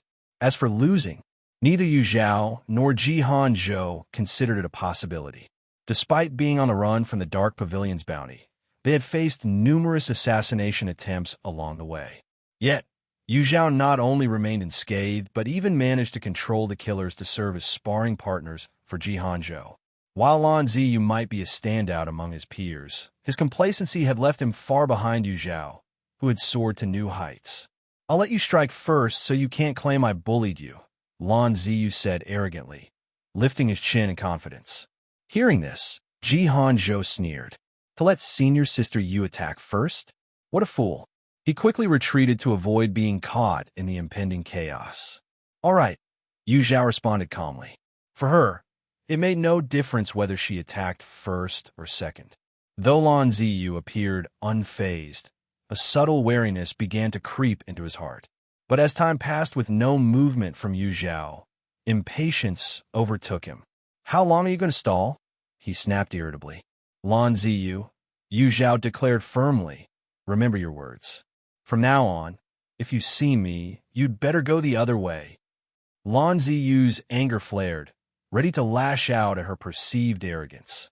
But just as he opened his mouth, a strange, alluring fragrance invaded his senses. His expression froze, and his tense features softened as a blissful look washed over his face. At that moment, it was as if he had stepped into a world of unparalleled pleasure. His spirit swayed, and a euphoric sensation surged from deep within him. Ugh! He bit down on his tongue instinctively, trying to regain his composure. But the overwhelming delight welling up from his very soul was impossible to suppress. Soon, rationality abandoned him. Taking out his life-bound flute, the breaking cloud flute, from his storage space, Lan Ziyu began to play. The melody was tender and hauntingly beautiful, resonating through the forest. Enraptured by his music, he unknowingly began to sway to its rhythm. Following the sound, Su Ming and Ye Cong Xin arrived to witness a bizarre sight. The typically aloof and proud Lan Ziyu singing and dancing in the middle of the woods. "Su Ming, Ye Cong Xin. Junior sister, pinch me. Am I possessed?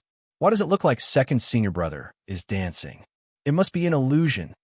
Su Ming gawked, his jaw practically hitting the ground. Ye Cong Xin recovered faster. She pinched Su Ming hard and urged, "Third senior brother, it's not you who's possessed. It's second senior brother. Quickly, go help him."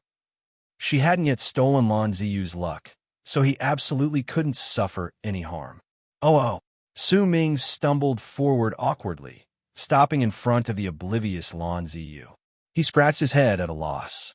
"Junior sister, what do I do?" Ye Cong Xin nearly exploded with frustration. Did this idiot really need to ask? The answer was obvious. Wake Lan Ziyu up with a slap. Taking a deep breath to calm herself, Ye Cong Xin sweetly advised, "Third senior brother, think of a way to wake him up." Su Ming glanced at Lan Ziyu, lost in his own world, then down at his own hand. With an air of resignation, he muttered, "Second senior brother, forgive me." Smack! Worried one slap might not suffice. Su Ming used every ounce of his strength. Caught completely off guard, Lan Ziyu was sent flying from the sheer force, tracing a graceful arc through the air. Second senior brother. Ye Cong Xin was stunned. Su Ming froze in place. Lan Ziyu, still unaware of what had happened, sat up groggily from a pile of fallen leaves, his eyes full of confusion. Second senior brother, are you okay? I didn't mean it. It's all your fault for looking so scary just now. Second senior brother, are you still dizzy? Does your body feel strange anywhere? Lan Ziyu looked at Su Ming, whose eyes darted around nervously, and Ye Cong Xin, who was filled with concern. Slowly, fragments of his memory returned. As the realization of his earlier actions hit him, A wave of heat rushed straight to his skull. Overcome with shame and rage, he wished he could sink back into unconsciousness forever. Second senior brother, what was wrong with you just now? Why were you suddenly dancing in the forest? Weren't you here to watch the fight? Where did everyone else go? Why are you the only one here? For the first time, Lan Ziyu loathed Su Ming's incessant chatter. He desperately wanted to forget what had just transpired. At the same time, his heart was gripped by an indescribable mixture of anger and fear.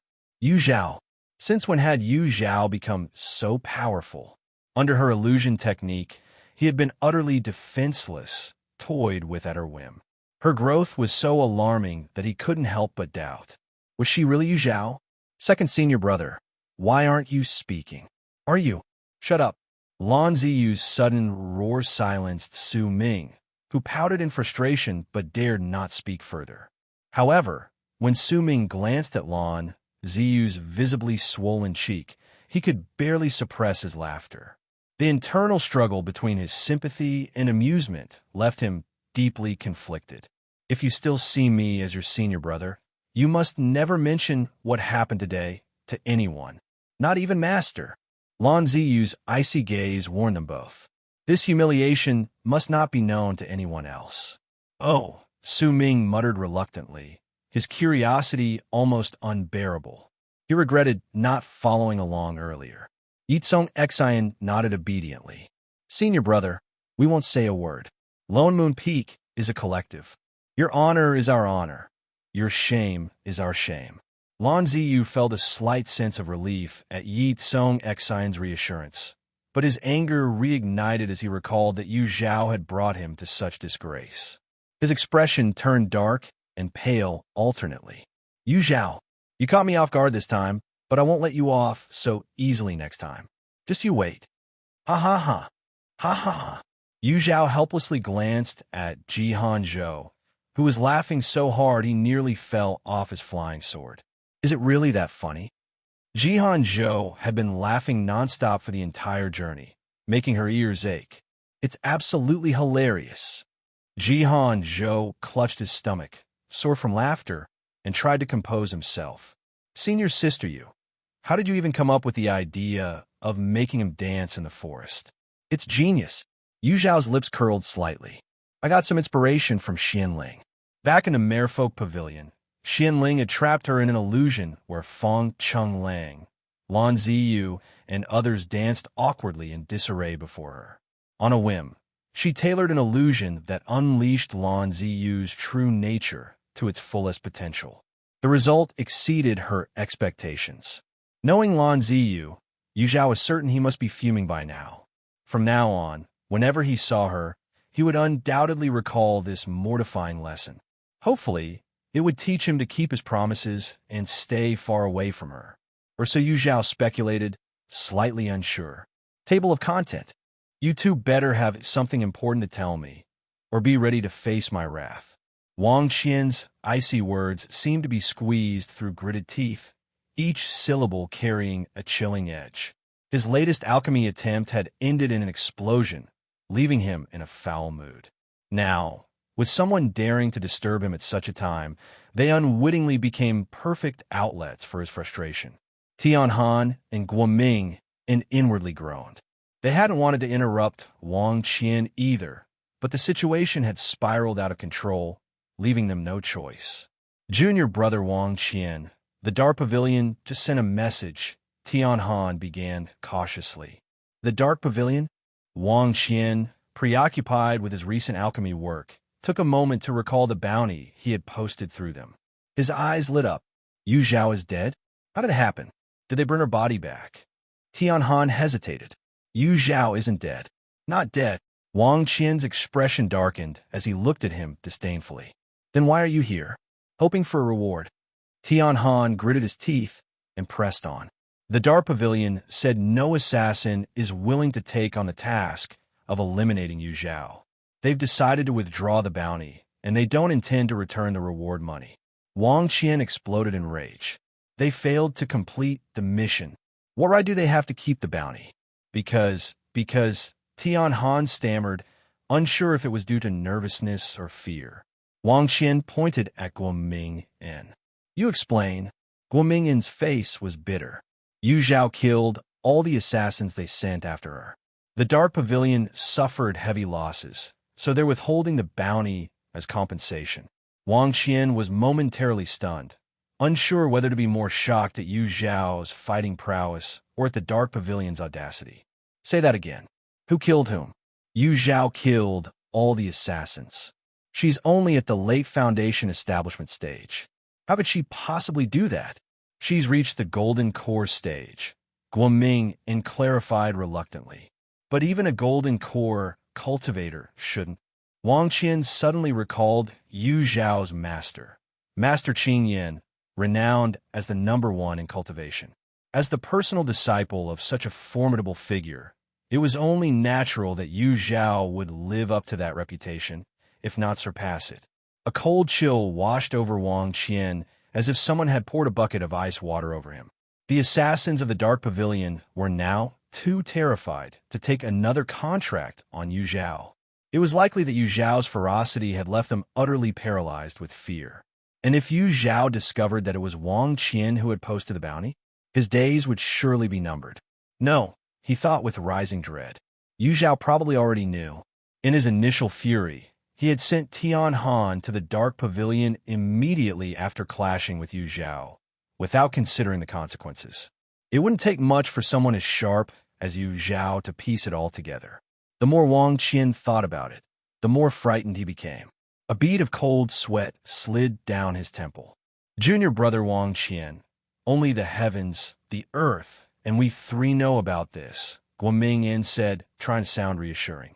As long as we deny it, Yu Zhao, no matter how powerful, wouldn't dare challenge the Greenwood sect directly. Seeing Wang Qian so panicked, Guoming-en felt a flicker of contempt but kept his tone gentle. He and Tian Han knew they could only rely on Wang Qian now. If he lost his composure, it would spell trouble for them all. But what about the Dark Pavilion? Wang Qian was still uneasy. The Dark Pavilion wouldn't dare inform Yu Zhao either, not unless they wanted to antagonize both the Greenwood sect and the Five Elements Dao sect, Tian Han asserted with confidence. Guoming-en nodded vigorously in agreement. Wang Qian's expression finally eased. If that's the case, we'll act as if this never happened. No one is to mention it again, especially in front of Mu Yi. Understood, the two replied in unison. Guoming-en added with a fawning smile, Junior brother Wang Qian, both senior brother Tian and I have always been on your side. The position of young sect master is yours by right. Tian Han chimed in, exactly. Once you become young sect master, don't forget to support us, Junior brother Wang. Ha, of course. Wang Qian laughed, his mood lightened. Having forged a shared secret, Wang Qian suddenly found the two men more agreeable. When he ascended to the position of young sect master, he would undoubtedly need loyal subordinates. Though Tian Han and Guoming-en were of mediocre talent, they could still serve as useful pawns. The three men, each scheming in their own minds, shared a moment of uneasy camaraderie. Black Armor City. As Yu Zhao and Jihan Zhou entered Black Armor City, their first impression was the silence. The wide streets lined with shops bustling with cultivators coming and going portrayed an air of liveliness, yet there wasn't a single sound. The eerie stillness was unsettling. Jihan Zhou lowered his voice instinctively as he asked, Senior Sister Yu, is it because Black Armor City is close to the marsh forest that the locals prefer silence? Yu Zhao shook her head. I'm not sure. Let's find an inn first and gather some information. All right. The two weren't the picky type and were about to settle on the first inn they found when they noticed a crowd of cultivators gathered outside and in ahead. Exchanging a glance, they immediately joined the crowd to investigate. It's the fourth case this month, isn't it? A man muttered. More than that. 3 others entered the marsh forest and never returned. At least 7 people have been lost. It's bizarre. I've stayed at this inn before without any issues. Why are all these strange incidents happening now? If more people die, who'll dare stay here? Who dare? Only someone courting death. The murmurs continued as the crowd discussed recent events. Inside the inn, The owner was negotiating with the city guards. After much persuasion and plenty of spirit stones, he managed to have the guards take away the latest corpse. Sitting dejectedly at the inn's doorstep, the owner let out a heavy sigh. It wasn't clear who had cursed the inn so maliciously, but guests had been dying one after another in peculiar ways. One succumbed to a cultivation mishap, bleeding from all 7 orifices. Another, practicing goo insect rearing, was bitten to death by their own insects. The most unfortunate one had a nightmare that triggered a fatal panic attack. He literally scared himself to death in his sleep. Who would believe such tales? And yet, they were true. Initially, there were still some fearless individuals willing to test their luck. But after today's death, even the boldest had fled. Now, the inn was empty, save for the staff and a dog in the backyard. "Oh, which deity did I offend?" the owner groaned. Zhao and Zhao listened carefully, piecing together what had transpired. Though intrigued, they had no intention of risking their lives over mere curiosity. That was until Zhao overheard someone in the crowd mention a familiar name. Good thing Fairy Ye left early. She avoided the curse. Fairy Ye? Zhao's eyes sharpened as she zeroed in on the speaker. In the cultivation world, it wasn't uncommon for names to overlap, especially surnames. However, her instincts told her this Fairy Ye was none other than Ye Cong Xin. When parting ways with Lan Ziyu, Zhao had sensed the distant auras of Su Ming and Ye Cong Xin. Judging by their trajectory, there was a high probability they had stopped in Black Armor City. Approaching the man, Zhao asked in an admiring tone, "Fellow cultivator, are you referring to Ye Cong Xin, the Fairy Ye? You know Fairy Ye too?" Table of content. The woman speaking had delicate, charming features. As Zhao approached, a wary look appeared in her eyes. But when Zhao mentioned Ye Cong Xin, the frost in her gaze melted away, replaced by a warm smile. Zhao nodded. "If the fairy you're referring to is Ye Cong Xin, then yes, I do know her." "That's her," the woman exclaimed in delight. "I've met Fairy Ye a few times before, but it's been quite a while since we last crossed paths. From what you just said, she stayed at this inn before." "Yes, but you're too late. You just missed her. She left about half a month ago," the woman replied with a sigh of regret. "I'm even more unlucky. I only met her once before getting caught up in other matters. By the time I tried to see her again, she was already gone." A flicker of doubt crossed Zhao's eyes. Why was this cautious female cultivator so guarded toward strangers, particularly fond of someone she'd only met once? Moreover, since Ye Cong Xin left, strange incidents had been occurring at this inn. Could this truly be a coincidence? Zhao quickly made up her mind. She decided to stay at this inn tonight. Calling over Zhao, she shared her decision. Without hesitation, he nodded in agreement. After all the experiences Zhao had gone through with Zhao, he adhered to a simple philosophy. You've seen your sister always had her reasons for her actions. His role was to comply unconditionally, speak less, and learn more. You've seen your sister would never lead him astray. The curious onlookers, having satisfied their nosy instincts, were ready to disperse. However, when they saw the young man and woman walking toward the inn, they froze.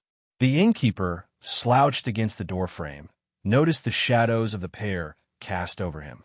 Lifting his weary head to glance at Zhao and Zhao, he immediately slumped back down, shaking his head and sighing. "Another couple of clueless kids come to join the fun," he muttered under his breath. "Innkeeper, we'd like 2 upper rooms," Zhao said. The innkeeper's sigh caught in his throat, and he began coughing violently, nearly choking on his own saliva. Despite his coughing fit, he desperately grabbed Zhao's sleeve, rasping between fits. "Guess, please." Zhao frowned deeply, clearly tempted to shake off the innkeeper's grip. The innkeeper clung to his sleeve as if his life depended on it, tears streaming down his face from the effort, refusing to let go. Seeing Zhao's exasperated expression, Zhao stepped in. "Innkeeper, we're here to stay, not to run off. But shouldn't you consider giving us a discount?" The innkeeper finally managed to catch his breath. He nodded eagerly. "A discount. A discount, absolutely." He couldn't let these rare, fearless customers slip away. Forget a discount. He'd pay them to stay if he had to. Under the enthusiastic gaze of the onlookers, the innkeeper and his assistant welcomed Yu Zhao and Ji Han Zhou into the inn with great zeal. Honored guests, all of our upper rooms are available. Please, feel free to choose whichever one you like, the innkeeper said, bowing so low his voice practically dripped with flattery. Innkeeper, Yu Zhao began, tell us which rooms the deceased guest stayed in. The innkeeper's expression instantly turned sour. However, he understood her concern. Who would want to stay in a room where someone had died? Rest assured, honored guests, the innkeeper said as he led them through the hallways, those unfortunate guests all stayed in the lower and mid-tier rooms. The doors to those rooms are sealed, and they won't be reopened until Buddhist monks come to offer blessings and release their souls. As expected, just as the shopkeeper said, all the rooms where the guests stayed were on the first and second floors, and their doors were sealed with unique talismans. Yu Zhao deliberately observed the layout of several rooms and noticed that, except for 2 rooms directly above and below each other, there was no apparent connection between the rest. This suggested that the issue was likely not with the inn itself, but with the people staying there. Shopkeeper, I heard that Fairy Yi stayed at your inn half a month ago. Do you remember her? You know Fairy Yi. The shopkeeper's reaction was one of pleasant surprise rather than shock. Of course I remember her.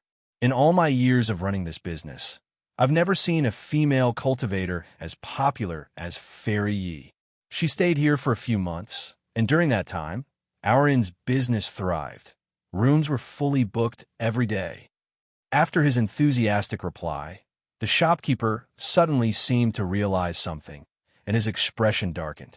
Could it be that someone was jealous of the inn's success and cursed us out of spite? That would be truly malicious. Yu Zhao focused on what the shopkeeper had said.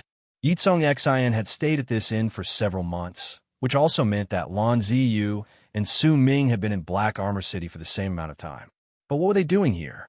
As she recalled the marsh forest located just outside Black Armor City, Yu Zhao's gaze grew cold. She hoped it wasn't what she suspected. Otherwise, she'd very much like to crack open Lan Ziyu and his companions' heads to see what they were thinking. Who's Fairy Yi? Is she very beautiful? Ji Han Zhou, noticing Yu Zhao deep in thought, took the initiative to ask, well, how should I put it? Fairy Yi isn't exactly the devastatingly gorgeous type, but there's just something about her that makes people adore her. The moment you see her, all your worries seem to disappear, the shopkeeper said, his mood visibly lifting as he began to describe Fairy Yi. He animatedly recounted how likable and sought after she was. Ji Han Zhou raised his eyebrows in surprise. So there's someone like that in the cultivation world? I didn't believe it myself at first, but after seeing her in person, I couldn't help but be convinced, the shopkeeper replied. Compared to the guest who had gone to extreme lengths to curry favor with Fairy Yi, his behavior seemed relatively restrained. Yet to Yu Zhao and Ji Han Zhou, his attitude could only be described as fanatical. Shopkeeper, let me ask you one more thing. Were the deceased guests the ones who had more frequent contact with Fairy Yi? The moment this question was posed, both the shopkeeper and his assistant's faces grew visibly uncomfortable. The shopkeeper, no longer as amicable as before, snapped. What do you mean by that? Are you insinuating that this has something to do with Fairy Yi? Let me tell you, that's absolutely impossible. When Fairy Yi left, those people were perfectly fine. Besides, they had no grievances with her. Why would she harm them? He looked Yu Zhao up and down, his tone sharp. Are you here to stay at the inn, or are you here to stir up trouble? Yu Zhao remained unbothered by his hostility. She smiled faintly. Of course, I'm here to stay. I was just curious and asked one too many questions. If I offended you, I apologize. Now, could you show us to our rooms? Still skeptical, the shopkeeper led Yu Zhao and Ji Han Zhou to an upper-class room, his attitude no longer as welcoming as it had been earlier. Once he left, Ji Han Zhou entered Yu Zhao's room, his tone firm. That Ye Cong Xin is definitely suspicious. Yu Zhao smiled knowingly. Oh, what makes you say that? Anyone who can make a profit-driven shopkeeper take such a risk defending her is already strange enough, isn't it? Indeed, it was strange. But those involved in the situation were often blind to the truth. How many could see clearly while caught in the middle of it all? Table of content. Senior sister Yu. Do you suspect that those people's deaths are related to Ye Cong Xin? Zhao couldn't fully grasp the connection between Yu Zhao and Ye Cong Xin, but it was obvious that Yu Zhao paid her far too much attention. Earlier, she had agreed to stay only after hearing news about Ye Cong Xin. Yu Zhao didn't confirm or deny the question, but her thoughts were spinning. In her previous life, she had inadvertently discovered that Ye Cong Xin was making deals with malevolent entities. Without any evidence, no one believed her accusations, and it had even cost her life in the end. This time around, Yu Zhao hadn't planned to reveal Ye Cong Xin's secret. After all, if people like Feng Chonglang admired Ye Cong Xin, they probably wouldn't mind their fortunes being siphoned by her. However, in her past life, Ye Cong Xin had targeted the prodigies of the cultivation world, those with abundant fortune. Even as their fortune was gradually devoured, it took time for them to notice. But in this life, for some unknown reason, Ye Cong Xin had started targeting ordinary cultivators. Their fortunes were already scarce, and being consumed by her led directly to their deaths. This behavior was tantamount to murder. If Ye Cong Xin were allowed to continue unchecked, a catastrophe was inevitable. Still, if Yu Zhao wanted to strike first, Ye Cong Xin's backers on Lone Moon Peak would be the biggest obstacle, unless she could find evidence of Ye Cong Xin's collusion with the malevolent forces. Yu Zhao's brows furrowed tighter with each passing thought. After a moment, she shook her head, deciding to postpone dealing with it.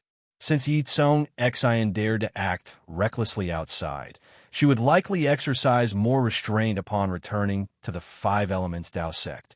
For now, Yu Zhao's top priority was to grow stronger. Only by becoming powerful could she protect herself. Junior brother G, you should go rest for now. Tomorrow morning, we'll head to the city shops to buy some insect-repelling and antidote pills before making our way to Marsh Forest. Understood. Zhao, ever considerate, didn't press for details and left. The next day, Yu Zhao and Zhao left the inn under the astonished gaze of the innkeeper. They headed directly to the busiest shop on the street and bought over a dozen popular pills before leaving the city for Marsh Forest. As its name suggests, Marsh Forest is a place where marshes and dense forests coexist. Beneath layers of decaying leaves, you might find solid ground, or a treacherous bog eager to swallow you whole. Every step in Marsh Forest demanded careful consideration.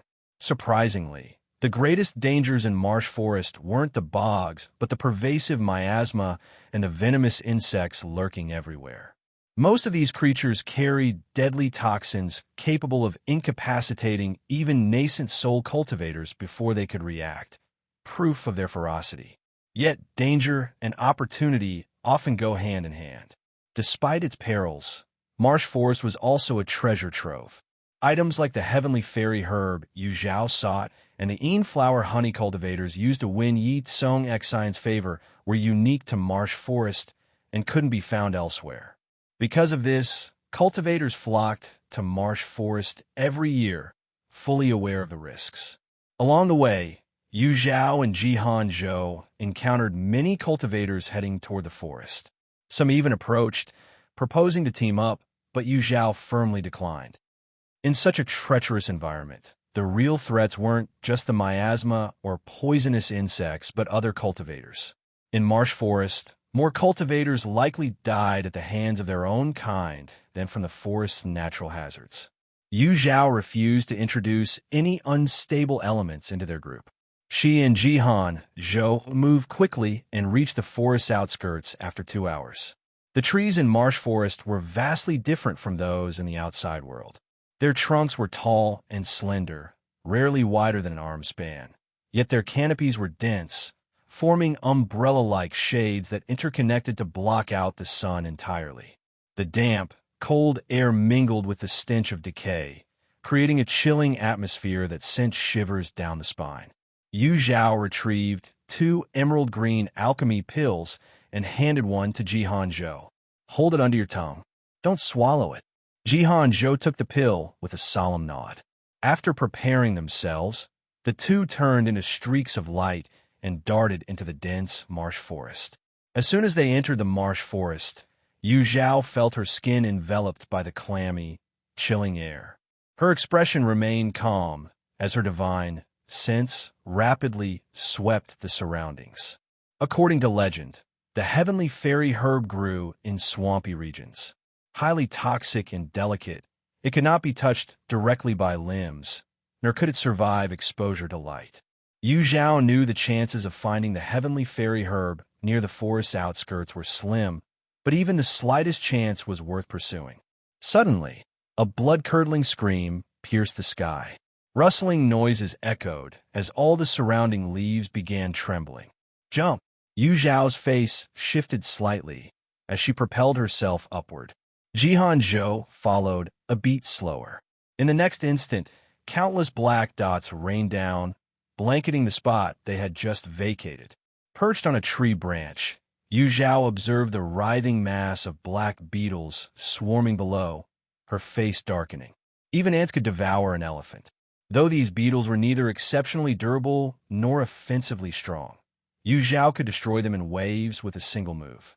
However, such a massive concentration of poisonous insects was still something even she had to avoid. Be cautious, she warned Zhao before glancing in the direction of the earlier scream. Once again, she reminded herself to tread carefully. Elsewhere in the marsh forest, Ju was sprinting through the dense woods with the unconscious Fong Chunlang slung across his back. Fong Chunlang's face had turned dark, and he was barely clinging to life. Not far behind them, a demonic woman with an eerie beauty was in hot pursuit. Hee, you can't escape. Why not stop running and become food for my darling little pets? Don't worry, it won't hurt much. It'll be over quickly, she teased with a sinister laugh. Gritting his teeth, Ju pushed his spiritual energy to its limit, the strain causing searing pain in his meridians. Yet, the agony in his heart far outweighed the physical torment. Fong Chunlang had been poisoned by the demonic woman's venomous insects while saving Ju. Now, he lay in a coma. Ju had thought that after their heated argument that day, Fong Chunlang would no longer concern himself with his safety. But Fong Chunlang, ever the senior brother, had still chosen to protect him, even at great personal cost. Hatred for the demonic woman's cruelty burned within Ju, but he despised his own weakness even more. Powerless to avenge Fong Chunlang, he could only flee in disgrace. Suddenly, with a squelch, Ju's right leg plunged into a patch of mud. His face paled as he realized the danger. Looking down, he saw his foot had sunk into a hidden swamp. He tried to gather strength to pull free, but an overwhelming force dragged him deeper. As he struggled against the mire, the demonic woman closed in. See? I told you there's no escape. She mocked, her crimson nails gleaming as she sneered. Ju's face hardened as he ignored her taunts. After a tense moment, he finally managed to extract himself from the swamp, though his body was now filthy and disheveled. Gone was his usual air of refinement. He looked more like a distressed nobleman in dire straits. The demonic woman's lips curled into a wicked grin. She darted forward and leaned close to whisper in Ju's ear, her voice dripping with malice. You smell so sweet. Table of content. Ju was startled at first, but quickly retreated to the side, a look of disgust crossing his face. The alluring woman let out a crisp laugh. Little cultivator, did you think I was interested in you? What I meant by fragrance was the scent of medicine. You're an alchemist, aren't you? Ju remained silent. As they say, medicine and alchemy go hand in hand. Since you're an alchemist, you must understand the principles of mutual generation and restriction in medicinal properties, correct? A peculiar glint flashed in her eyes. Hearing this, Ju's pupils contracted slightly. He had a rough idea of what this demonic woman intended for him. I can ensure your senior brother doesn't die, but you must serve as my poison tester, she declared with absolute confidence, as if rejection was an option. Ju turned to glance at his eldest senior brother, Fong Chenglang, whose face was pallid and lifeless. Without much hesitation, he nodded. Fine. Heal my senior brother first. Relax. This poison won't kill him for another 3 to 5 days. But first, you'll assist me in testing the poison, she said firmly. Before Cui Ju could reply, a red insect, no larger than a thumb, flew out from the woman's sleeve and landed on his fingertip. Cui Ju resisted the urge to fling the insect away, staying motionless. The next moment, searing pain erupted from his finger, spreading rapidly throughout his body. Ah! He cried out, clenching his fist tightly and dropping to one knee. His once serene and ethereal face twisted in agony, sweat pouring from his forehead. Giggle. I've named this poison Heartbreak Red. Do you feel as though your organs are burning, as if your insides are being torn apart? The woman's laughter grew more gleeful as she watched his suffering. Cui Ju could no longer make sense of her words. His world was consumed by unbearable pain. He used his last ounce of strength to lay Fong Chenglang gently on the ground, then collapsed to his knees, pressing his forehead against the dirt in an attempt to alleviate the torment. Wave after wave of pain surged through him, leaving him convulsing.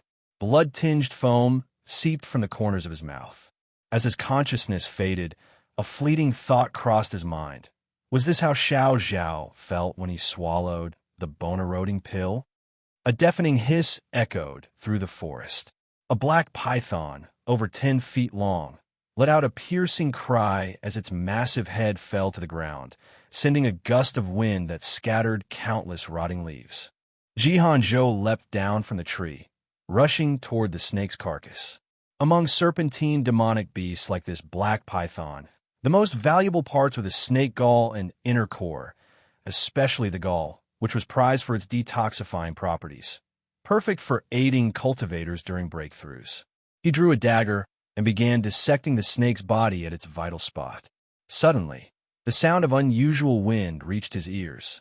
Without so much as glancing up, Zhao continued his task, meticulously searching for the beast's inner core. However, the 3 figures watching from short distance became increasingly apprehensive. Exchanging silent glances, one of them, an older man, stepped forward cautiously. Whoosh! A single leaf flew through the air and embedded itself in the ground, just an inch from the man's foot. The trio looked up in unison, only to see a woman perched casually in the tree. Her features were indistinct, her left leg propped against the trunk while her right leg swung lazily. Without hesitation, the 3 men turned and fled. If they had lacked a sense of self-preservation, they would have long perished in the treacherous marsh forest. Failing to notice such a powerful presence before intruding on her domain was enough of a warning. After running hundreds of feet, the trio finally stopped to catch their breath, relief washing over them. They had narrowly escaped death today. Meanwhile, Zhao extracted the snake gall and inner core, placing them carefully into a separate storage pouch. The group's spoils from their time in marsh forest were securely stored, ready to be divided upon their departure. Senior sister Yu, everything is packed and ready. A voice rang out. Yu Zhao leapt gracefully, landing in front of Zhao. She was about to call for their departure when the sound of deliberate, heavy footsteps reached her ears. Turning together, Yu Zhao and Zhao saw 4 elegant female cultivators emerge from the dense underbrush. In the dim, shadowy forest, their presence seemed to bring a burst of light, making the surroundings more vibrant. The sight of Yu Zhao made their eyes light up as well. The 4 women varied in strength. One was at the mid-stage golden core, another at the early stage, and the remaining 2 were at the late stage of foundation establishment, much like Zhao. The leader, a mid-stage golden core cultivator, stepped forward with a dazzling smile and greeted Yu Zhao warmly. Greetings, fellow cultivator. We are disciples of Hundred Flowers Valley. Seeing your extraordinary bearing and noble demeanor, we couldn't resist approaching to make your acquaintance. We hope we're not being too forward. From the moment Yu Zhao spotted them, she felt a certain familiarity. Hearing them introduce themselves confirmed her suspicions. Hundred Flowers Valley, a sect unique in the cultivation world for its female-centric hierarchy, was known for its disciples' innate confidence, not one stemming from their sect's prestige, but an inner, bone-deep poise. To them, people were divided into two categories, women and useful men. The fact that the women barely acknowledged Jihan Zhou allowed Yu Zhao to confirm their identity even before they spoke further. Returning their courtesy with a smile, Yu Zhao introduced herself. Yu Zhao of the Five Elements Dao sect. This is Jihan Zhou of the Heavenly Sword sect. Upon hearing Yu Zhao's affiliation, the women were overjoyed, barely registering the latter part of her introduction. The leader, MOCI, quickly took the lead in introductions. You Taoist, I am MOCI. These are my junior sisters, Jingnan, Wang Shengshui, and Yangxi. Yu Zhao greeted each one in turn, the atmosphere warm and friendly. Jihan Zhou, meanwhile, stood awkwardly to the side. He attempted to insert himself into the conversation, only to find himself consistently ignored.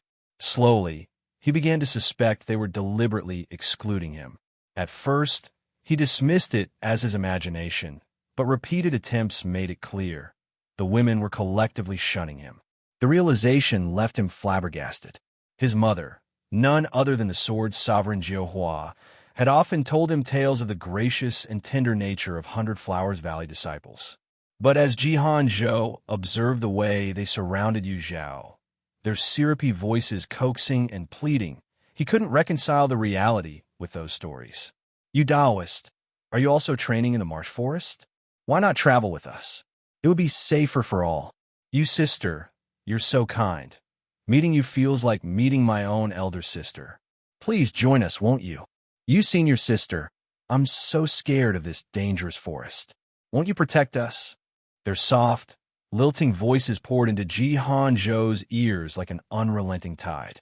He stared, dumbfounded, as the four women clustered around Yu Zhao, lavishing her with attention. A sudden thought struck him like lightning. Could it be that his mother had once basked in the same kind of adoration, inspiring those overly idealistic stories? He had been deceived. Table of content. The female cultivators of Hundred Flowers Valley were so enthusiastic that Yu Zhao found it hard to cope. She had no choice but to use the excuse of searching for the heavenly fairy herb to tactfully decline their invitations.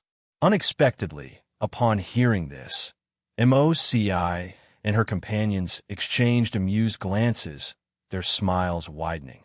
Taoist you, it seems fate has truly brought us together. We know where to find the heavenly fairy herb. Yu Zhao was pleasantly surprised. Really? I would greatly appreciate it if Taoist MO could share this information. MOCI explained with a smile. Taoist you might not know this, but it's a tradition in Hundred Flowers Valley to collect flower honey for brewing wine. As a result, disciples often visit the marsh forest every year. A few years ago, one of my senior sisters discovered a heavenly fairy herb in the marsh forest and marked its location, advising us to steer clear of it. However, due to sect rules, we can't simply hand you the map, but we can personally guide you to harvest it. Having said this, MOCI and her sisters all looked at Yu Zhao with anticipation. The warm enthusiasm, coupled with the lure of the heavenly fairy herb, was irresistible. Yu Zhao eventually agreed to join them. What was once a two-person team consisting of Yu Zhao and Jihan Zhou now expanded into a group of 6. Yu Zhao walked in the middle, flanked on both sides by the women of Hundred Flowers Valley, while Jihan Zhou trailed at the end of the line. Jihan Zhou wore a despondent expression, his typically spirited eyes drooping with sorrow as he cast a resentful glance at Yu Zhao. You senior sister, you must visit Hundred Flowers Valley when you have the time. I'll treat you to my homemade Hundred Flowers wine. You elder sister, what do you usually do at the Five Elements Dao sect? I have a few cultivation questions. Could you please help me out? Pretty please. Taoist you. Listening to the cheerful chatter ahead, Jihan Zhou felt even more bitter. The joys of others didn't resonate with his sadness. Junior brother Ji, keep up. Coming. Jihan Zhou perked up instantly, his eyes regaining their usual vigor. On the way to find the heavenly fairy herb, Moci and her companions also collected some flower honey. Their experience was evident. Upon locating a beehive, they immediately lit a specially crafted incense to drive away the giant bees that fed on flowers. They then extracted half of the honey before swiftly retreating. The entire process took less than the time it takes for half a stick of incense to burn. Senior sister Mo, senior sister you, have you noticed a black beetle that seems to be following us? Suddenly, she stopped and uncertainly voiced her observation.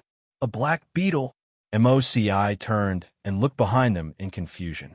Zhao also scanned the area with her divine sense, and indeed, a fist-sized black beetle was perched on a tree trunk in the distance. Although she had little impression of it, since the marsh forest was teeming with snakes, insects, rats, and other pests, seeing this black beetle triggered an inexplicable wave of intense aversion within her. The sensation came on so suddenly and powerfully that Zhao couldn't ignore it. With a flick of her fingers, a radiant beam of spiritual energy coalesced at her fingertips and shot toward the beetle. As the beam flew, it grew larger and brighter. The black beetle seemed to sense the incoming threat. Its hardened front wings rose like a shield, while its rear wings flapped rapidly, propelling it several meters away in an instant. However, no matter how fast it was, the beam of spiritual energy was faster. Boom! The light burst into a dazzling explosion, and the ensuing surge of spiritual energy engulfed the area. The black beetle appeared to have been obliterated in the blast, leaving no trace behind. Although Moci and the others didn't understand why Zhao reacted so strongly to a mere beetle, they refrained from asking. Without further mention of the incident, the 6 of them resumed their journey. Are all alchemy practitioners as resilient as you? Yao Wuji looked down at the pale-faced Cui Ju, clicking her tongue in fascination. Her eyes gleamed with the excitement of a child discovering a new toy. Cui Ju lay rigid on the ground, his chest barely rising, appearing more corpse than man. It was his 5th day as Yao Wuji's poison test subject. His lower body was completely numb, his vision blurry, and his hearing dulled. Though not dead, he was enduring a fate worse than death. All right, you've been so obedient. I'll make an effort to keep you alive a bit longer, Yao Wuji said, shifting her gaze to Fong Chenglang, who was nearby. She nudged him with her foot. Your junior brother can't move his legs anymore. From now on, you'll carry him. Fong Chenglang's face darkened, and his gaze burned with fury. He glared at Yao Wuji as if he could tear her apart. She chuckled lightly. Why are you looking at me like that? Your junior brother willingly made this deal with me to save you. If anything, you should be thanking me for sparing your life. Fong Chenglang clenched his jaw so tightly he nearly shattered his teeth. Only after regaining consciousness had he learned that Cui Ju had volunteered as Yao Wuji's test subject to save him. To make matters worse, the antidote she'd given him left traces of poison in his body. If his spiritual energy circulated too quickly, the latent toxins would activate, ensuring his death within 3 breaths. In short, both their lives were now firmly in this woman's hands. The esteemed sword gentleman, known for his uprightness, had never suffered such humiliation. If not for Cui Ju's safety, he would have rather self-destructed than endure this torment. Move it! Carry him! Yao Wuji barked, kicking him again. With gritted teeth, Fong Chenglang rose and lifted Cui Ju onto his back. Senior brother, it hurts. Cui Ju's voice was barely audible, yet to Fong Chenglang, it sounded like a thunderclap. Tears welled up in Fong Chenglang's eyes. Ju, don't be afraid. Senior brother is here. He vowed to bring Cui Ju home safely. Yao Wuji watched their heartfelt moment with irritation and clicked her tongue. Just as she was about to urge them onward, a pillar of light burst into the sky in the distance, illuminating half the marsh forest with its gentle glow. She froze momentarily before a look of ecstasy crossed her face. A spiritual herb has emerged. Without hesitation, she used her spiritual energy to form a rope, binding Fong Chenglang and Cui Ju, and sped toward the light. Simultaneously, nearly every cultivator in the marsh forest noticed the massive light pillar piercing the darkness. All began racing toward its source. Yu Zhao and her group of 6 were no exception. MOC's face lit up with joy.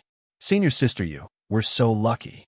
It's been ages since a spiritual herb appeared in the marsh forest. Not since a century ago, I think." The 100 Flowers Valley cultivators were well acquainted with the area's peculiarities. Yu Zhao shared her excitement. Even if the spiritual herb ultimately didn't fall into her hands, witnessing such a rare event was still worth the journey.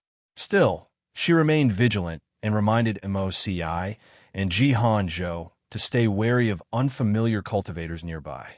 While some lacked the strength to compete for the herb, they wouldn't hesitate to exploit the chaos to ambush others.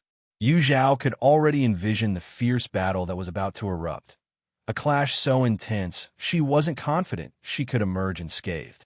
Yet, what did it matter? She no longer feared death. Only dying is insignificant as a blade of grass. Table of content. So many people. Within less than half an incense stick of time, Yu Zhao and her group of 6 had reached the location of the light pillar. Jingnan glanced around and let out a sigh of amazement. Yu Zhao scanned the area, her heart sinking. Over 300 cultivators had already gathered here, with more arriving continuously. The only reassurance for her was the absence of nascent soul cultivators, meaning she still stood a fighting chance. At that moment, a fiery red figure suddenly entered her line of sight.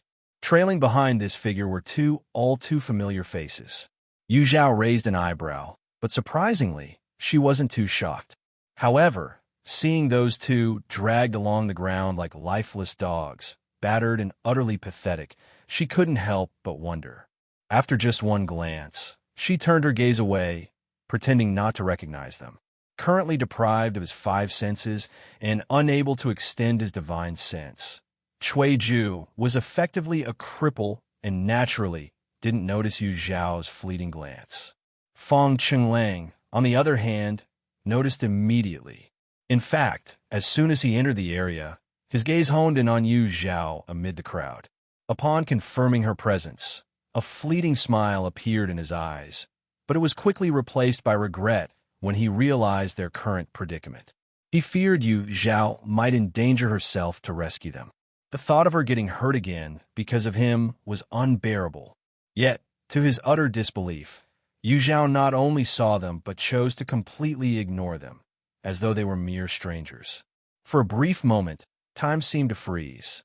A sharp pain tore through Feng Chenglang's chest, as if even breathing had turned into a form of torment. His bloodshot eyes locked onto Yu Zhao's figure, a silent cry echoing in his heart. "Little 6, look at your eldest senior brother. He misses you. Truly, he misses you. Why are you crying?" Yao Ji shot Feng Chenglang a disdainful glance. "I won't have time to deal with you 2 later. If you don't want to be seen as prey by the others, stop sniveling. It's sickening to watch."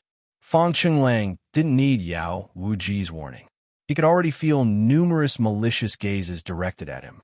Suppressing his sorrow, he positioned himself to shield Cui Ju. No matter what, he wouldn't let Cui Ju fall before him. At that moment, almost everyone's attention was focused on the light pillar at the center of the marshy swamp. A faint green miasma surrounded it, and within the pillar, the silhouette of a lotus flower could be seen. Some experienced cultivators immediately recognized it. "That's the pure world green lotus." "The pure world green lotus? You mean the one whose seeds can be refined into dispelling evil pills, born from filth yet untouched by it? It really is the pure world green lotus." Within mere breaths, the news spread through the crowd, stirring their emotions. The dispelling evil pill was a 4th-grade elixir, each worth approximately 100 top-grade spirit stones. A single lotus pod contained 9 seeds, meaning this lotus, along with its petals and leaves, could fetch nearly 1,000 top-grade spirit stones. For wandering cultivators, this was an unimaginable fortune. The greed in the air was palpable, with many already showing signs of restlessness. Zhao took advantage of the distraction caused by the 4 female cultivators from Hundred Flowers Valley, stealthily moving closer to Yu Zhao. In a hushed tone, he asked, "Senior sister Yu, why haven't they acted yet?" The light pillar's appearance should mean the spiritual herb is fully mature. The cultivators who arrived earlier than the others had not attempted to pick the pure world green lotus. Instead, they stood at the edge of the marsh, observing. This struck Yu Zhao as peculiar. Why would they willingly surrender such a rare spiritual herb to others? As she pondered this question, her gaze swept over the group of cultivators at the front. Soon, she reached a conclusion. Their expressions were tense, eyes flickering with unease and fear. It was clear that they had witnessed something truly terrifying, preventing them from moving forward. Just as Yu Zhao was about to share her speculations with Zhao, several figures sprang into action from the crowd, darting toward the column of light with lightning speed. Their movements spurred others into action, and within moments, dozens of cultivators launched themselves from various directions toward the marsh's center, all aiming for the pure world green lotus. However, the moment their bodies entered the range of the miasma, disaster struck. They seemed to lose control of their movements, plummeting from the air into the marsh one after another. What happened next was horrifying beyond words. The bodies of those who fell into the marsh began to dissolve at an alarming rate. Flesh melted away where it touched the marsh, leaving bones exposed in mere moments. Some lost both legs in an instant, while others had half their faces corroded, revealing ghastly white skulls. Agonized screams filled the air, reverberating above the marshland. In just a few breaths, silence returned. The marsh seemed to regain its tranquility, as if nothing had happened. The crowd stood frozen, the oppressive silence so deep one could hear a pin drop. Only after a long pause did they begin murmuring anxiously among themselves. The miasma is untouchable, and the marsh is deadly. Are both paths completely blocked? This is terrifying. The pure world green lotus is clearly not something mere mortals like us can dream of. Does anyone know how to dispel the miasma? Without it gone, none of us can get close to the lotus. The sight of the spiritual treasure within reach, but utterly inaccessible, filled everyone with frustration. Yet, seeing that no one else could approach, it either brought a certain grim comfort. Yu Zhao turned to Moci and asked, "Fellow Taoist Mo, your Hundred Flowers Valley frequently ventures into marsh forests. Have you ever encountered such a potent miasma?" Moci gave a bitter smile. "Never. If our sect knew such a dangerous miasma existed here, they wouldn't have sent us to gather nectar in this region." This confirmed that Moci and her companions had no means to dispel the miasma either. After a moment of thought, Yu Zhao beckoned Zhao to her side and whispered instructions in his ear. Zhao nodded, moving toward the marsh under the watchful eyes of the crowd. The sudden focus on him was palpable. Zhao proceeded to toss various items into the marsh, one after another. Spirit stones, beast bones, and even a defensive artifact renowned for its durability. Regardless of the item, each dissolved completely upon contact with the marsh, vanishing in less than 3 breaths. He glanced back at Yu Zhao, who shook her head, signaling him to return. Yu Zhao stroked her chin thoughtfully. This was her first time encountering such a perplexing and seemingly unsolvable dilemma. She decided to wait and observe, hoping some clever individual among the crowd might propose a solution. 1 hour passed. The crowd remained helpless, merely staring at the marsh. Another hour went by, and restlessness began to spread. Finally, a sharp, mocking voice broke the silence. "If we can't go above, then we go through the marsh. Feel free to get yourself swallowed whole. Don't drag the rest of us down with you," someone retorted angrily. The sharp voice rang out again, sneering, "I've been watching. It takes 5 breaths for the marsh to fully dissolve a person. If we space a few people apart and throw them into the marsh, we can step on their bodies to reach the lotus and come back." The crowd fell silent once more. A chilling aura of hostility began to fill the air. Table of content. This novel is translated and hosted only on BCAT translation. Friend Yu Zhao.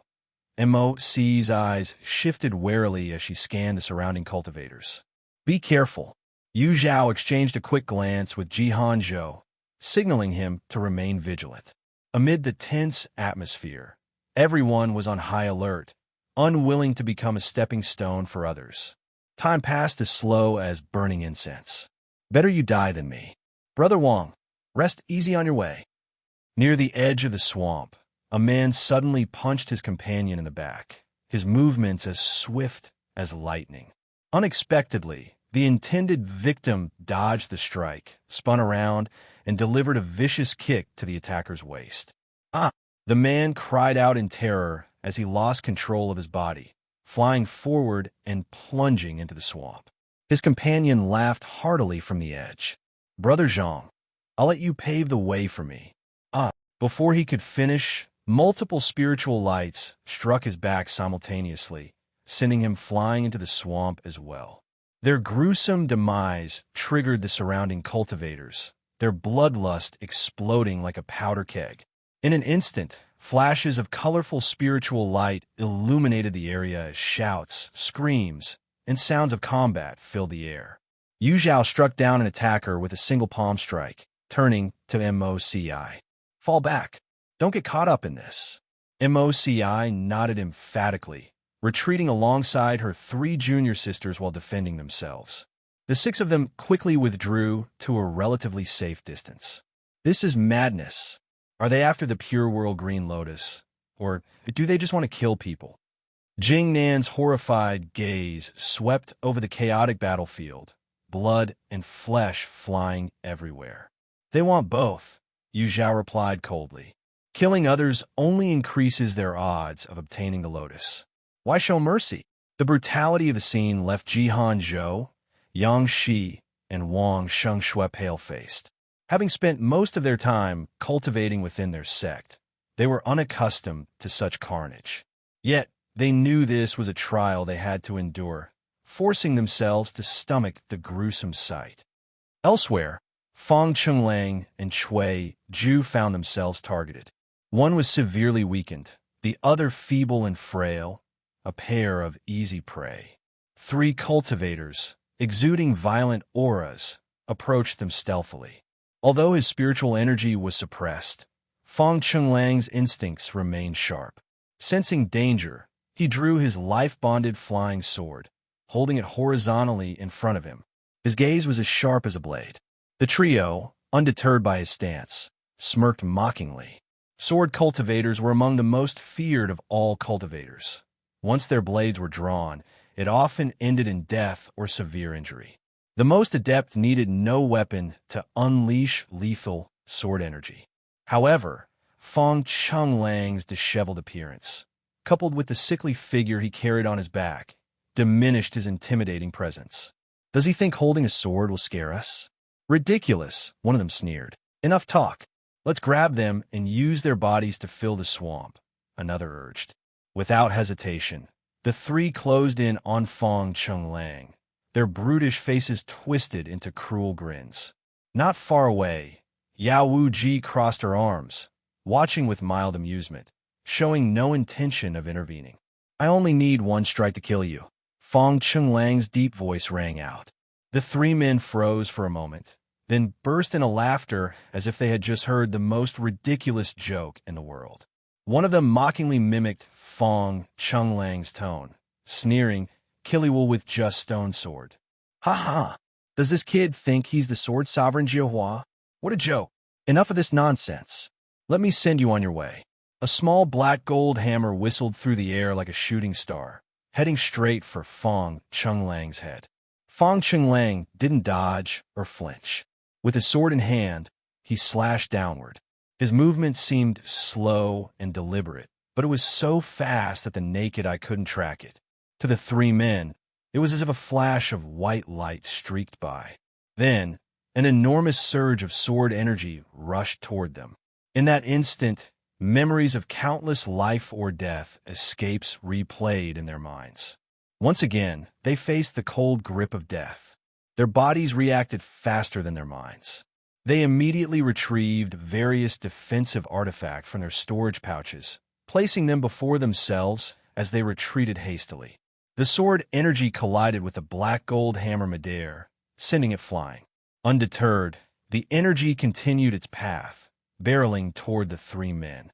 Shock and regret flashed across their faces, but despair quickly overtook them. Swish! Their bodies froze as a thin red line slowly appeared across their necks. With a sickening thud, three heads rolled to the ground. Their lifeless eyes remained wide open, reflecting their final moments of terror. Not bad. It seems my decision to plant the poisonous insects was the right one, Yao Wuji mused aloud, her expression a mix of surprise and amusement. The ease with which she had incapacitated Cui Ju and Fong Chenglang had led her to underestimate him. She hadn't expected such power from him. Her lips curved into a sly smile. Regardless of how formidable Fong Chenglang was, in the end, he still fell prey to her poisonous insects. That made her, in her eyes, the true victor. Fong Chenglang ignored her, raising his gaze to survey the surrounding cultivators. Those who met his eyes quickly averted their gazes, clearly shaken by the scene they had just witnessed. Quietly withdrawing his gaze, Fong Chenglang let out a subtle sigh of relief. That single slash had drained almost all the spiritual energy he could muster. Moreover, the excessive use of energy seemed to have agitated the poison within him, making it harder to suppress. He was at his limit. Senior sister, did you see that? That swordsman was incredible. Jihan Zhou exclaimed from afar, his face glowing with admiration. As a fellow sword cultivator, he could sense the intent within Fong Chenglang's sword energy, a spirit as resilient as bamboo, steadfast and powerful. Jihan Zhou couldn't help but silently hold the man in the highest regard. Really? I think you're better than him, Yu Zhao remarked nonchalantly. Hearing the first half of her sentence, Jihan Zhou was ready to defend Fong Chenglang. But the latter half left him stunned, his eyes lighting up with excitement. Really? Senior sister, do you truly think I'm better than him? Absolutely. One day, you'll surpass him and become an even greater sword cultivator. A wide grin spread across Jihan Zhou's face. His phoenix eyes sparkled like stars. Senior sister Yu believed in him, and he was determined not to let her down. Just as their conversation unfolded, the light pillar in the swamp suddenly disappeared. A delicate floral fragrance filled the air, saturating the surroundings. Table of content. This novel is translated and hosted only on BCAT translation. The Pure World Green Lotus has appeared. Everyone turned their gaze toward the marsh, and sure enough, a blue lotus swayed gently in the wind. Through the gaps in its petals, the plump and round lotus seeds in its pod were faintly visible. Just as the crowd was brimming with excitement over the emergence of this rare treasure, the ground suddenly quaked violently. From all directions came the cries of birds, the roars of unknown demonic beasts, and the eerie hum of insects. Before anyone could react, a rustling noise rose from beneath their feet. Countless poisonous insects, each uniquely grotesque, crawled out of the soil and surged toward the heart of the marsh like a tidal wave. Buzz, buzz. Looking up, they saw giant bees larger than human heads and carnivorous birds, their massive swarms darkening the skies. Within moments, the marsh seemed to transform into a sanctuary for venomous creatures and savage beasts. A cultivator, stunned and too slow to dodge, was bitten on the face by a poison beast. His flesh immediately began to decay, filling the air with a thick, nauseating stench. The pungent odor of blood quickly drew more creatures toward him. No, get away, get away.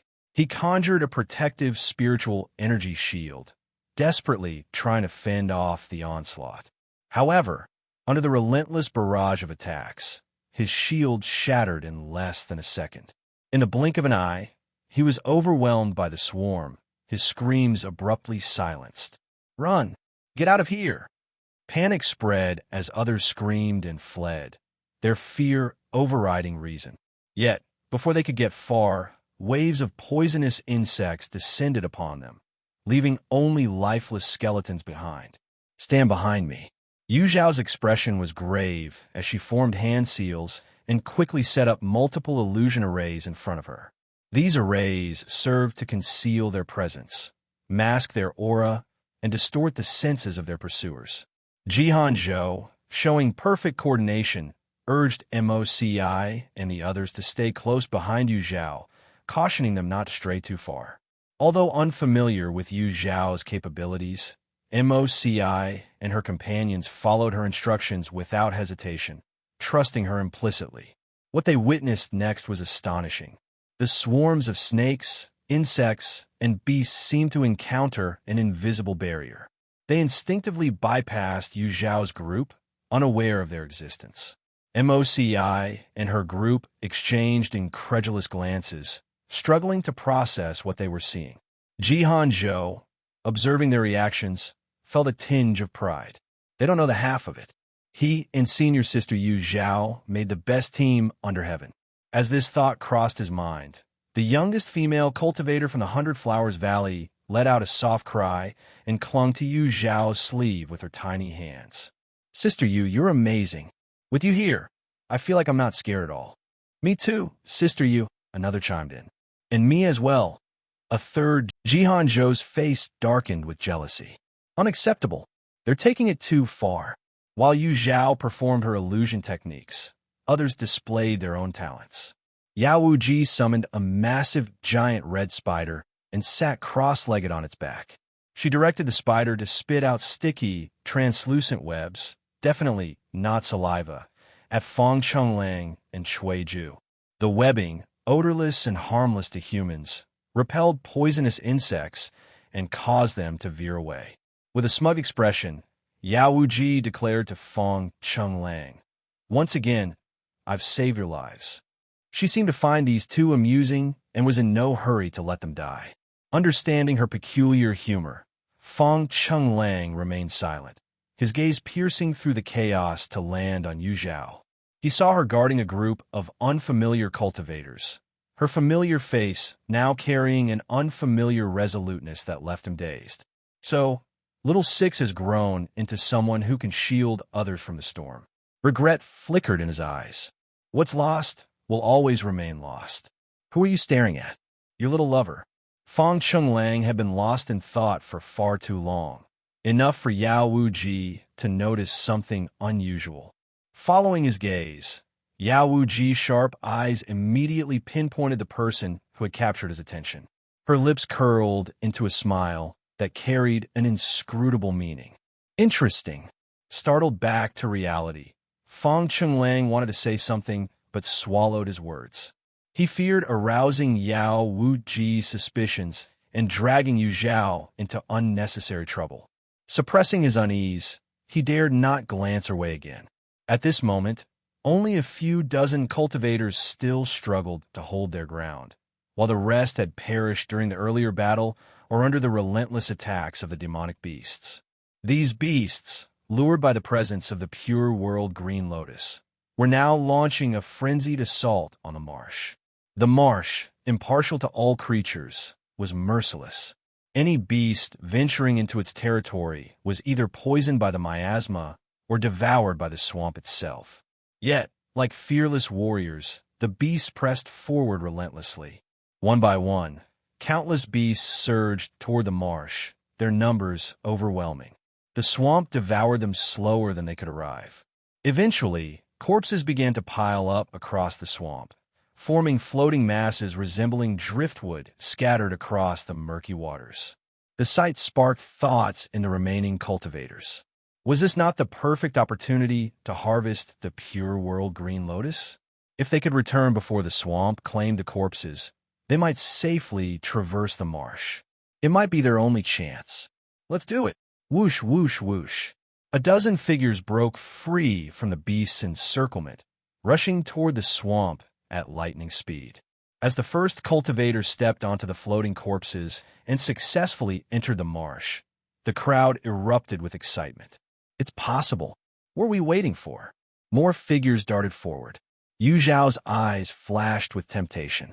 However, considering the unpredictable dangers of the marsh and the companions she had to look after, she suppressed her desire. Deep down, she suspected the pure world green lotus would not be so easy to claim.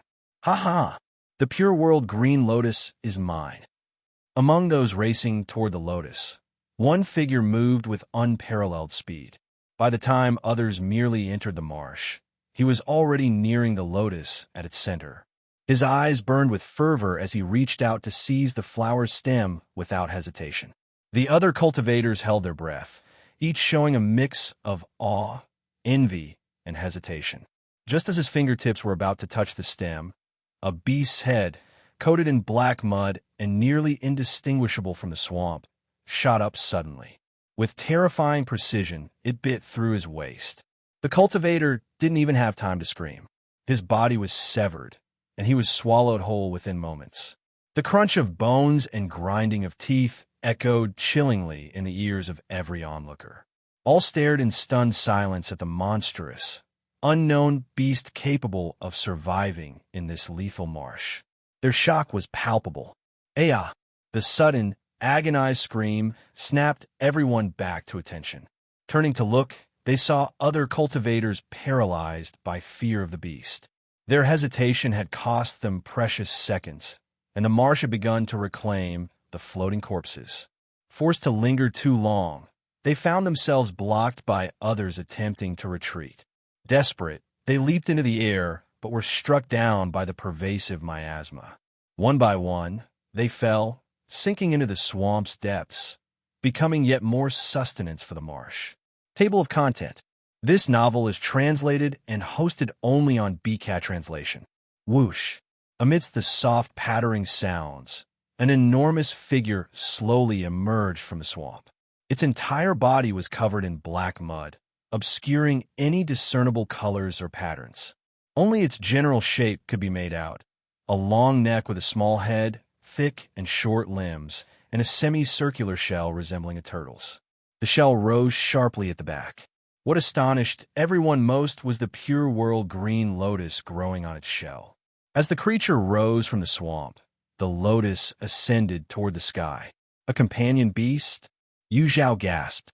She had always known that companion beasts lived near rare, spiritual herbs to protect them, but this was the first time she had heard of an herb growing on a beast itself. Jihan Zhou and Moci, being disciples of major sects, were also familiar with companion beasts. Instantly, they became alert.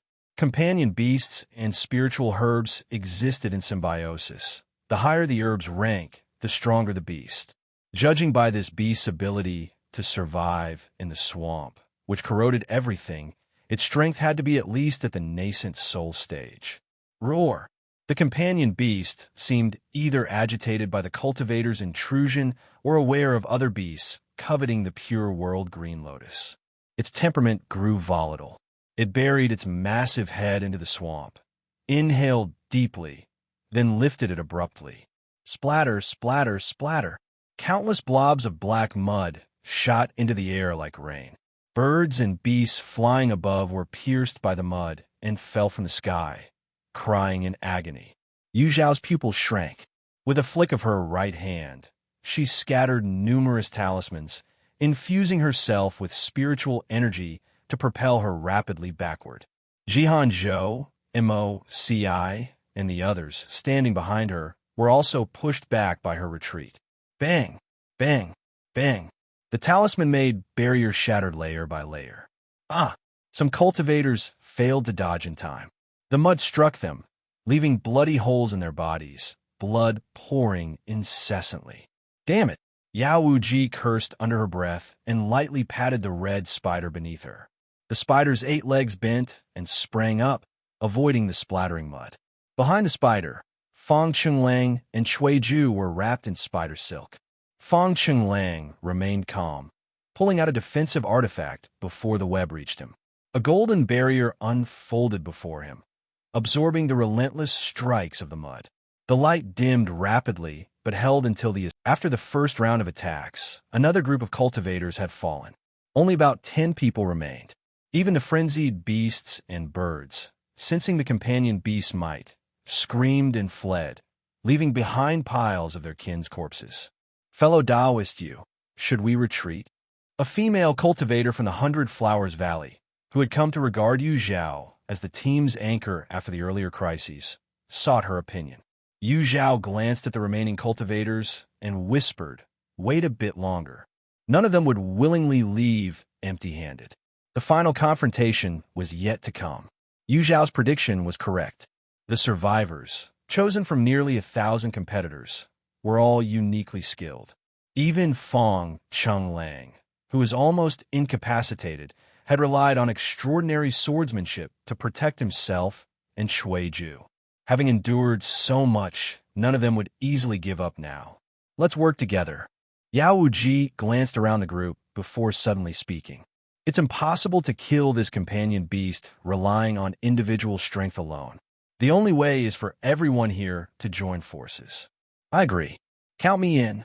"Understood." The other cultivators nodded without hesitation, clearly harboring the same thought. Then, they all turned their attention to Yu Zhao's group of 6. Yu Zhao didn't respond immediately, but looked behind her.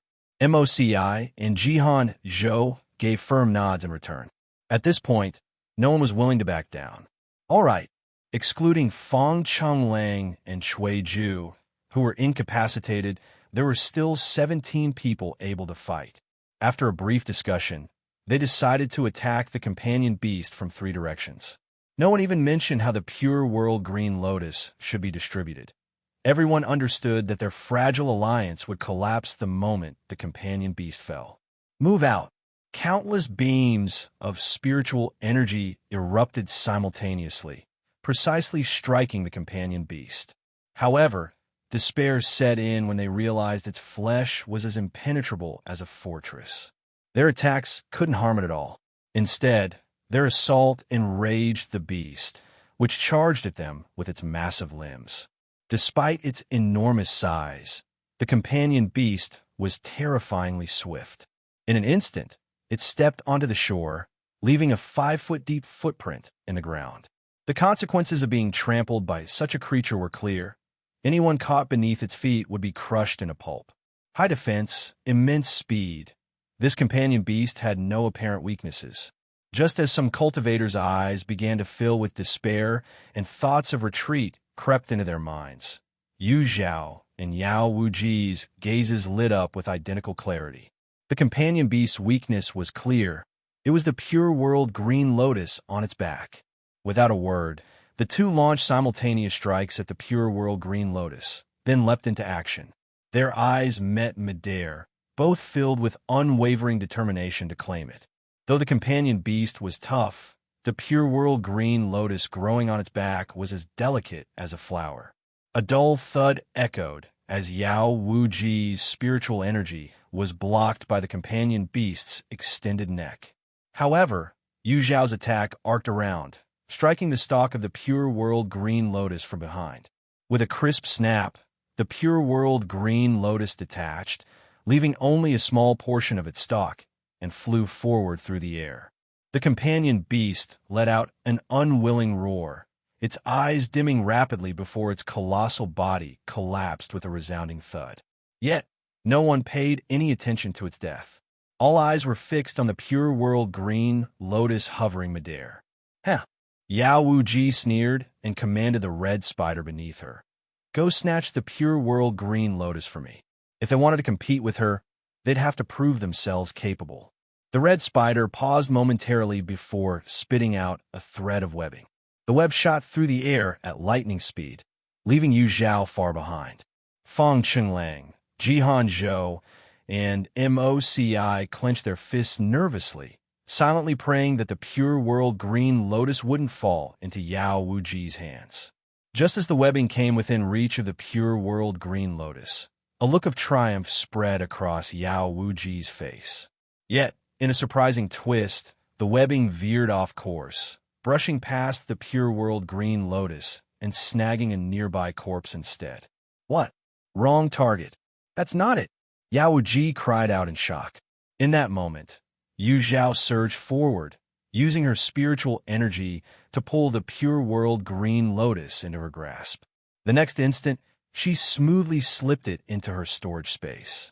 She spread her hands and offered a small smile to the stunned crowd. Apologies, everyone, but the pure world green lotus is now mine. Table of content. This novel is translated and hosted only on BCAT translation. Yao Wuji was fuming with anger. Her eyes reddened. She had been the one with the greatest chance of obtaining the pure world green lotus, but at the critical moment, her red spider failed, causing the treasure to slip through her fingers and fall into someone else's hands. The others in the group were equally displeased. Spiritual energy surged beneath their wide robes, a clear sign they were ready to fight again. Standing against them were Moci, Jihan Zhou, and 3 others. Their expressions were grim as they stared down the group. Thanks to Yu Zhao taking the lead earlier, they had conserved their energy and were now in peak condition. Their eyes glimmered coldly, showing not a hint of fear. The two sides faced off, and the atmosphere grew tense. Hey, how about I trade you these 2 people for the pure world green lotus? Yao Wuji suddenly broke the silence. Everyone was momentarily stunned. Following her gaze, they noticed 2 people in an inconspicuous corner, Fang Chenglang and Cui Ju. Fang Chenglang hadn't expected Yao Wuji to propose trading them for the lotus, leaving them both humiliated and furious. Little six don't. Not trading. Fang Chenglang and Yu Zhao's voices overlapped as they spoke at the same time. Fang Chenglang stared at Yu Zhao in shock, hurt flashing in his eyes. He hadn't wanted Yu Zhao to agree to Yao Wuji's condition, but her decisive refusal brought him an unexpected wave of sorrow and pain. Yao Wuji was taken aback. Why? Aren't you acquainted with them? She had thought Yu Zhao would agree. Not trading simply means it's not worth it. Who would want to make a losing deal? Yu Zhao's lips curved into a faint smile, her tone teasing yet firm. Fang Chenglang seemed as if the very support holding him upright had been pulled away. His one straight posture crumbled, and his eyes dimmed. Yao Wuji glanced at him, then turned back to Yu Zhao, attempting to negotiate. I don't need the entire pure world green lotus. Just share half the lotus seeds with me. Not trading. 3 seeds? No, 2. 2 seeds. Surely 2 seeds are a fair deal, right? 1 for each of them. It's a bargain. Yao Wuji, who specialized in cultivating poisonous insects, often dealt with a variety of poisons. The lotus seeds were highly effective detoxifying treasures, making them invaluable to her. If she weren't certain she couldn't overpower Yu Zhao, she would have taken the entire pure world green lotus, unwilling to part with even a single seed. The others, unclear about Yu Zhao's relationship with Fang Chenglang and Cui Ju, waited to see if she would agree. But Yu Zhao's lips parted slightly, and she calmly repeated 2 words. Not trading. Yao Wuji grew furious. Were you just playing with me from the start? Her red spider crouched low, its crystal-clear legs bent in readiness to strike, as if it might leap forward and bite Yu Zhao to death at any moment. I'm willing to trade, but the exchange must be for the poisons you carry, not for them, Yu Zhao said with a faint smile. Her reasoning was simple. She planned to visit the Greenwood sect soon and would need to use their pill refining rooms. Bringing gifts would make her intentions clear and smooth the way for cooperation. A skilled poison cultivator like Yao Wuji would undoubtedly have potent and unique poisons, which could inspire the Greenwood sect's alchemists. After a moment of consideration, Yao Wuji nodded in agreement. The poisons she carried were painstakingly extracted from various toxic creatures, rare and difficult to come by. However, the effort involved was something she was experienced with, so parting with some in exchange for the lotus seeds felt reasonable. Once their terms were settled, Yao Wuji immediately turned on the others, her hostility redirected. The pure world green lotus belongs to us. Leave now or else. Her fingers traced the polished back of the red spider, her threat unmistakable. Though displeased, the remaining cultivators recognized they had lost the upper hand and reluctantly retreated, gritting their teeth in frustration. As soon as the group departed, Yu Zhao and Yao Wuji began an intense discussion about the trade plans for the lotus seeds, while Jihan Zhou skillfully approached the corpse of the deceased companion beast, ready to dissect it with eager determination. The female cultivators from Hundred Flowers Valley, noticing that both Yu Zhao and Jihan Zhou were occupied, took the initiative to clean up the battlefield. Time passed, about the duration of an incense stick burning. Holding the 3 hard-earned lotus seeds in her palm, Yao Wuji shot Yu Zhao a glare full of frustration. "Swindler," she muttered bitterly. Yu Zhao, unbothered by the accusation, seemed quite pleased with her harvest this time. Just then, Jihan Zhou and Moci joined Yu Zhao, reporting that they had dealt with everything that needed attention. Yu Zhao gave Yao Wuji a brief nod before turning to leave with Jihan Zhou and Moci. However, Yao Wuji called out to her, "I'm Yao Wuji. What's your name?" Yu Zhao paused. "Yu Zhao," she answered plainly. Yao Wuji pressed further. "You'll be at the Cultivation World's Grand Competition next year, won't you?" "Yes." "Good. I'll see you there," Yao Wuji said, her lips curving into a smile. She patted her red spider and walked off with a casual grace. A few moments later, her voice drifted back faintly on the wind. "Since you don't want those two, I won't take them either. Let them fend for themselves." Yu Zhao glanced in the direction Yao Wuji had left, her face showing a hint of confusion. Through this brief interaction, Yu Zhao was certain of Yao Wuji's capabilities. Without a doubt, she was a strong contender for the grand competition's top spot. Yet, strangely enough, Yu Zhao had no memory of Yao Wuji in her past life. Could some unforeseen incident have prevented her from participating in the competition? Would they truly meet again next year? "Senior sister Yu, those two are injured. Should we?" Jihan Zhou asked hesitantly, his gaze falling on the battered forms of Fong Chenglang and Cui Ju. Perhaps out of the mutual respect sword cultivators share, a spark of sympathy flickered in his heart. Little Red hesitated, her lips trembling as if she wanted to speak, but her mind buzzed so loudly that no words formed. Suddenly, her collar was yanked upward with force. When she looked up, she saw a kind-looking elderly man smiling down at her. "You must be Little Red?" His voice was warm, and his demeanor was strikingly similar to that of Grandpa T. Little Red's guard dropped momentarily, and she nodded dumbly. "Good child," the old man coaxed gently. "Tell Grandpa, the woman who accompanied you to the Merfolk Pavilion, where did she go afterward?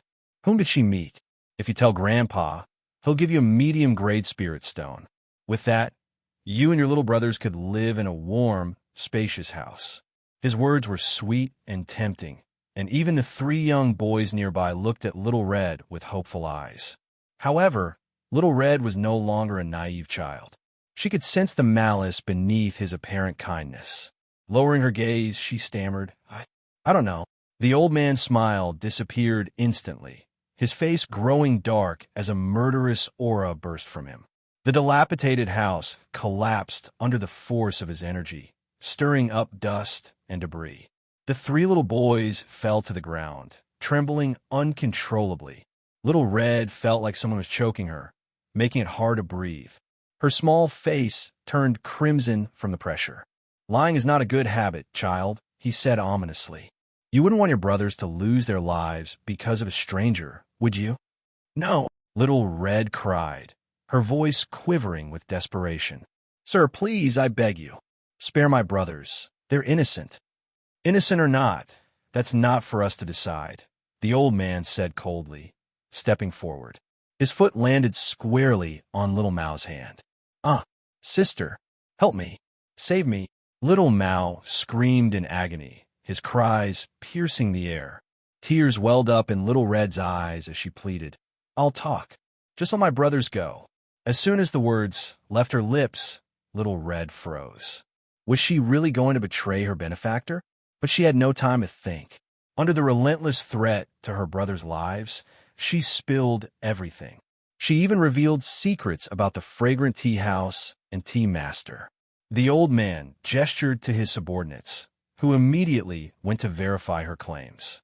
Meanwhile, Little Red helped her brothers to their feet, brushing the dust off their clothes.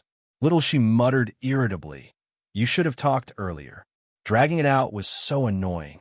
Little Red bit her lip and whispered apologetically, "I'm sorry. The boys snorted, ignoring her further. Soon, the old man's men returned, confirming Little Red's information. The elder nodded in satisfaction, tossing a medium-grade spirit stone to the ground before leaving.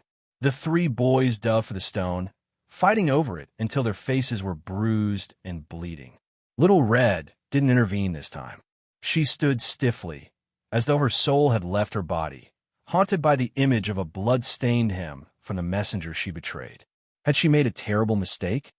On the other side, Zhao followed the mysterious man through mountains and rivers, stopping at a waterfall. The man lightly tapped his toes and leaped into the waterfall, disappearing without a sound.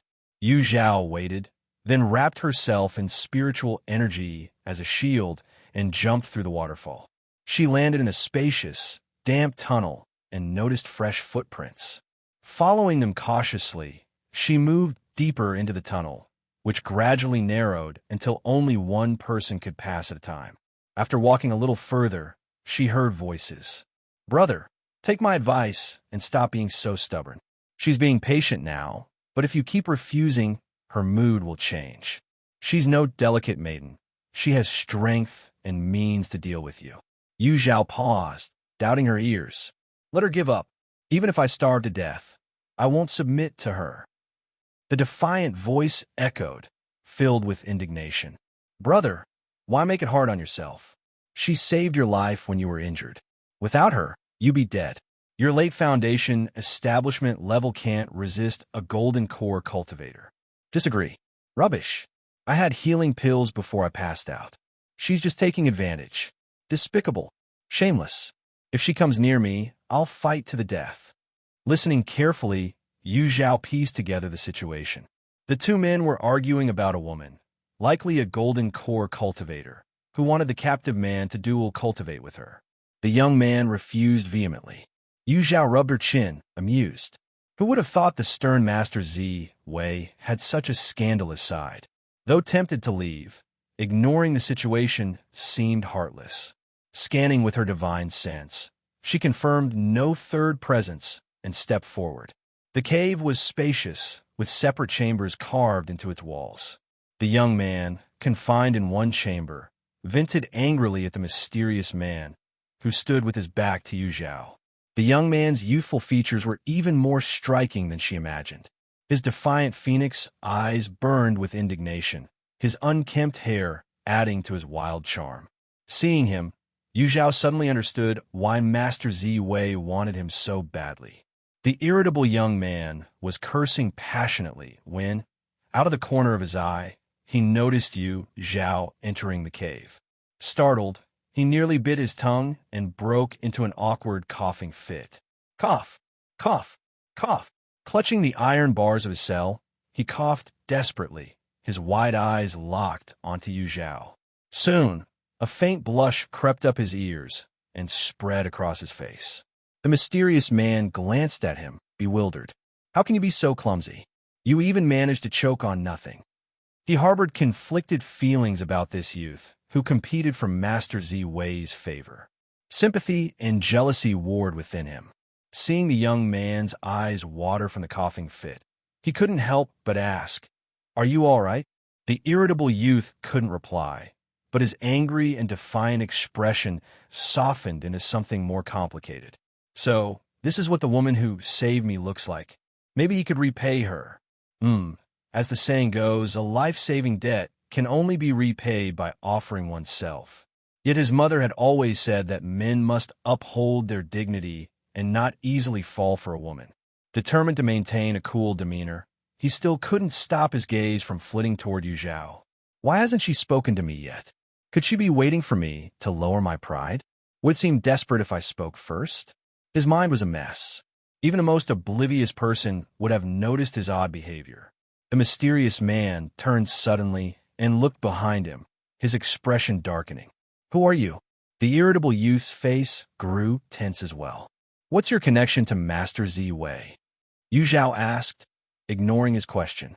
At the mention of Master Zi Wei, the mysterious man realized his cover was blown. Without hesitation, Little Red hesitated, her lips trembling as if she wanted to speak, but her mind buzzed so loudly that no words formed. Suddenly, her collar was yanked upward with force. When she looked up, she saw a kind-looking elderly man smiling down at her. "You must be Little Red?" His voice was warm, and his demeanor was strikingly similar to that of Grandpa T. Little Red's guard dropped momentarily, and she nodded dumbly. "Good child," the old man coaxed gently. "Tell Grandpa, the woman who accompanied you to the Merfolk Pavilion. Where did she go afterward? Whom did she meet? If you tell Grandpa, he'll give you a medium-grade spirit stone. With that, you and your little brothers could live in a warm, spacious house." His words were sweet and tempting, and even the three young boys nearby looked at Little Red with hopeful eyes. However, Little Red was no longer a naive child. She could sense the malice beneath his apparent kindness. Lowering her gaze, she stammered, I don't know." The old man's smile disappeared instantly, his face growing dark as a murderous aura burst from him. The dilapidated house collapsed under the force of his energy, stirring up dust and debris. The three little boys fell to the ground, trembling uncontrollably. Little Red felt like someone was choking her, making it hard to breathe. Her small face turned crimson from the pressure. "Lying is not a good habit, child," he said ominously. "You wouldn't want your brothers to lose their lives because of a stranger, would you?" "No," Little Red cried, her voice quivering with desperation. "Sir, please, I beg you. Spare my brothers. They're innocent." "Innocent or not, that's not for us to decide," the old man said coldly, stepping forward. His foot landed squarely on Little Mao's hand. Sister, help me. Save me." Little Mao screamed in agony, his cries piercing the air. Tears welled up in Little Red's eyes as she pleaded, "I'll talk. Just let my brothers go." As soon as the words left her lips, Little Red froze. Was she really going to betray her benefactor? But she had no time to think. Under the relentless threat to her brothers' lives, she spilled everything. She even revealed secrets about the fragrant tea house and tea master. The old man gestured to his subordinates, who immediately went to verify her claims. Meanwhile, Little Red helped her brothers to their feet, brushing the dust off their clothes. Little she muttered irritably, "You should have talked earlier." Dragging it out was so annoying. Little Red bit her lip and whispered apologetically, "I'm sorry." The boys snorted, ignoring her further. Soon, the old man's men returned, confirming Little Red's information. The elder nodded in satisfaction, tossing a medium-grade spirit stone to the ground before leaving. The three boys dove for the stone, fighting over it until their faces were bruised and bleeding. Little Red didn't intervene this time. She stood stiffly, as though her soul had left her body, haunted by the image of a blood-stained him from the messenger she betrayed. Had she made a terrible mistake?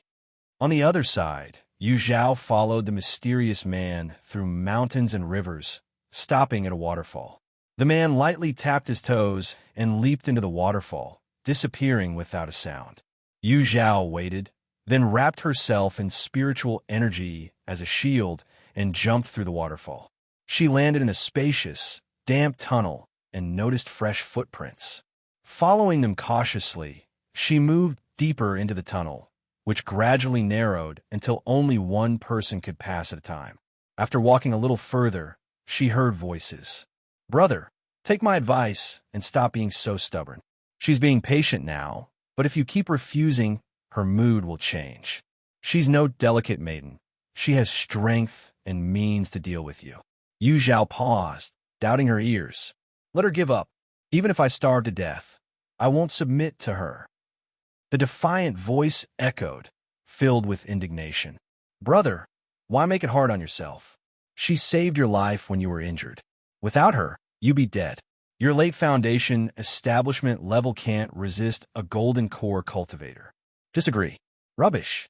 I had healing pills before I passed out. She's just taking advantage. Despicable. Shameless. If she comes near me, I'll fight to the death." Listening carefully, Zhao pieced together the situation. The two men were arguing about a woman, likely a golden core cultivator, who wanted the captive man to dual cultivate with her. The young man refused vehemently. Zhao rubbed her chin, amused.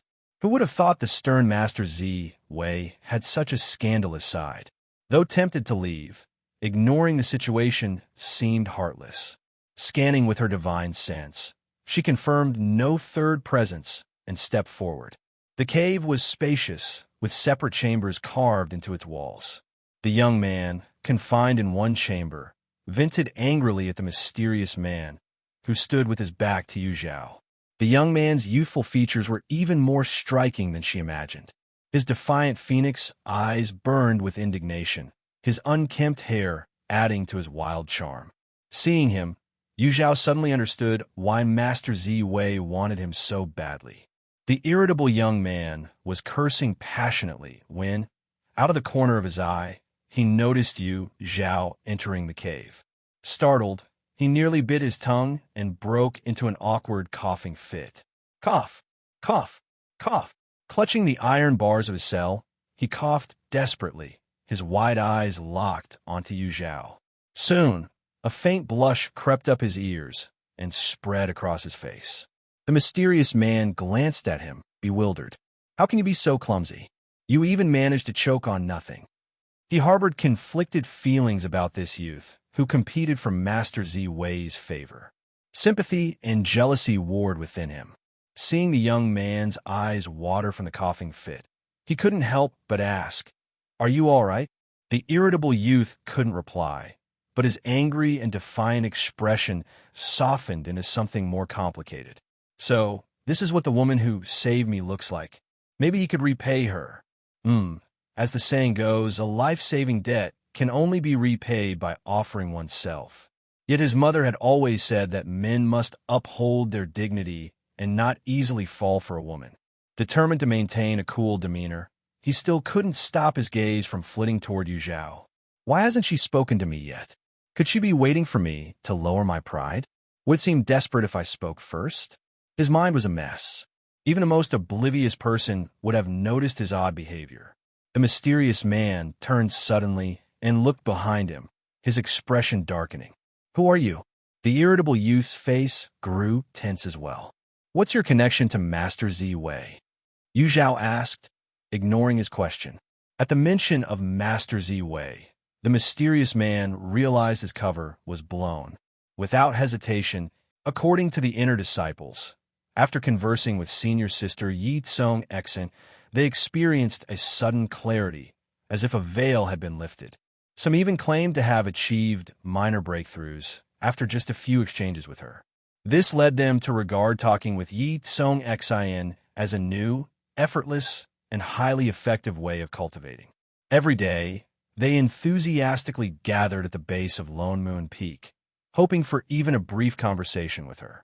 Zhang Jun was dumbfounded. After a long silence, he scratched his head and muttered, "Could it be that they've trained so hard they've lost their minds? Believing such nonsense.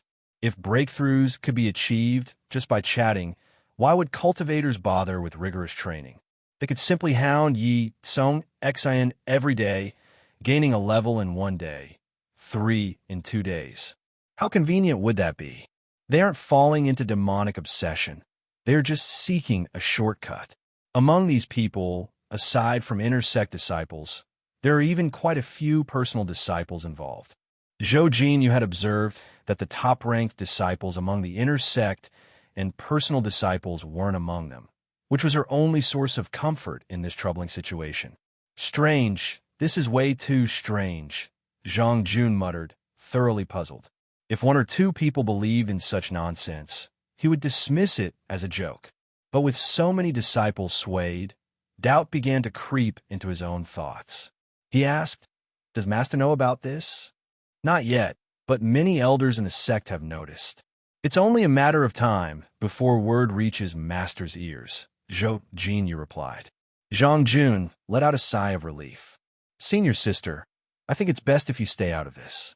Let Master handle it.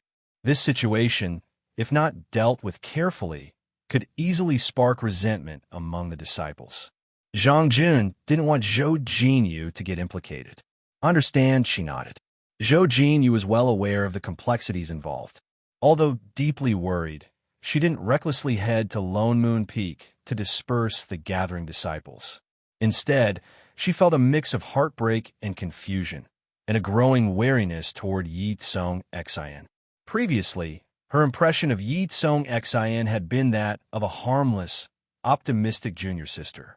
It wasn't until she noticed Zhao struggling under abnormal pressures at Lone Moon Peak that she began to suspect Ye Cong Xin wasn't as innocent as she appeared.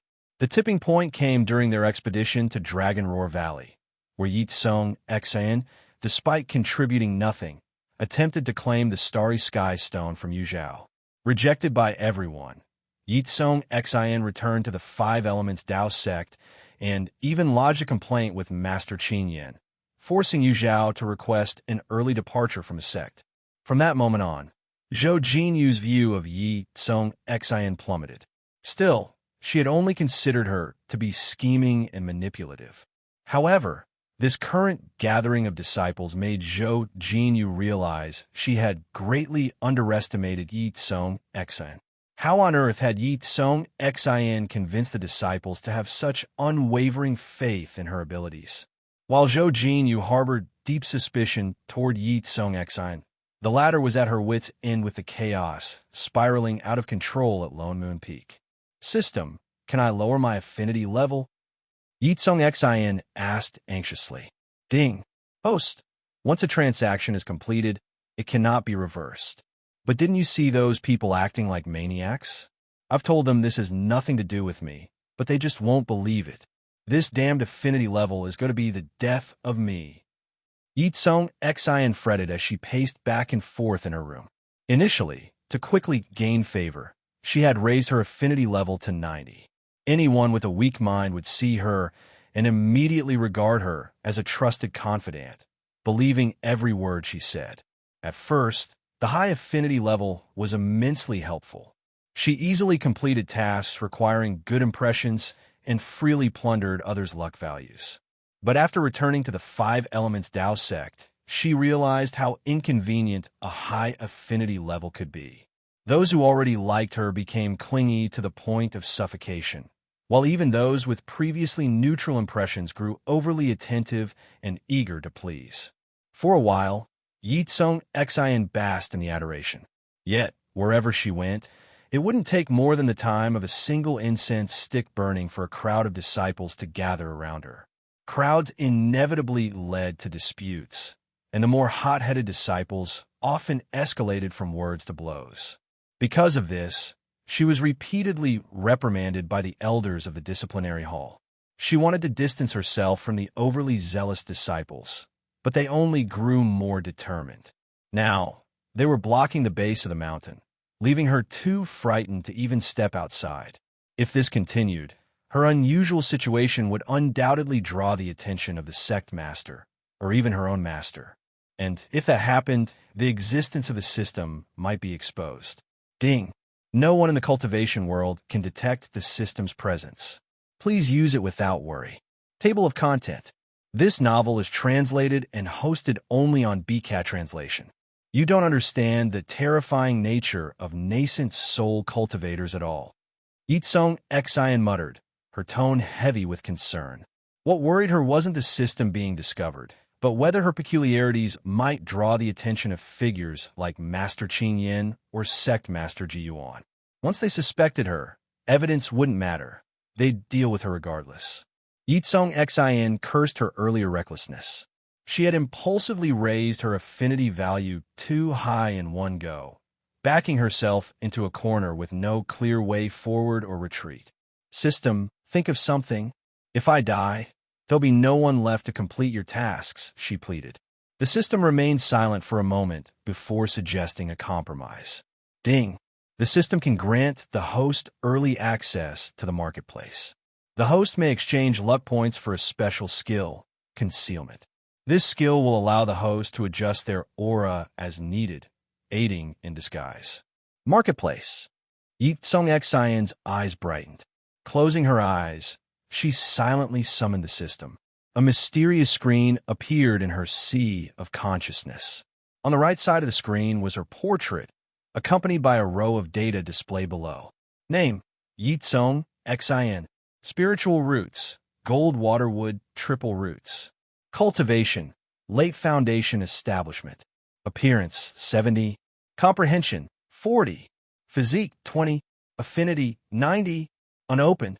Her eyes widened further with every number.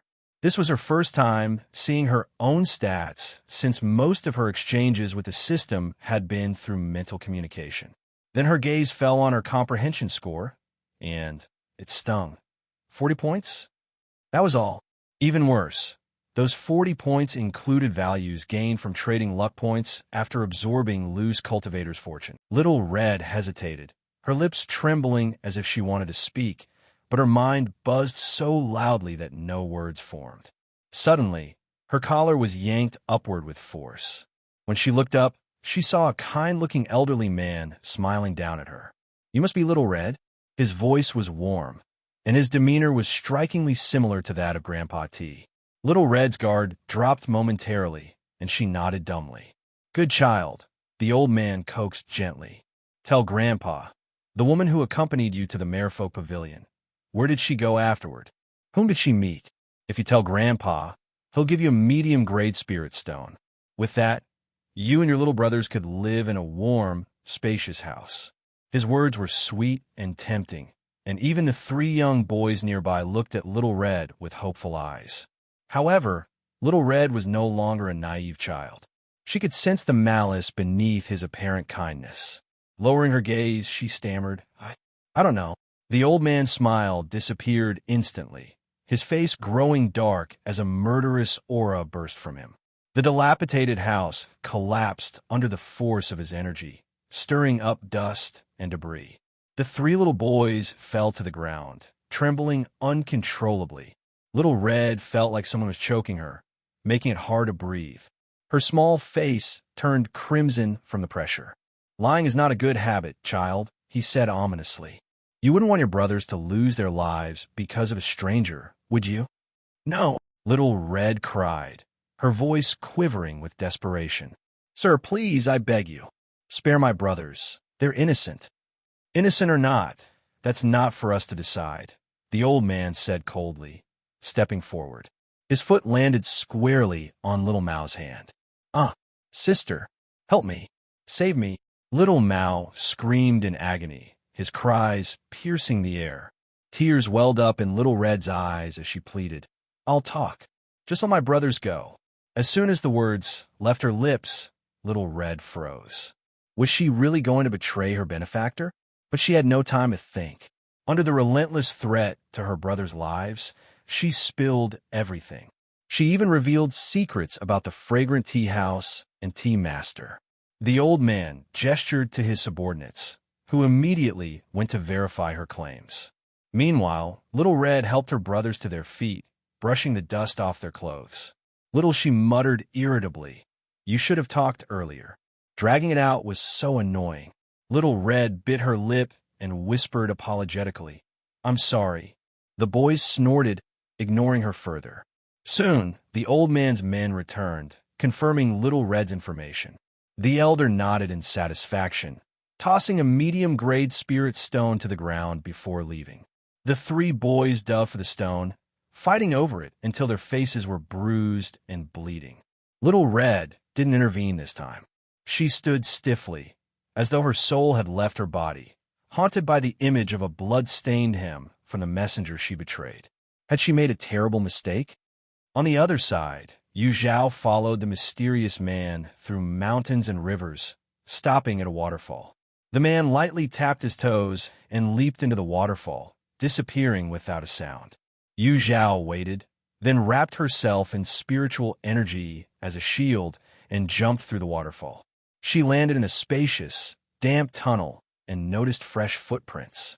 Following them cautiously, she moved deeper into the tunnel, which gradually narrowed until only one person could pass at a time. After walking a little further, she heard voices. "Brother, take my advice and stop being so stubborn. She's being patient now, but if you keep refusing, her mood will change. She's no delicate maiden. She has strength and means to deal with you." Zhao paused, doubting her ears. "Let her give up. Even if I starve to death, I won't submit to her." The defiant voice echoed, filled with indignation. "Brother, Why make it hard on yourself? She saved your life when you were injured. Without her, you'd be dead. Your late foundation establishment level can't resist a golden core cultivator. Disagree. Rubbish. I had healing pills before I passed out. She's just taking advantage. Despicable. Shameless. If she comes near me, I'll fight to the death. Listening carefully, Zhao pieced together the situation. The two men were arguing about a woman, likely a golden core cultivator, who wanted the captive man to dual cultivate with her. The young man refused vehemently. Zhao rubbed her chin, amused. Who would have thought the stern master Zi Wei had such a scandalous side? Though tempted to leave, ignoring the situation seemed heartless. Scanning with her divine sense, she confirmed no third presence and stepped forward. The cave was spacious, with separate chambers carved into its walls. The young man, confined in one chamber, vented angrily at the mysterious man, who stood with his back to Zhao. The young man's youthful features were even more striking than she imagined.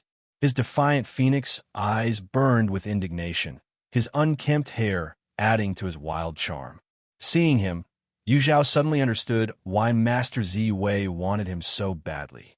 The irritable young man was cursing passionately when, out of the corner of his eye, he noticed Zhao entering the cave. Startled, he nearly bit his tongue and broke into an awkward coughing fit. Cough, cough, cough. Clutching the iron bars of his cell, he coughed desperately, his wide eyes locked onto Zhao. Soon, a faint blush crept up his ears and spread across his face. The mysterious man glanced at him, bewildered. How can you be so clumsy? You even managed to choke on nothing. He harbored conflicted feelings about this youth, who competed for Master Zi Wei's favor. Sympathy and jealousy warred within him. Seeing the young man's eyes water from the coughing fit, he couldn't help but ask, "Are you all right?" The irritable youth couldn't reply, but his angry and defiant expression softened into something more complicated. So, this is what the woman who saved me looks like. Maybe he could repay her.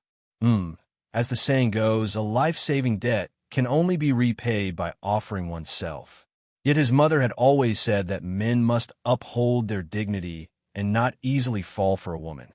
Determined to maintain a cool demeanor, he still couldn't stop his gaze from flitting toward Zhao. Why hasn't she spoken to me yet? Could she be waiting for me to lower my pride? Would it seem desperate if I spoke first? His mind was a mess. Even the most oblivious person would have noticed his odd behavior.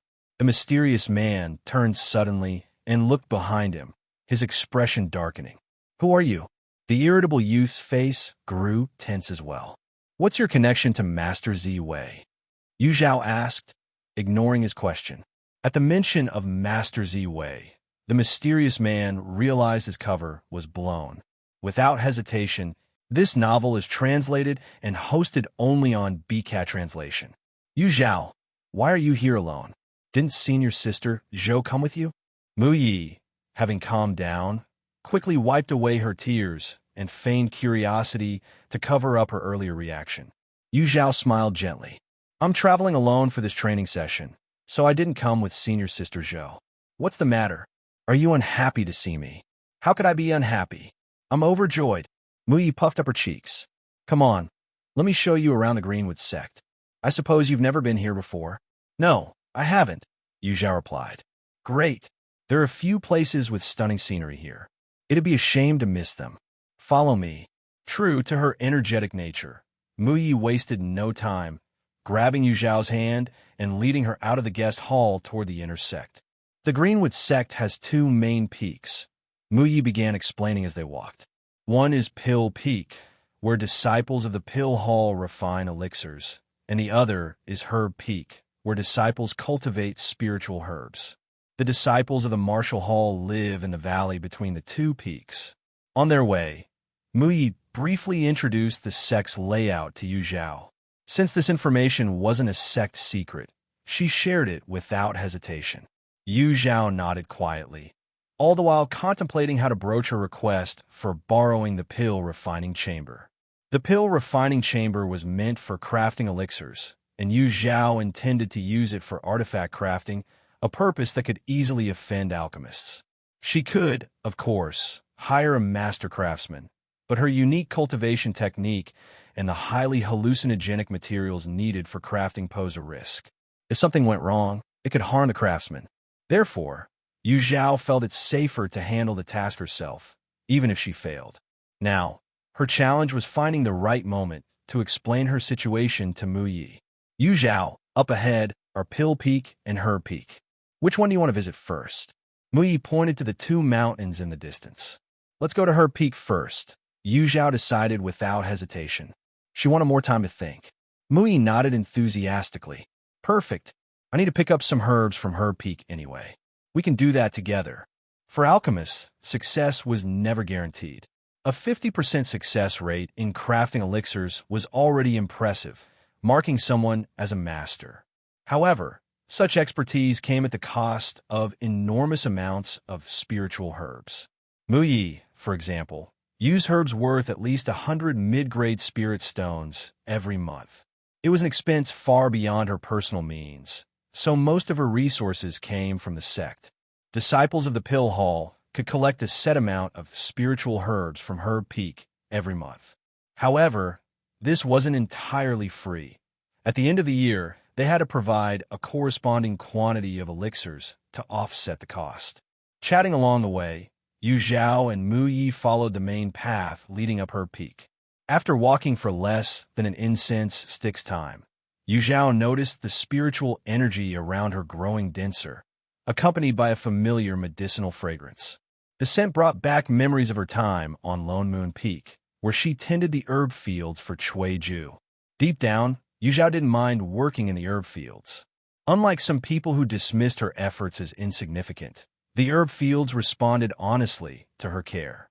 As long as she put in the effort, the fields would reward her with lush growth. Unlike the constant criticism she faced elsewhere, the herb fields offered her peace and solitude. No one would come to scold her for no reason there, and she could enjoy the serenity all to herself. As the familiar and calming fragrance filled the air, Yu Zhao felt her tension ease. Yu Zhao, are you ready? What you're about to see will amaze you. Mu Yi suddenly stopped, turned back to look at Yu Zhao, and a proud expression flashed in her eyes. Yu Zhao smiled and nodded. Mu Yi gave a mysterious grin, took out her identity token from her waist, and waved it forward. The air trembled violently, and then the forest on both sides of the path shifted apart, creating a clear passage. Let's go. This passage only lasts for 5 breaths, Mu Yi urged while pulling Yu Zhao forward. As soon as Yu Zhao entered the passage, she felt as though she had stepped into an immortal's dwelling. Thick spiritual energy surged toward her, and her body instinctively opened its pores, greedily absorbing the energy around her. Ah! Yu Zhao let out a sigh of satisfaction, only to catch herself and abruptly cut off the cultivation technique she was unconsciously running. This wasn't some ancient secret realm left by predecessors. It was the medicine garden of the Greenwood sect. Absorbing spiritual energy here essentially meant competing with the garden for nourishment. That was considered extremely disrespectful. Mu, Yu Zhao began to apologize. You stopped so quickly. Mu Yi interrupted, looking surprised. Noticing Yu Zhao's hesitant expression, Mu Yi waved dismissively. I know what you're about to say. Don't worry. The spiritual energy you absorbed is negligible compared to what the entire garden holds. Sometimes disciples from the Pill Hall or Medicine Hall come here to train when they're stuck on a bottleneck. As long as you don't interfere with their work, nobody will mind. Although the spiritual energy array in the garden was built with the combined power of the entire Greenwood sect, making it a resource for everyone, the disciples of the Medicine Hall maintained the spiritual herbs. Still, Mu Yi clearly didn't care. Her respect for Yu Zhao deepened, however, seeing her restraint. Yu Zhao's ability to stop herself voluntarily reflected her courtesy and self-control, making Mu Ye's smile even brighter. They continued onward, arriving at vast, neatly divided fields of spiritual herbs, with different sections dedicated to various plants. Several disciples of the Medicine Hall were inspecting the herbs. Looking at the endless fields, bursting with vibrant crops, Yu Zhao felt a deep sense of joy and fulfillment. Amazing, isn't it? Mu Yi said with a proud smirk. Absolutely. Yu Zhao nodded sincerely. Come, let me show you the medicine storage while I collect my herbs. Herbs harvested by the disciples were typically stored in the medicine storage, where they could be processed as needed. To streamline the system, Pill Hall disciples also collected their herbs there. The medicine storage was on the eastern edge of the fields, built against a cliff. As Yu Zhao and Mu Yi approached the entrance, a figure emerged from within. Both parties stopped and stared, equally stunned. "It's you," Wang Qian exclaimed, his face pale with shock. Of all places, he had never expected to encounter Yu Zhao here. Remembering her illustrious reputation, his face alternated between pale and flushed, as though he'd seen a ghost. Mu Yi, unaware that Wang Qian was addressing Yu Zhao, thought he was speaking to her. Arching her brows, she retorted bluntly, "The medicine peak isn't yours alone. Why wouldn't I be here?" Table of content. This novel is translated and hosted only on BCAT translation. Wang Qian's gaze flickered, and he stood silently for a long moment. Mu Yi, originally itching to kick him while he was down, glanced at Yu Zhao nearby and reconsidered. She snorted softly, walked straight up to Wang Qian, and shoved him aside with her shoulder. "Yu Zhao, let's go. Don't waste time on irrelevant, inexplicable people." Yu Zhao chuckled, following Mu Yi into the medicine storage room. Standing in place, Wang Qian's chest heaved violently. He had expected Yu Zhao to confront him publicly about the auction and the Dar Pavilion, but instead, she treated him like air. This wasn't just a slap in the face, it was worse. Watching their retreating figures, seething hatred welled up in Wang Qian's eyes. Birds of a feather flocked together. Yu Zhao's arrogance is just like Mu Yi's. Don't get too smug, Mu Yi. The disciple assessment is coming. Let's see how long you can keep acting this way. Mu Yi, that man earlier was, Yu Zhao asked once the prickling sensation of being stared at faded. Though she and Wang Qian were mortal enemies, she'd only met him once at the auction and didn't even know his name. His name is Wang Qian. Both his parents are highly respected elders in the Greenwood sect, so he's been spoiled since birth and thinks everyone should cater to him. Mu Yi wrinkled her nose, openly displaying her distaste for him. Yu Zhao nodded thoughtfully. It seemed Wang Qian's hostility toward her was partly tied to his feud with Mu Yi. Wait, Wang Qian? Yu Zhao's heart skipped. In her past life, wasn't Wang Qian the young sect master of the Greenwood sect and one of Ye Cong Xin's many admirers? How does his pill refining skill compare to yours? Yu Zhao's question came abruptly, but Mu Yi didn't mind. After a moment of contemplation, she answered honestly. Our pill refining skills are probably on par, but I tend to stay calmer during tests, so I usually perform better. Though she disliked Wang Qian, Mu Yi wouldn't lie about such matters. Yu Zhao fell deep into thought. Wang Qian was stronger than she had expected. But could someone as narrow-minded and petty as him truly shoulder the responsibilities of a young sect master? She seriously doubted it. Her musings were interrupted by Mu Ye's sudden angry outburst. "Senior brother Zhao, I reserved this month's herbs with a medicine storage room 2 months ago. What gives you the right to replace mine?" Yu Zhao looked up and realized they had unknowingly reached the central herb cabinet of the room. Several disciples in medicine hall uniforms were busily sorting freshly picked herbs. Mu Yi, clutching a medicine pouch, glared furiously at Zhao Yang, the sole disciple seated behind a desk and not sorting herbs. Zhao Yang glanced indifferently at the pouch in Mu Ye's hands. It must have been a mistake. I'll remind them to be more careful next time. Mu Yi nearly laughed in anger at his nonchalant response. Next time? There was only 1 month left before the Pill Hall disciple assessment. Zhao Yang clearly knew how crucial these herbs were for her preparation, yet he had the audacity to dismiss it so lightly. "I don't care.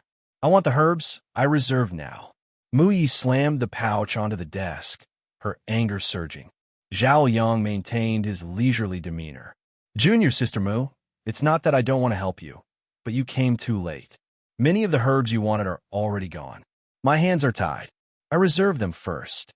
"You did, but I can't conjure herbs out of thin air. Come earlier next time. and such mistakes won't happen. Zhao Yang not only came up with excuses to solve the issue, but even tried to shift the blame, enraging Mu Yi. Zhao Yang, you did this on purpose. Mu Ye's voice trembled with anger. Junior sister Mu, I have no grievances with you. Why would I intentionally trouble you?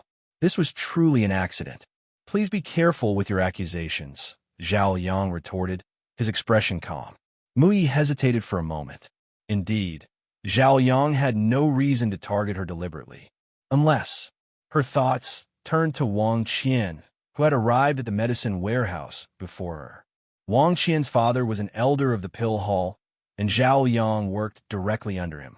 Considering that she and Wang Qian were rivals, it wasn't hard to imagine Zhao Liang might have been acting on someone's orders or trying to curry favor with the elder by deliberately obstructing her. Realizing the implications, Mu Ye's gaze grew cold. Zhao Yang, does Elder Wang know about your shameless attempts to flatter him? What nonsense are you spouting? This has nothing to do with Elder Wang. Don't drag others into this. Zhao Yang snapped, sitting up straight. His feigned confidence, however, betrayed his underlying guilt. The disciples in the back, busy sorting medicinal herbs, slowed their movements and subtly perked their ears, eager to catch every word of the escalating confrontation. No, a connection? You think just saying that will convince me? Mu Ye's anger surged. She could accept being openly defeated by Wang Qian in a fair competition, but she refused to tolerate underhanded tactics meant to sabotage her and compromise the integrity of the assessment. What benefits did Elder Wang promise you to make you trouble me like this? Is he so afraid Wang Qian will lose to me? Or is it because you, deep down, think Wang Qian will lose and you're acting out of your own stupidity to try and help him? Mu Ye's delicate features exuded a quiet elegance, like an orchid in bloom, gentle, graceful, and serene. However, her personality was entirely at odds with her appearance. Since the incident in Dragon Roar Valley, where she insisted on accompanying Yu Zhao to rescue others, it had been evident that she was resilient and strong-willed. Now that she was being bullied, her temper flared.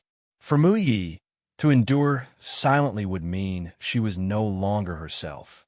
Mu Yi, Zhao Yang was on the verge of panic, visibly shaken by her words. If Elder Wang heard even a fraction of this, Zhao Yang's punishment would be severe.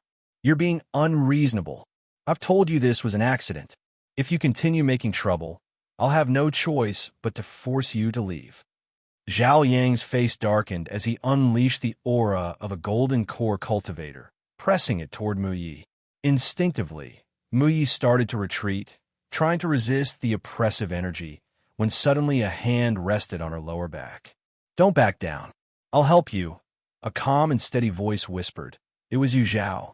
In that instant, the suffocating pressure dispersed like melting snow, replaced by a gentle breeze brushing against her face. Mu Yi felt a surge of gratitude, and her gaze turned sharp. You're so flustered, did I hit a nerve? Zhao Yang, hand over those spirit herbs immediately, or I'll report this to the Pill Hall Elder and let them judge. Although her background was not as prestigious as Wang Qian's, she was still the favored disciple of the Pill Hall's Grand Elder. Zhao Yang might not fear her, but would he dare offend the Grand Elder? As expected, Zhao Yang's expression grew even darker, regret flashing in his eyes. He had underestimated Mu Yi, assuming her reputation for kindness meant she could be easily manipulated. If he had known she would be so relentless, he would have tampered with the herbs directly who's threatening to involve the Pill Hall Elder now. A low, authoritative voice broke the tension. Table of content. This novel is translated and hosted only on BCAT translation. Zhao Yang's eyes lit up when he heard the approaching footsteps. The disciples of the medicine hall, who had been pretending to be busy, immediately stopped their tasks and bowed respectfully. Elder Wang, a middle-aged man, wearing an elder's robe and bearing a striking resemblance to Wang Qian, strode confidently into the medicine storeroom. Mu Yi reluctantly greeted him. Elder Wang. Elder Wang ignored Mu Yi entirely, directing his gaze at Zhao Yang. I could hear the commotion in the storeroom from outside. What's going on? Zhao Yang, who had been arrogant before Mu Yi just moments ago, quickly adopted a contrite demeanor. Elder Wang, I failed to manage the storeroom properly and allowed junior sister Mu from the pill hall to be mistreated. I am willing to accept punishment. Good. Since you acknowledge your mistake, go and receive your punishment later. Do not repeat such errors in the future. Yes, Elder Wang. The exchange between Elder Wang and Zhao Liang was seamless, clearly aiming to sweep the matter under the rug. Mu Ye's anger flared. Elder Wang, your medicine hall disciples swapped out the spiritual herbs I reserved. Is this how you intend to handle the issue? Elder Wang frowned. Zhao Liang explained. Elder Wang, here's what happened. Junior Sister Mu did indeed reserve a batch of spiritual herbs with the medicine hall. Unfortunately, Elder He of the pill hall also needed those herbs for alchemy recently, so they were taken first. Without those herbs, we had no choice but to replace them for Junior Sister Mu. As an apology, we even added extra herbs to make up for the inconvenience. However, Junior Sister Mu was dissatisfied with our solution, maliciously accused us, and even tried to use the pill hall's grand elder to intimidate us.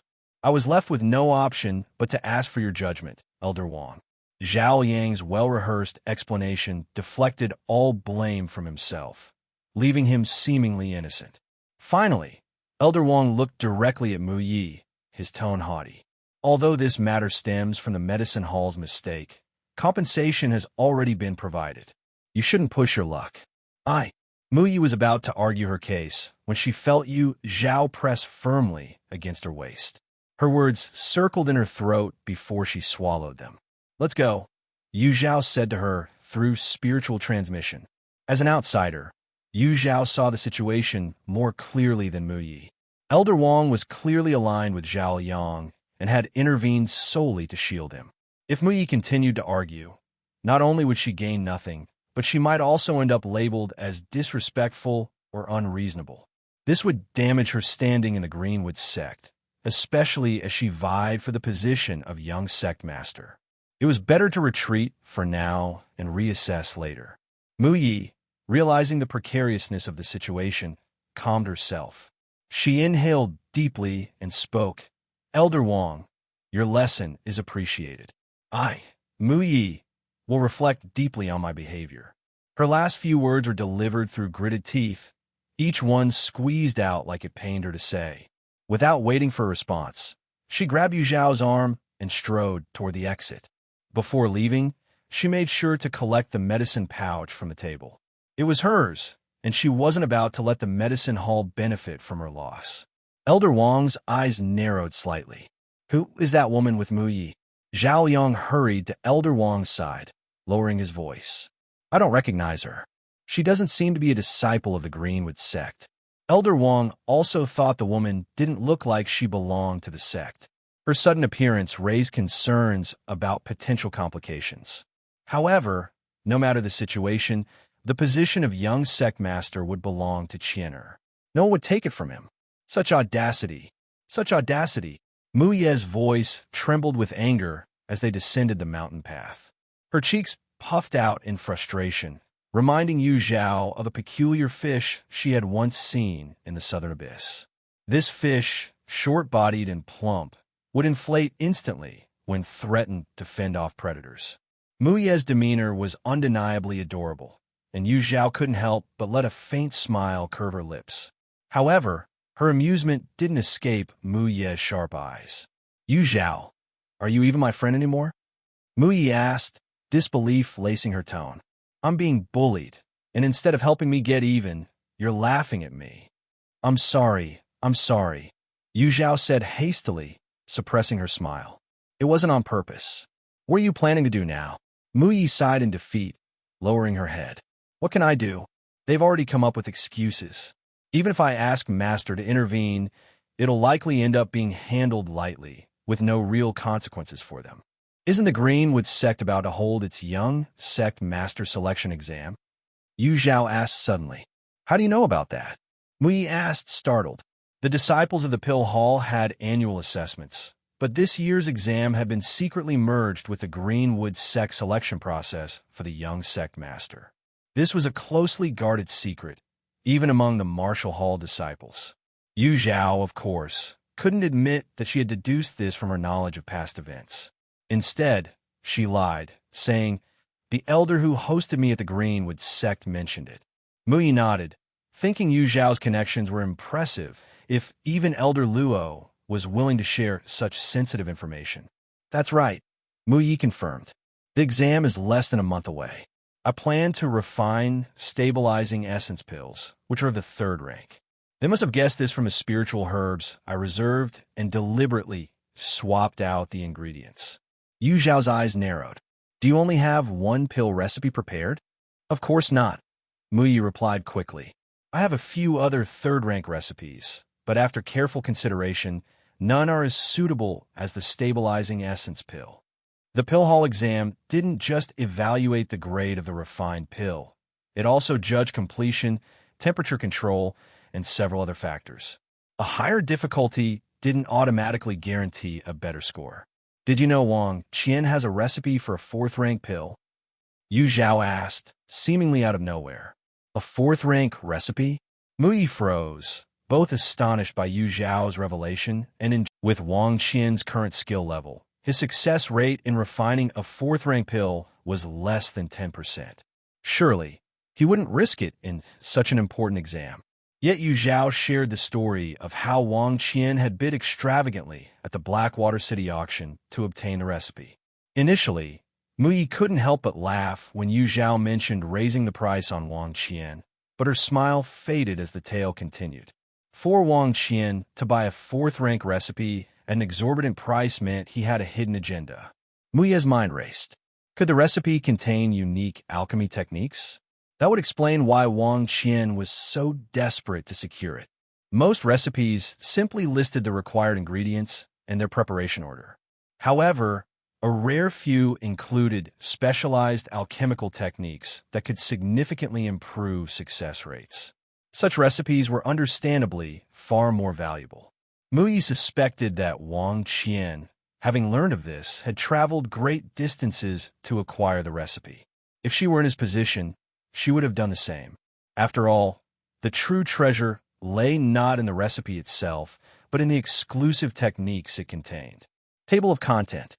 This novel is translated and hosted only on BCAT translation. Upon learning the news, Muyi's spirits sank further. She knew that once Wang Qian obtained the fourth-grade alchemy recipe, he would undoubtedly master its techniques, greatly improving his pill refining art. Their odds had always been evenly matched, but with Wang Qian's abilities advancing while she was subjected to malicious interference, his chances of winning had significantly increased. Phew! She exhaled deeply, as if trying to release all her frustration. She was Muyi, someone who never conceded easily. Composing herself, she turned to Yu Zhao with a smile. "Let's not dwell on unpleasant matters. How about I take you on another tour around Pill Peak?" Yu Zhao had come from afar, and Muyi didn't want her own troubles to ruin her mood. "Can I see your alchemy room?" Yu Zhao asked. "Of course. As it happens, I've rented one. I can show you inside," Muyi replied. The two women chatted and laughed as they made their way to Pill Peak, with Muyi showing no outward signs of her inner turmoil. Pill Peak sat atop a high-grade spirit vein of fire. The ancestors of the Greenwood sect had chosen this location for its fiery energy, perfect for alchemy. Over the years, the sect had refined and divided the fire vein into 108 branches, each connected to an individual alchemy room. Unlike the mild climate of Medicine Peak, Pill Peak greeted visitors with an intense heat. "There are 108 alchemy rooms on Pill Peak," Muyi explained. "The fire intensity increases from the base to the summit. My usual room is room 66, while Wang Qian uses room 63. See that stone door? That's an alchemy room." She pointed to a sealed stone door as she explained. Yu Zhao nodded attentively, familiarizing herself with the layout. She might need to borrow an alchemy room soon herself. Room 66 was located halfway up Pill Peak. As they walked, chatting along the way, they soon arrived outside the room. Mu pulled out a stone token and placed it in the slot beside the door. Click! The door opened automatically, and the two entered one after the other. The alchemy room was a carved stone cave, with its most unique feature being a bottomless pit in the center of the floor. Surrounding the pit were intricate, mystical patterns engraved into the stone. As Zhao observed the engravings, she felt as though her very soul was being drawn in. This pit connects to the fire vein below. Using the formation, you can control the fire source. Mu Yi explained, noticing Zhao's interest. She demonstrated by placing her hand on the formation and channeling her spiritual energy. The engraved patterns lit up one by one, and the room grew warmer. A faint glow emanated from the pit, intensifying until a half-foot-tall blue flame burst forth, filling the space with its heat. After a few moments, Mu Yi withdrew her hand, and the flame extinguished. The formation dimmed once more. Zhao's eyes sparkled with excitement. This was exactly what she needed, a method to control fire without a fire spirit root. Before asking to borrow the alchemy room, Zhao decided to help Mu Yi with her current predicament. Mu Yi, would you like the recipe? She asked. The sudden change in topic caught Mu Yi off guard. As long as you ask, I'll bring the recipe to you, Zhao said confidently. Mu Yi was overcome with emotion and hugged Zhao tightly. Yes, I want it. I won't refuse such a gift. Whether or not Zhao's alchemy recipe would prove useful, Mu Yi first acknowledged the favor given by Zhao. Zhao smiled faintly and pulled out a stack of 70 or 80 alchemy recipes from her storage pouch, shoving them into Mu Yi's arms. See if there's anything here you can use, she suggested. The fastest way to get rich in the cultivation world was through killing and looting treasures. Along Zhao's journey, she had encountered and killed at least 30 or 40 assassins. Adding to that the other cultivators who had tried to rob her, like Big Boss Wu and his group, she had lost count of how many storage bags she had seized. The sheer volume of items forced her to organize them roughly on her way to the Greenwood sect, discarding the useless ones. What remained could easily sustain a small sect for centuries. Naturally, among these were plenty of alchemy recipes, most of which were first- and second-grade recipes, while all the third-grade recipes were now in Mu Yi's hands. 5 poisons pill, corpse rotting powder, forget worries pill. Mu Yi read through the recipes one by one, her expression becoming more peculiar with each glance. Zhao, did you rob an evil cultivator's den and take all their prized alchemy recipes? She asked, half-jokingly. The recipes were anything but normal. All of them were toxic pills. Zhao didn't answer directly, but instead asked, are disciples not allowed to refine toxic pills during the examination? It's not that they can't, Mu Yi replied, but most of the pill hall's disciples cultivate harmless spirit herbs. Gathering the materials for these recipes would be very difficult, especially for this 5 poisons pill.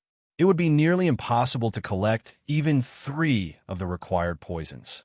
As a most favored disciple of the pill hall elder, Mu Yi's alchemy talent was unquestionable. A mere glance at a recipe allowed her to deduce much of the refining process. While the 5 poisons pill was indeed superior to the stabilizing essence pill and suited her better, the scarcity of materials left her feeling helpless. Zhao smiled slightly again and handed a medicine bottle to Mu Yi. Inspecting it, Mu Yi noticed a line of small characters engraved on the jade bottle, double-tailed black snake. One of the 5 poisons.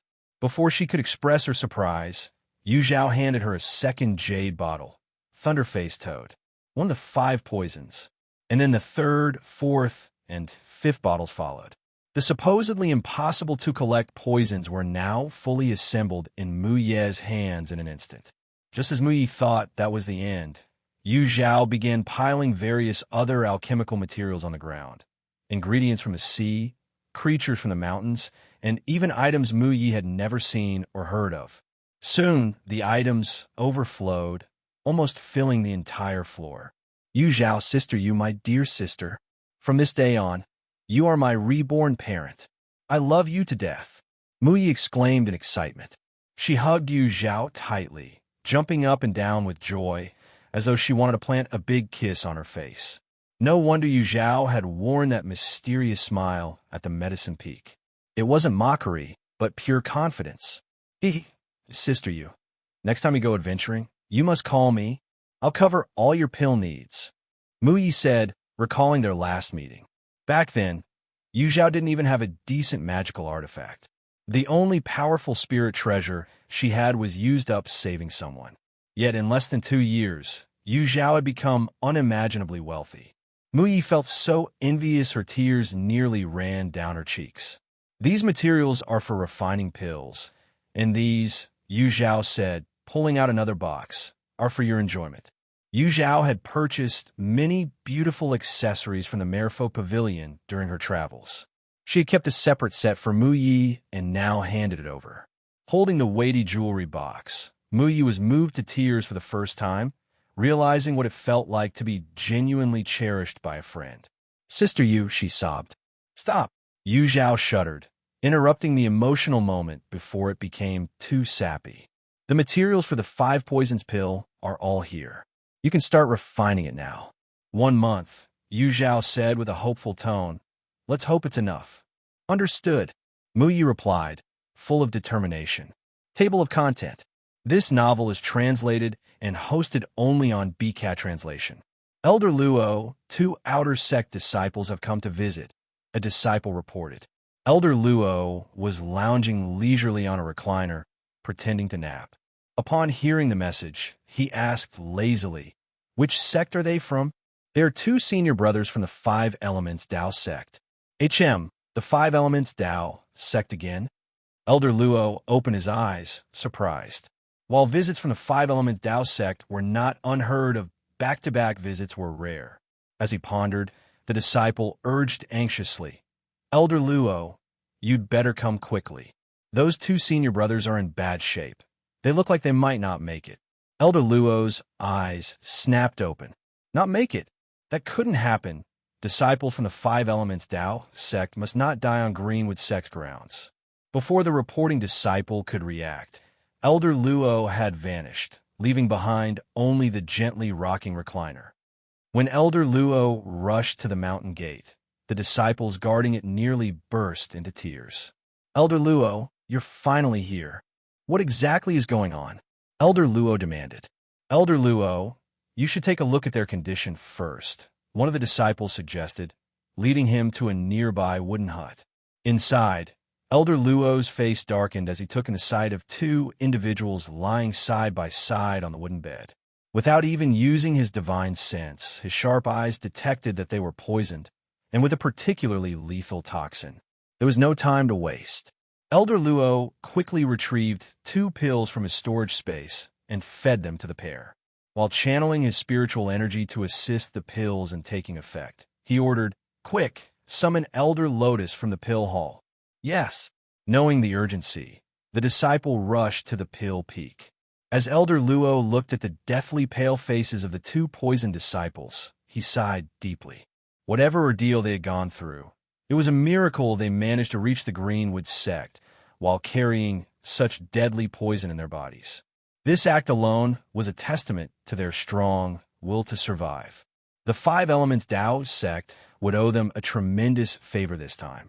Fortunately, due to the upcoming young sect master's evaluation, Elder Lotus had not gone into seclusion for alchemy and arrived quickly. On her way, the disciple had briefed her on the situation, so she entered the hut without a word and began examining the 2 patients. After a while, Elder Lotus withdrew her hand, her expression serious. Pointing to the one on the right, Fong Chenglang, she said, This one has severe poisoning and external injuries.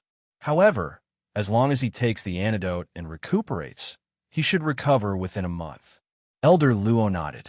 He had reached the same conclusion earlier. If Fong Chenglang were the only patient, Elder Luo wouldn't have troubled Elder Lotus at all. The tricky case was the other one. As for this one, Elder Lotus frowned deeply. There are over 7 different toxins in his body, mixed into a complex compound that has infiltrated his vital organs. Curing him will be exceedingly difficult. Elder Lotus, the chief elder of the Pill Hall, and Mu Ye's master, rarely encountered cases, she deemed this challenging. Her assessment left Elder Luo no room for doubt. Let's focus on keeping him alive for now, Elder Luo sighed. For cultivators, survival always left the possibility of defying fate in the future. Moreover, with the 5 elements Dao sect's deeper resources, they might possess miraculous remedies for such poisons. Elder Lotus nodded and directed several disciples to carry the patients to the Pill Peak for treatment. Finally, Elder Luo remembered to question the reporting disciple. Did they say anything before they passed out? The disciple explained. Elder Luo, when the more severely injured senior brother arrived, he was already unconscious. He was carried here to the Greenwood sect by another senior brother. That senior brother only managed to state his name before fainting. Did he mention which master from the 5 elements Dao sect he was a disciple of? The disciple became visibly excited, nodding furiously. Yes, he did. He said he was the eldest disciple of Master Qing Yin, Feng Chenglang. Upon learning Feng Chenglang's identity, the disciple had rushed to Elder Luo to plead for help. What? Are you certain? He is a disciple of Master Qing Yin. Elder Luo and Elder Lotus exchanged astonished looks. I'm sure. Not only did I hear it, but all the other senior brothers also heard it clearly, the disciple confirmed with conviction. Elder Luo turned to Elder Lotus, his expression a mix of urgency and hope. Elder Lotus, we must do everything in our power to save them. I will, Elder Lotus assured. The 5 elements Dao sect had long been the leading sect in the cultivation world. This was partly due to its rich heritage and exceptional talent, and partly because of Master Qing Yin, who was revered as the #1 cultivator in the realm. 80 years ago, when the sect faced its greatest crisis in a millennium, Master Qing Yin had achieved legendary status. With a mere nascent soul cultivation base, he battled 3 nascent soul cultivators, emerging with 2 of them gravely injured while sacrificing himself. His unparalleled strength and dedication became the stuff of legends, and his reputation was untouchable. Moreover, Master Qing Yin was infamous for his strictness and detachment. If his disciple were to perish within the Greenwood sect, even if the sect bore no direct responsibility, Master Qing Yin might very well vent his wrath on them. Neither Elder Luo nor Elder Lotus wanted to risk such a calamity. Their initial resolve to try their best to save Feng Chenglang and Shui Ju now shifted to an all-out effort. After reaching a consensus, Elder Luo went to report the matter to the sect master personally, while Elder Lotus hurried back to the Pill Peak to begin detoxification and healing. By the time Wang Qian heard the news, several days had passed. The informants were none other than Guoming, In, and Tian Han, another one of Master Qing Yan's disciples. Do the people from the 5 elements Dao sect have nothing better to do? The Cultivation World Tournament is just around the corner, yet they roam around aimlessly. Wang Qian exclaimed, both angry and anxious. The situation with Yu Zhao remained unresolved, and now 2 more disciples from the 5 elements Dao sect had shown up. It was as if they treated the Greenwood sect like an open courtyard, coming and going at will. Junior brother Wang Qian, don't fret. I believe this could work to our advantage, Guoming In said soothingly. An advantage? What do you mean? Wang Qian asked skeptically. Our enmity with you, Zhao, doesn't prevent us from forging good relations with other members of the 5 elements Dao sect, especially disciples of Master Qing Yin. If we can establish a rapport with them, wouldn't Yu Zhao's attempts to trouble us become meaningless? Wang Qian's frown eased as he realized the merit of Guoming Un's words. Feng Chenglang was Master Qing Yan's eldest disciple, which made him Yu Zhao's senior brother. If he were to intervene, Yu Zhao would have no choice but to back down, perhaps even reconcile politely. As long as he could win over Feng Chenglang, Yu Zhao would cease to be a threat. A slow smile spread across Wang Qian's face. He cast an approving look at Guoming In. Senior brother Wa, you truly are wise. I've learned much from you today. I dare not claim such praise, Guoming In said humbly. Both senior brother Tian and I are of modest standing. This matter requires your esteemed position to ensure success. Wang Qian nodded confidently. With my background, no one can refuse me if I make a concerted effort to connect with them. Table of content. This novel is translated and hosted only on BCAT translation. Mu Yi once described Wang Qian as someone with an overinflated sense of self. Wang Qian himself was completely unaware of this perception. So, after visiting Fong Chenglang twice and finding him still guarded and distant, Wang Qian was furious and nearly decided to give up entirely. It was Guoming In and Tianhan who painstakingly persuaded him with both emotional appeals and logical reasoning. They eventually convinced Wang Qian to persist and even provided him with a strategy that Fong Chenglang would absolutely not refuse. On the 5th day after Fong Chenglang regained consciousness, Wang Qian visited for the 3rd time. This time, he brought numerous healing medicines, each carefully selected for Cui Ju's injuries. The saying goes, one cannot hit a smiling face. This time, Fong Chenglang did not reject Wang Qian's goodwill. Outwardly, their relationship seemed to have improved significantly. Thanks to Guoming In and Tianhan's discreet reminders, Wang Qian refrained from mentioning his grudge with Yu Zhao. Instead, he told Fong Chenglang to focus on recuperating and even invited him to observe the young sect master examination in half a month. When Fong Chenglang learned that Wang Qian was a strong contender for the young sect master of the Greenwood sect, his impression of Wang Qian elevated slightly, and he agreed to the invitation. Fong Chenglan's poison had been neutralized. Now, he only needed rest to fully recover. Cui Ju's poisoning, however, was far more complicated. Elder Lotus opted for a gentler detoxification method to minimize long-term effects, making progress slow.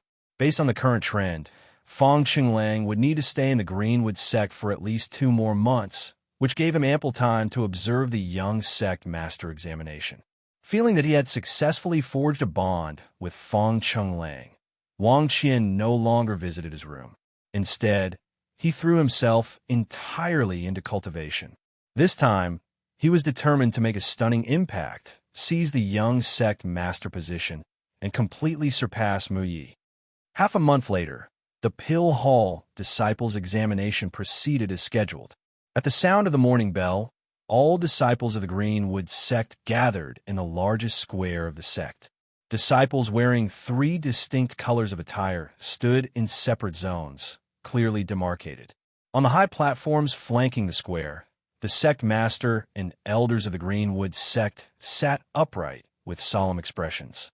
This was more than just a simple assessment. It directly impacted the sect's future development, and they dared not take it lightly. As a guest from afar, Fong Chenglang was given a seat at the edge of the viewing platform.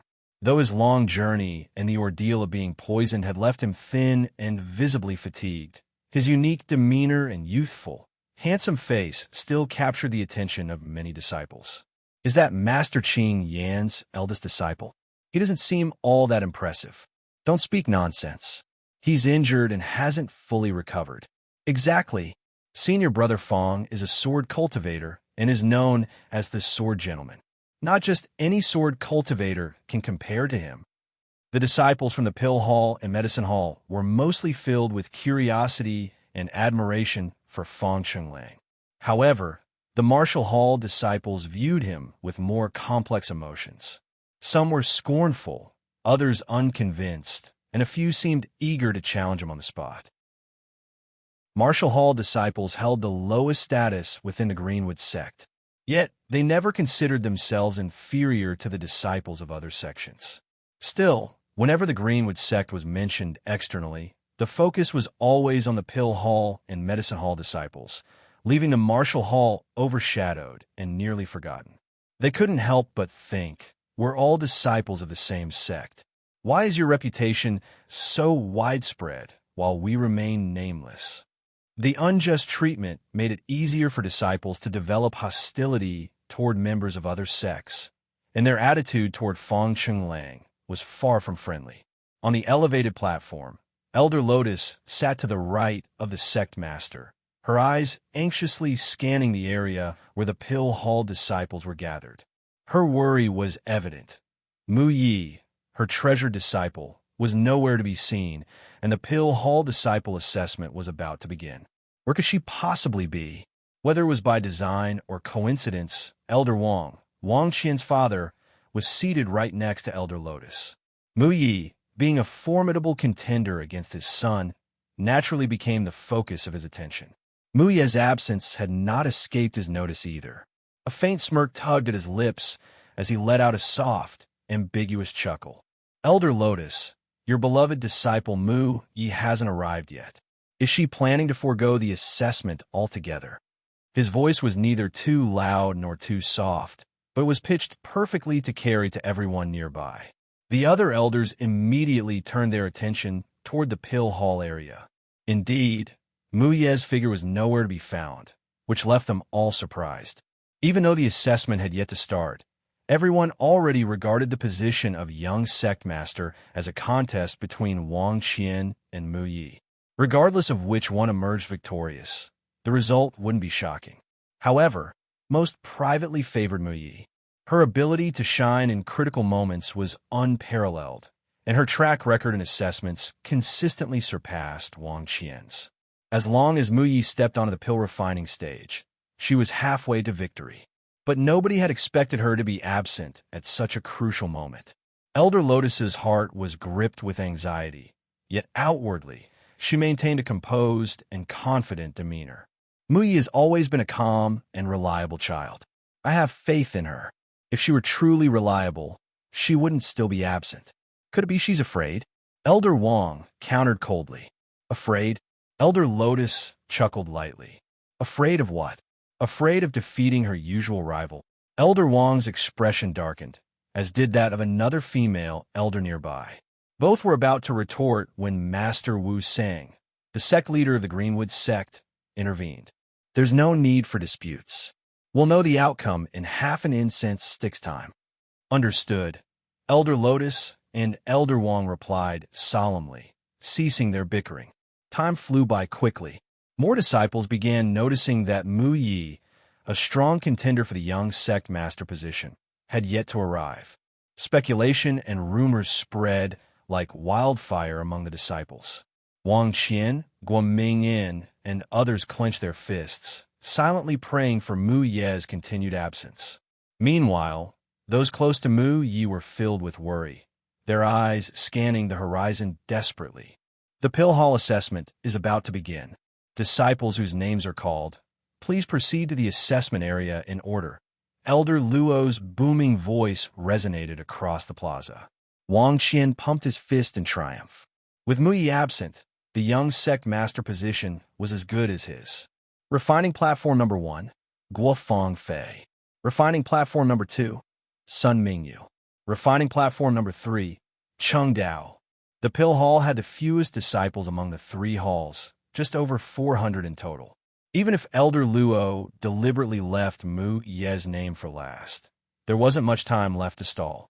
As the number of disciples in the plaza dwindled, Wang Qian's confidence grew, a jubilant smile creeping across his face.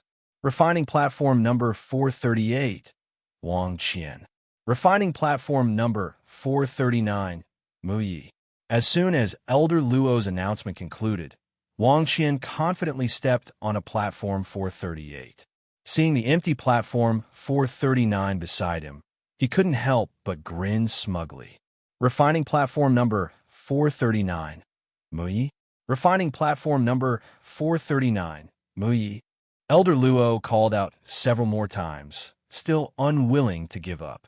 Ha ha! Elder Wang couldn't hold back his laughter. He had gone to great lengths to prepare for this day, but it seemed his efforts were unnecessary. Elder Lotus, furious and on the verge of losing her composure, nearly struck down the arrogant man beside her. Just then, her divine sense detected 2 figures rushing toward the platform with great urgency.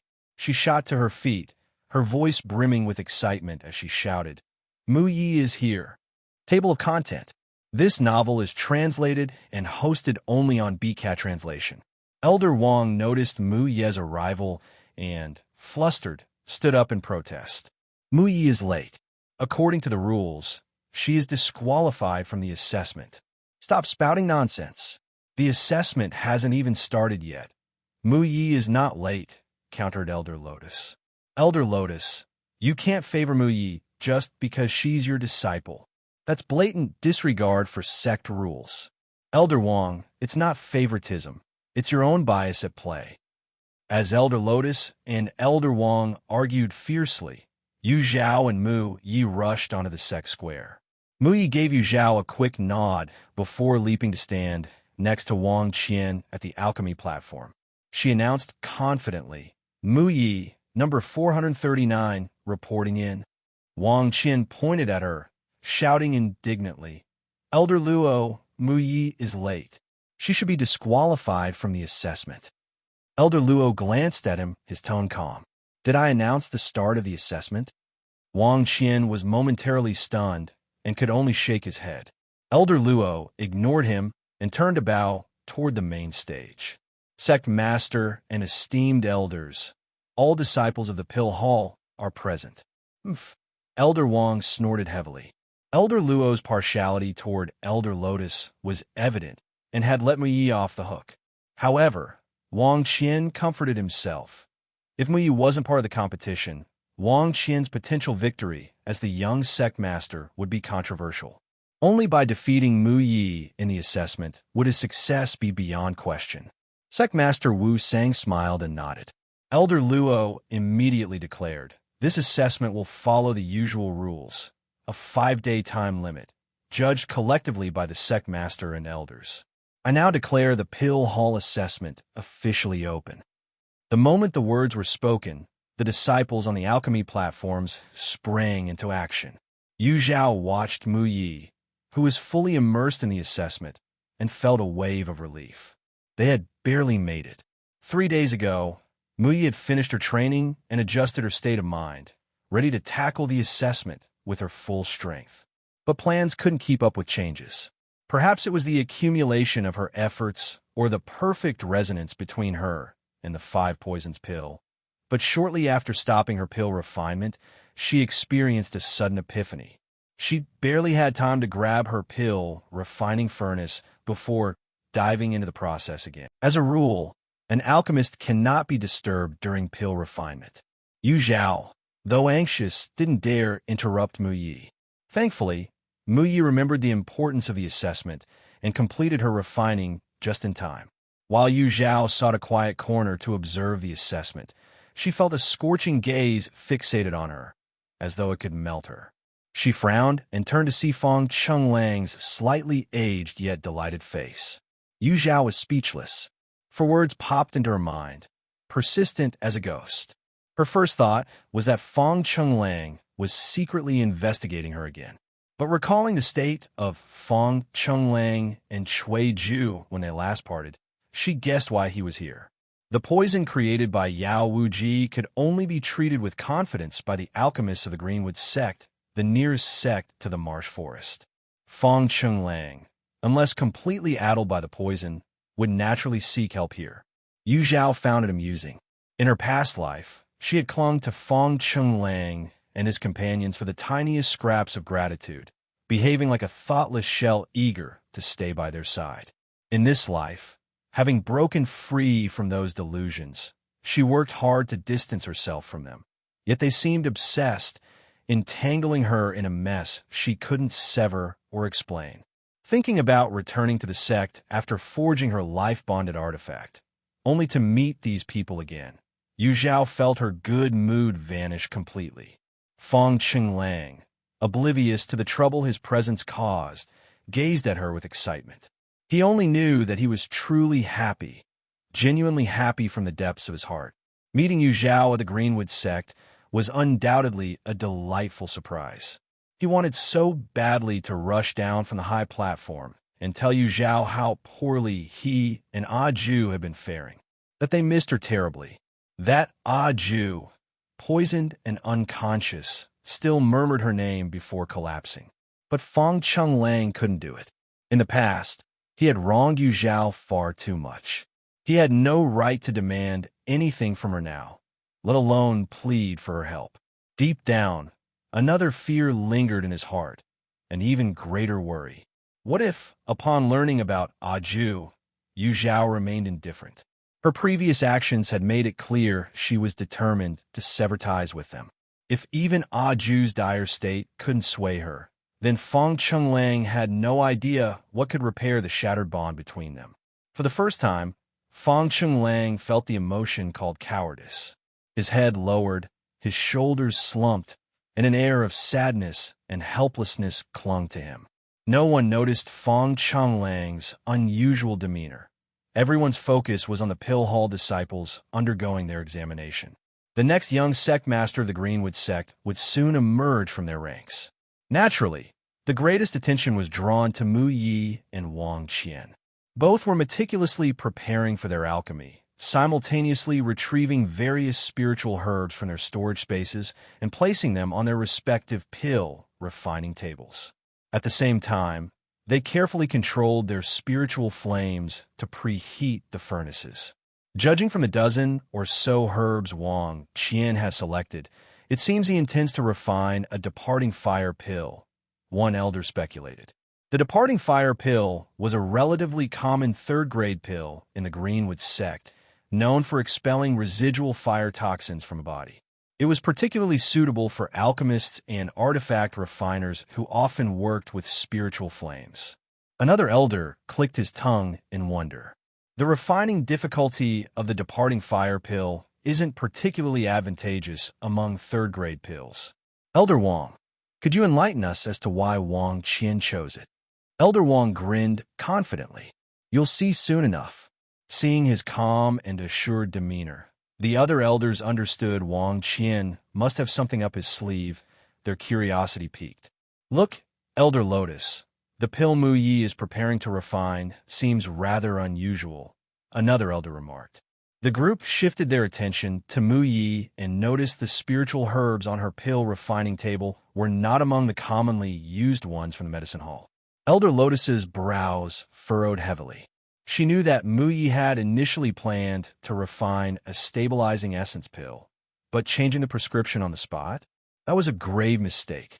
Wait a moment, these herbs look like they belong to the recipe for the 5 poisons pill. The so-called 5 poisons in the pill weren't fixed.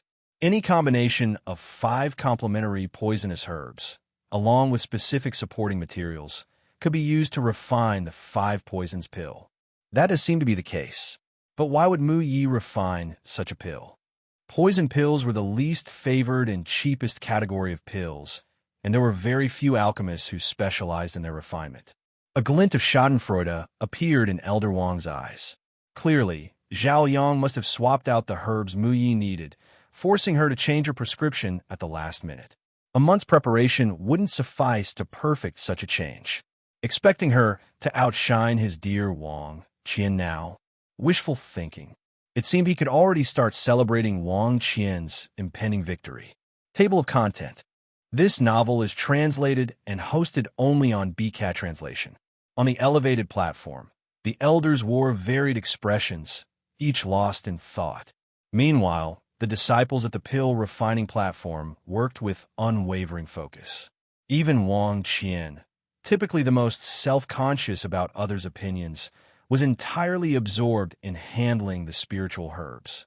The Greenwood sect's Pill Hall disciples were seasoned experts at preparing herbs, with none making a single mistake. As the first disciple opened their pill refining furnace and began adding herbs in sequence, the rest of the disciples seamlessly transitioned into the next and most critical phase. Red flames illuminated their faces, which were resolute and brimming with concentration. Yu Zhao, witnessing over 400 individuals refining pills simultaneously for the first time, was filled with an indescribable sense of awe. Her amazement grew when she saw Mu Yi, someone she knew well, calmly controlling the spiritual fire in her palm. Mu Ye's precise hand seals and serene demeanor made her appear like an entirely different person from her usual cheerful self. It was evident to all how much Mu Yi loved alchemy, and Yu Zhao couldn't help but feel a deep respect for her. The sect master and elders of the Greenwood sect were equally pleased with the Pill Hall disciples' performance. Renowned for its expertise in pill refining, the sect prioritized cultivating talent in the pill hall. Even the selection of a young sect master was exclusive to its disciples. The disciples' performances lived up to expectations, even presenting a dilemma for the elders. Based on their current displays, Mu Yi and Wang Qian stood out, but several others also showed promising potential. Choosing the next young sect master among them seemed a daunting task. Fortunately, there was ample time to deliberate. 3 days passed in a flash. Apart from a few disciples who caused explosions due to errors in operation, most completed their pill refining process smoothly. By this point, differences in their skills became apparent. Disciples like Mu Yi and Wang Qian, with solid foundations and rich experience, remained composed and confident, whereas others began to falter. The medicine hall and martial hall disciples, unable to contain their curiosity, engaged in quiet discussions, speculating about the eventual victor. Most placed their bets on Wang Qian, not because he was particularly well-liked or universally acknowledged as superior, but because news of Mu Ye's recent quarrel with the medicine hall had spread widely. It was rumored that someone had swapped Mu Ye's herbs, nearly causing her to miss the examination. Many believed such incidents would inevitably affect her performance. However, Mu Ye's reputation and relationships within the Greenwood sect remained strong, and some still firmly supported her. While the debate raged on, Wang Qian suddenly made a shocking move. With a loud cry, his spiritual energy surged, and the flames in his palm flared violently, engulfing the entire pill refining furnace. The elders were taken aback. In alchemy, controlling the flame was crucial. Insufficient heat would fail to refine the herbs fully, while excessive heat could destroy their properties. The fire needed to be balanced, neither too weak nor too intense. One elder exclaimed, "No, look closely at his palm. There seems to be a talisman seal. Could he be attempting a second pill purification?" Pill purification was a technique to refine impurities from pills. Though even the most meticulously refined pills retained trace toxins, alchemy masters, striving for perfection, would attempt purification just before completion. However, the success rate for such an endeavor was less than 1%, so few dared to risk it. Yet here was Wang Qian attempting this perilous move during a critical assessment. His audacity earned him newfound admiration. If he succeeded, the title of young sect master would almost certainly be his. Zhao slipped unnoticed among the Greenwood sect disciples, listening intently to their excited discussion about Wang Qian's second pill purification method. Her eyebrows raised slightly. It seemed the unique technique recorded in that fourth-grade alchemy recipe was indeed the second purification method Wang Qian was using. If Wang Qian dared to employ it publicly, he must have at least 70 to 80% confidence in its success, if not more. A month ago, Mu Yi would have struggled to counter such a method. However, Wang Qian likely had no idea that the desperate measures his father took to help him had unintentionally given Mu Yi an extraordinary opportunity.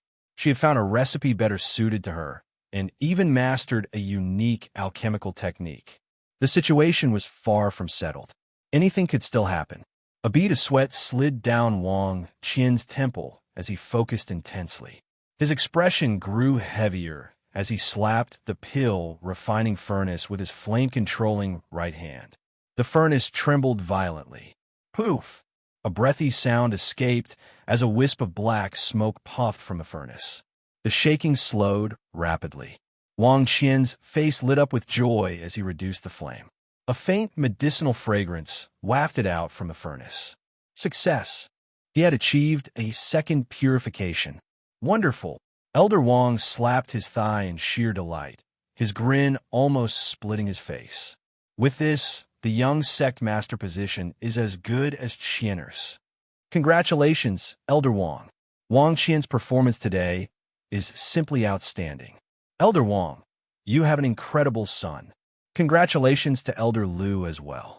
Voices filled with admiration poured toward Elder Wang and Elder Lu like a tide. Bowing in gratitude, Elder Wang gave a not-so-innocent glance at Elder Lotus. Elder Lotus, don't you have any insights to share? Elder Lotus's face remained impassive. Wang Qian's purification technique is quite good, she admitted. Acknowledging skill was one thing. She wouldn't stoop to dishonesty. Elder Wang blinked in surprise, then grew even smugger. Elder Lotus, having Mu Yi withdraw earlier was really for her own good. At least she won't lose too badly. Losing isn't shameful. What's shameful is forfeiting without a fight. Don't you understand something so simple, Elder Wang? Elder Lotus retorted scornfully. Look, what is Mu Yi doing now? An excited voice cut Elder Wang off mid-sentence. All eyes turned toward Mu Yi.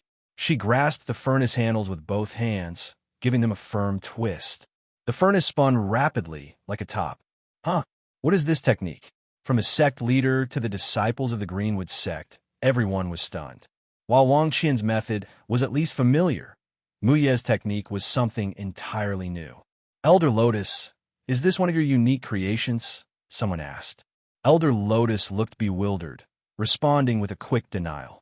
No, it's not mine. I have no idea. Don't make baseless assumptions. Doubt lingered in the gazes directed at her, their disbelief evident. Elder Lotus let out a wry smile. The truth was, over the past month, she had been so focused on crafting an antidote for Master Qin Yan's disciple that she had neglected Mu Yi. This wasn't a matter of irresponsibility. Mu Ye's alchemical skills had already reached the limits of what Elder Lotus's cultivation could enhance. Only a breakthrough in cultivation could push her further. What she hadn't expected, however, was for her disciple to undergo a complete transformation within a month. Mu Ye's progress left even her own master astonished and unfamiliar. So, had she underestimated her disciple all along? Table of content. This novel is translated and hosted only on BCAT translation.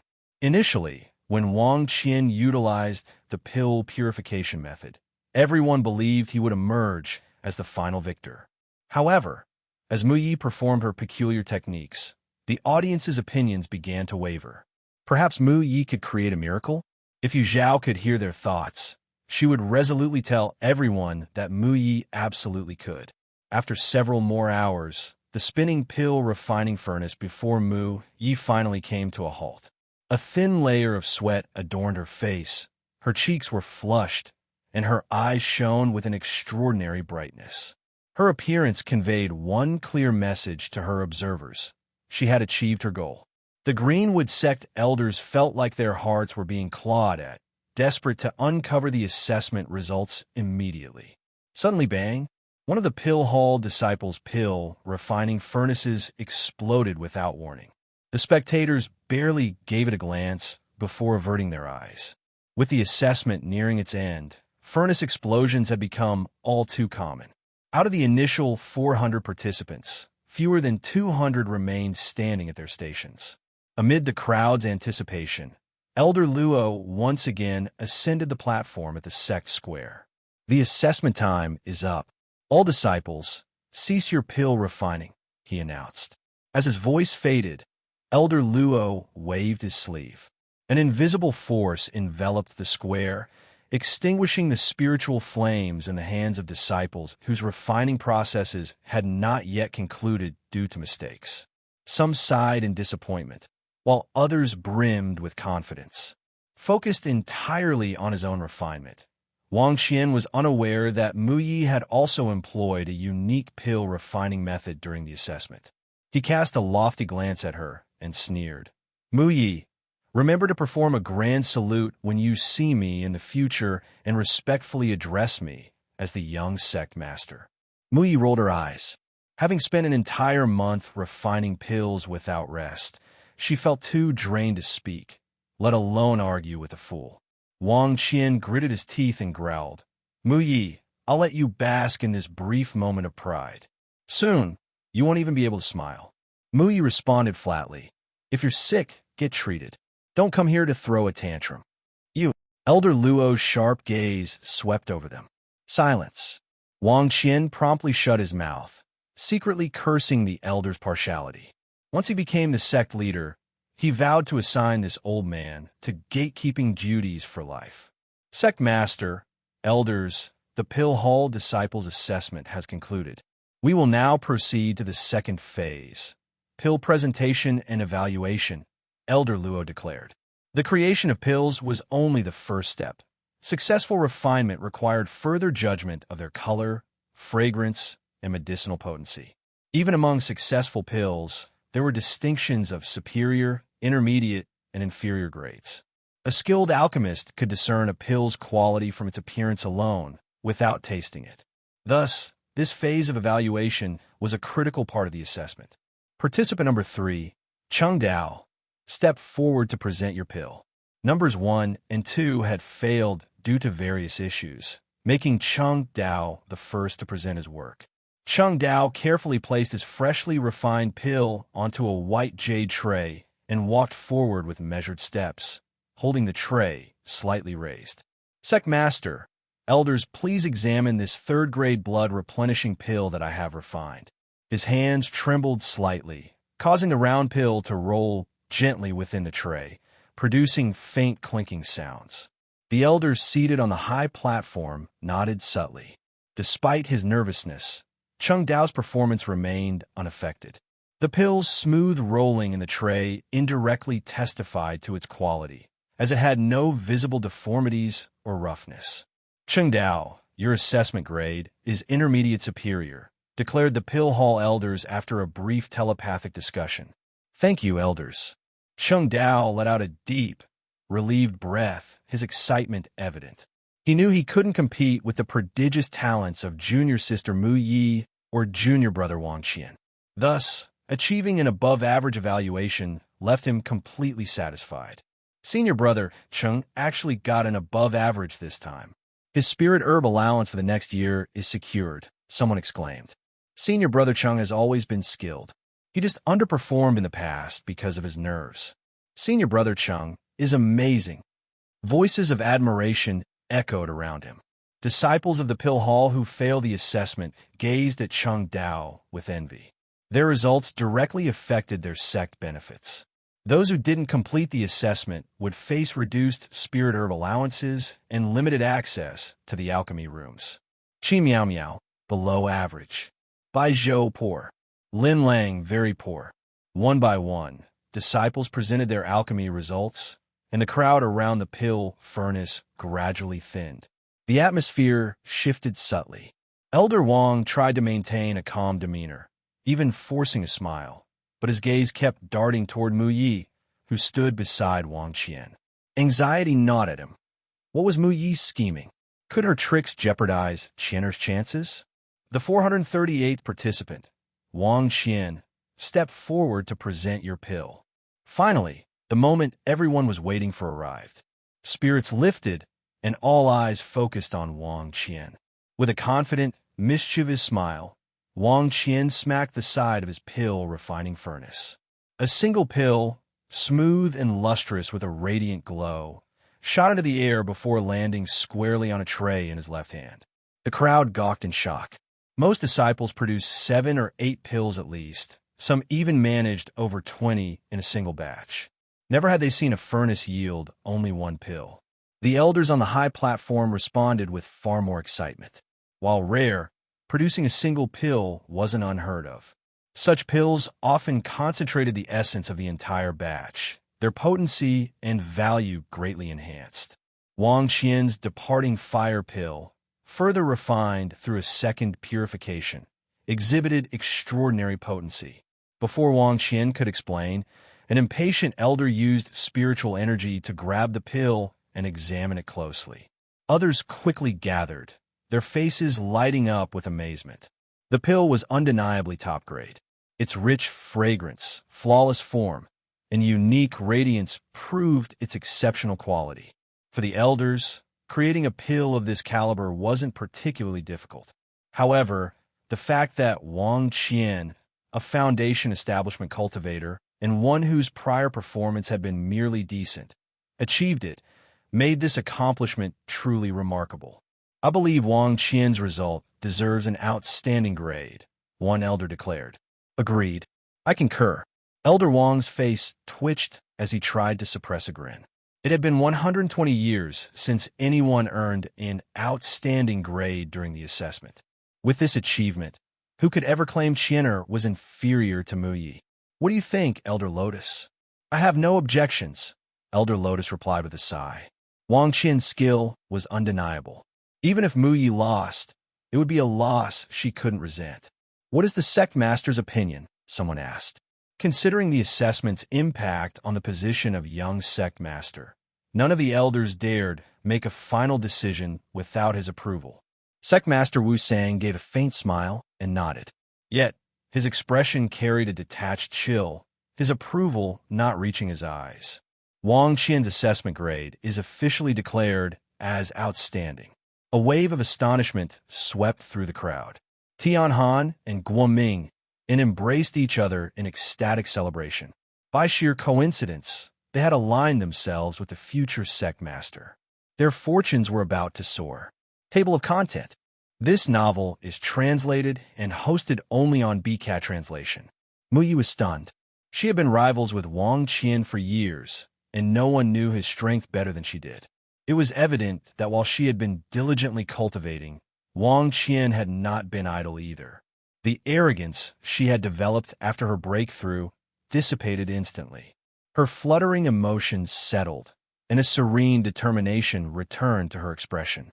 There was always someone stronger, always another challenge ahead. Her journey was still far from over. As the rankings were announced, Wang Qian felt a wave of relief, as if a weight had been lifted. He raised his head high, basking in the admiration radiating from all directions. In his mind, he had already begun envisioning himself as the young sect master. Contestant 439, Mu Yi, please present your pill. Elder Luo's words abruptly shattered Wang Qian's daydream. His gaze shifted to Mu Yi, brimming with provocation. Mu Yi, upon hearing the summons, did not immediately open her pill refining furnace. Instead, she turned to search the crowd. It didn't take her long to find who she was looking for, her gaze tinged with unease. Standing among the disciples of the medicine hall, Zhao offered Mu Yi a reassuring smile and a firm nod. Believe in yourself. You can do it. Receiving this silent encouragement, Mu Ye's resolve solidified. She nodded back at Zhao before turning to open the furnace. From within, she carefully retrieved 2 pills, one black and one white, and placed them on a tray. As the pills were revealed, the vast plaza erupted into an uproar. That's strange. Why are Mu Ye's pills different colors? And there are 2 of them. Could she have messed up the refinement? They don't look like failures. Did she and senior brother Wang agree to only pull out their big moves during the assessment? The elders of the Greenwood sect, who had been speculating about Mu Ye's unusual refinement technique, now stared at her pills with heightened curiosity. Could this technique produce pills with extraordinary effects? When they saw the result, 2 pills of different colors refined in the same furnace. It was a first even for them. Wang Qian and Elder Wang's initial smugness evaporated. Their expressions darkened as unease crept into their hearts. They had assumed defeating Mu Yi would be a breeze, but her unique approach to pill refining had instantly leveled the playing field. Mu Yi calmly carried the tray to the high platform, her demeanor poised as she addressed the elders. Disciple Mu Yi presents the 3-grade pill, the 5 poisons pill. Before she could say more, Elder Lotus and another elder acted swiftly, each snatching one of the pills from the tray. Elder Lotus held the white 5 poisons pill. Its luster and texture were exquisite, comparable to Wang Qian's departing fire pill. She rubbed a small amount of powder from the pill with her spiritual energy and tasted it at the tip of her tongue. Yes, it had the taste of poison. The other elder compared the black 5 poisons pill, noting that aside from the color, it was identical to the white one. The elders were astounded. If the pills were the same, why were their colors different? They looked collectively at Elder Lotus, signaling her to ask the question on everyone's mind. Elder Lotus, equally curious, asked, Mu Yi, your 2 5 poisons pills have different colors. Is there a specific reason for this? If it was merely a difference in appearance, Mu Ye's assessment would not score too highly, certainly not enough to surpass Wang Qian. In other words, Wang Qian could still claim victory in this round. The most nervous person at that moment wasn't Mu Ye, it was Wang Qian. His fists clenched, and his heartbeat thundered in his ears. Please don't let there be a reason. Please don't. There is. Mu Ye held up 2 small pills, her calm voice breaking the silence around her. Both of these pills are 5 poisons pills. Consuming either one will lead to poisoning. However, if the second pill is taken within a certain period, it neutralizes the poison. Separately, they are toxic, but together, they cancel each other out. This is what I call the yin-yang 5 poisons pills. The crowd froze, stunned into silence. Yin-yang 5 poisons pills, creating both a poison pill and its antidote simultaneously with the same set of ingredients? Was such a feat even possible? Impossible. You couldn't have achieved this. Wang Qian snarled, his face twisted in disbelief. As an alchemist himself, Wang Qian understood the magnitude of this concept. If true, it meant that while he was still perfecting borrowed techniques, Mu Ye, his peer, had created an entirely new school of alchemy. Such an accomplishment would make Mu Ye's name echo throughout the alchemy world. Mu Ye met his gaze calmly. Just because you can't doesn't mean I can't. This was her achievement, and she wasn't going to shy away from it. No, I refuse to believe it. Wang Qian roared, his voice hoarse. He tried to charge at Mu Ye, but Elder Luo stopped him in his tracks with a mere thought, freezing him in place. Elder Wang rose from his seat, wanting to intervene. But seeing Wang Qian's frenzied state, he hesitated, his sorrow and helplessness evident. Releasing him would only worsen the situation. The disciples of the Green would sect, exchanged uncertain glances. Many of them had never heard of such alchemical techniques before and were naturally skeptical. Their doubts mirrored those of several elders present. Could a Foundation establishment disciple like Mu Ye truly pioneer a revolutionary alchemical method with just her own insight? Elder Lotus voiced the question that lingered on everyone's minds. Mu Ye, do you have a way to prove the miraculous properties of your yin-yang 5 poisons pills? I do, Mu Ye replied confidently. Master, please hand me the 2 pills. With a gentle smile, Elder Lotus placed the black and white pills back onto Mu Ye's tray. Without hesitation, Mu Ye picked up the black pill and swallowed it. The poison dissolved instantly. Her complexion turned an alarming shade of green, her lips darkened, and her body stiffened as she collapsed backward. Sect Master Wu sang. Elders, disciples.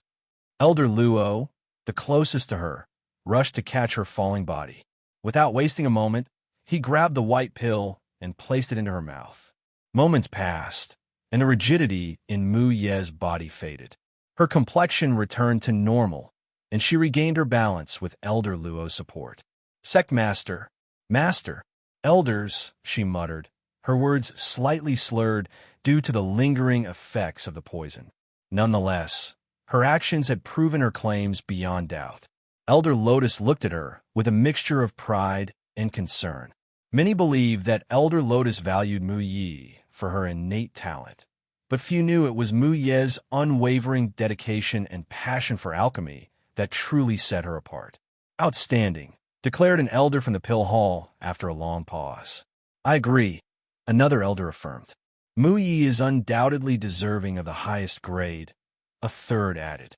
All eyes turned to Sect Master Wu Sang for the final verdict. He beamed, a well-earned honor. Elder Wang slumped back into his chair, defeated. The Sect Master's stance was clear. His favored candidate, Wang Qian, had no chance. Mu Ye, your evaluation is graded as the highest, superior. The crowd buzzed with excitement. 2 superior evaluations. Has this ever happened before? Senior brother Wang Qian earned his because he deserved it, but senior sister Mu Ye, she's beyond even the superior grade. Mu Ye is extraordinary.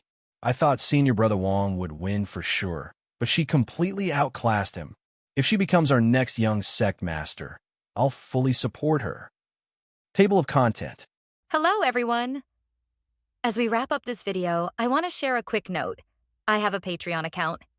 If you'd like to support me and enjoy on-demand audiobooks, you can become a Patreon member. Alternatively, you can check out my Google Drive link, which has 500 plus novel audiobooks available through my Ko-fi or Patreon shop. I appreciate your support.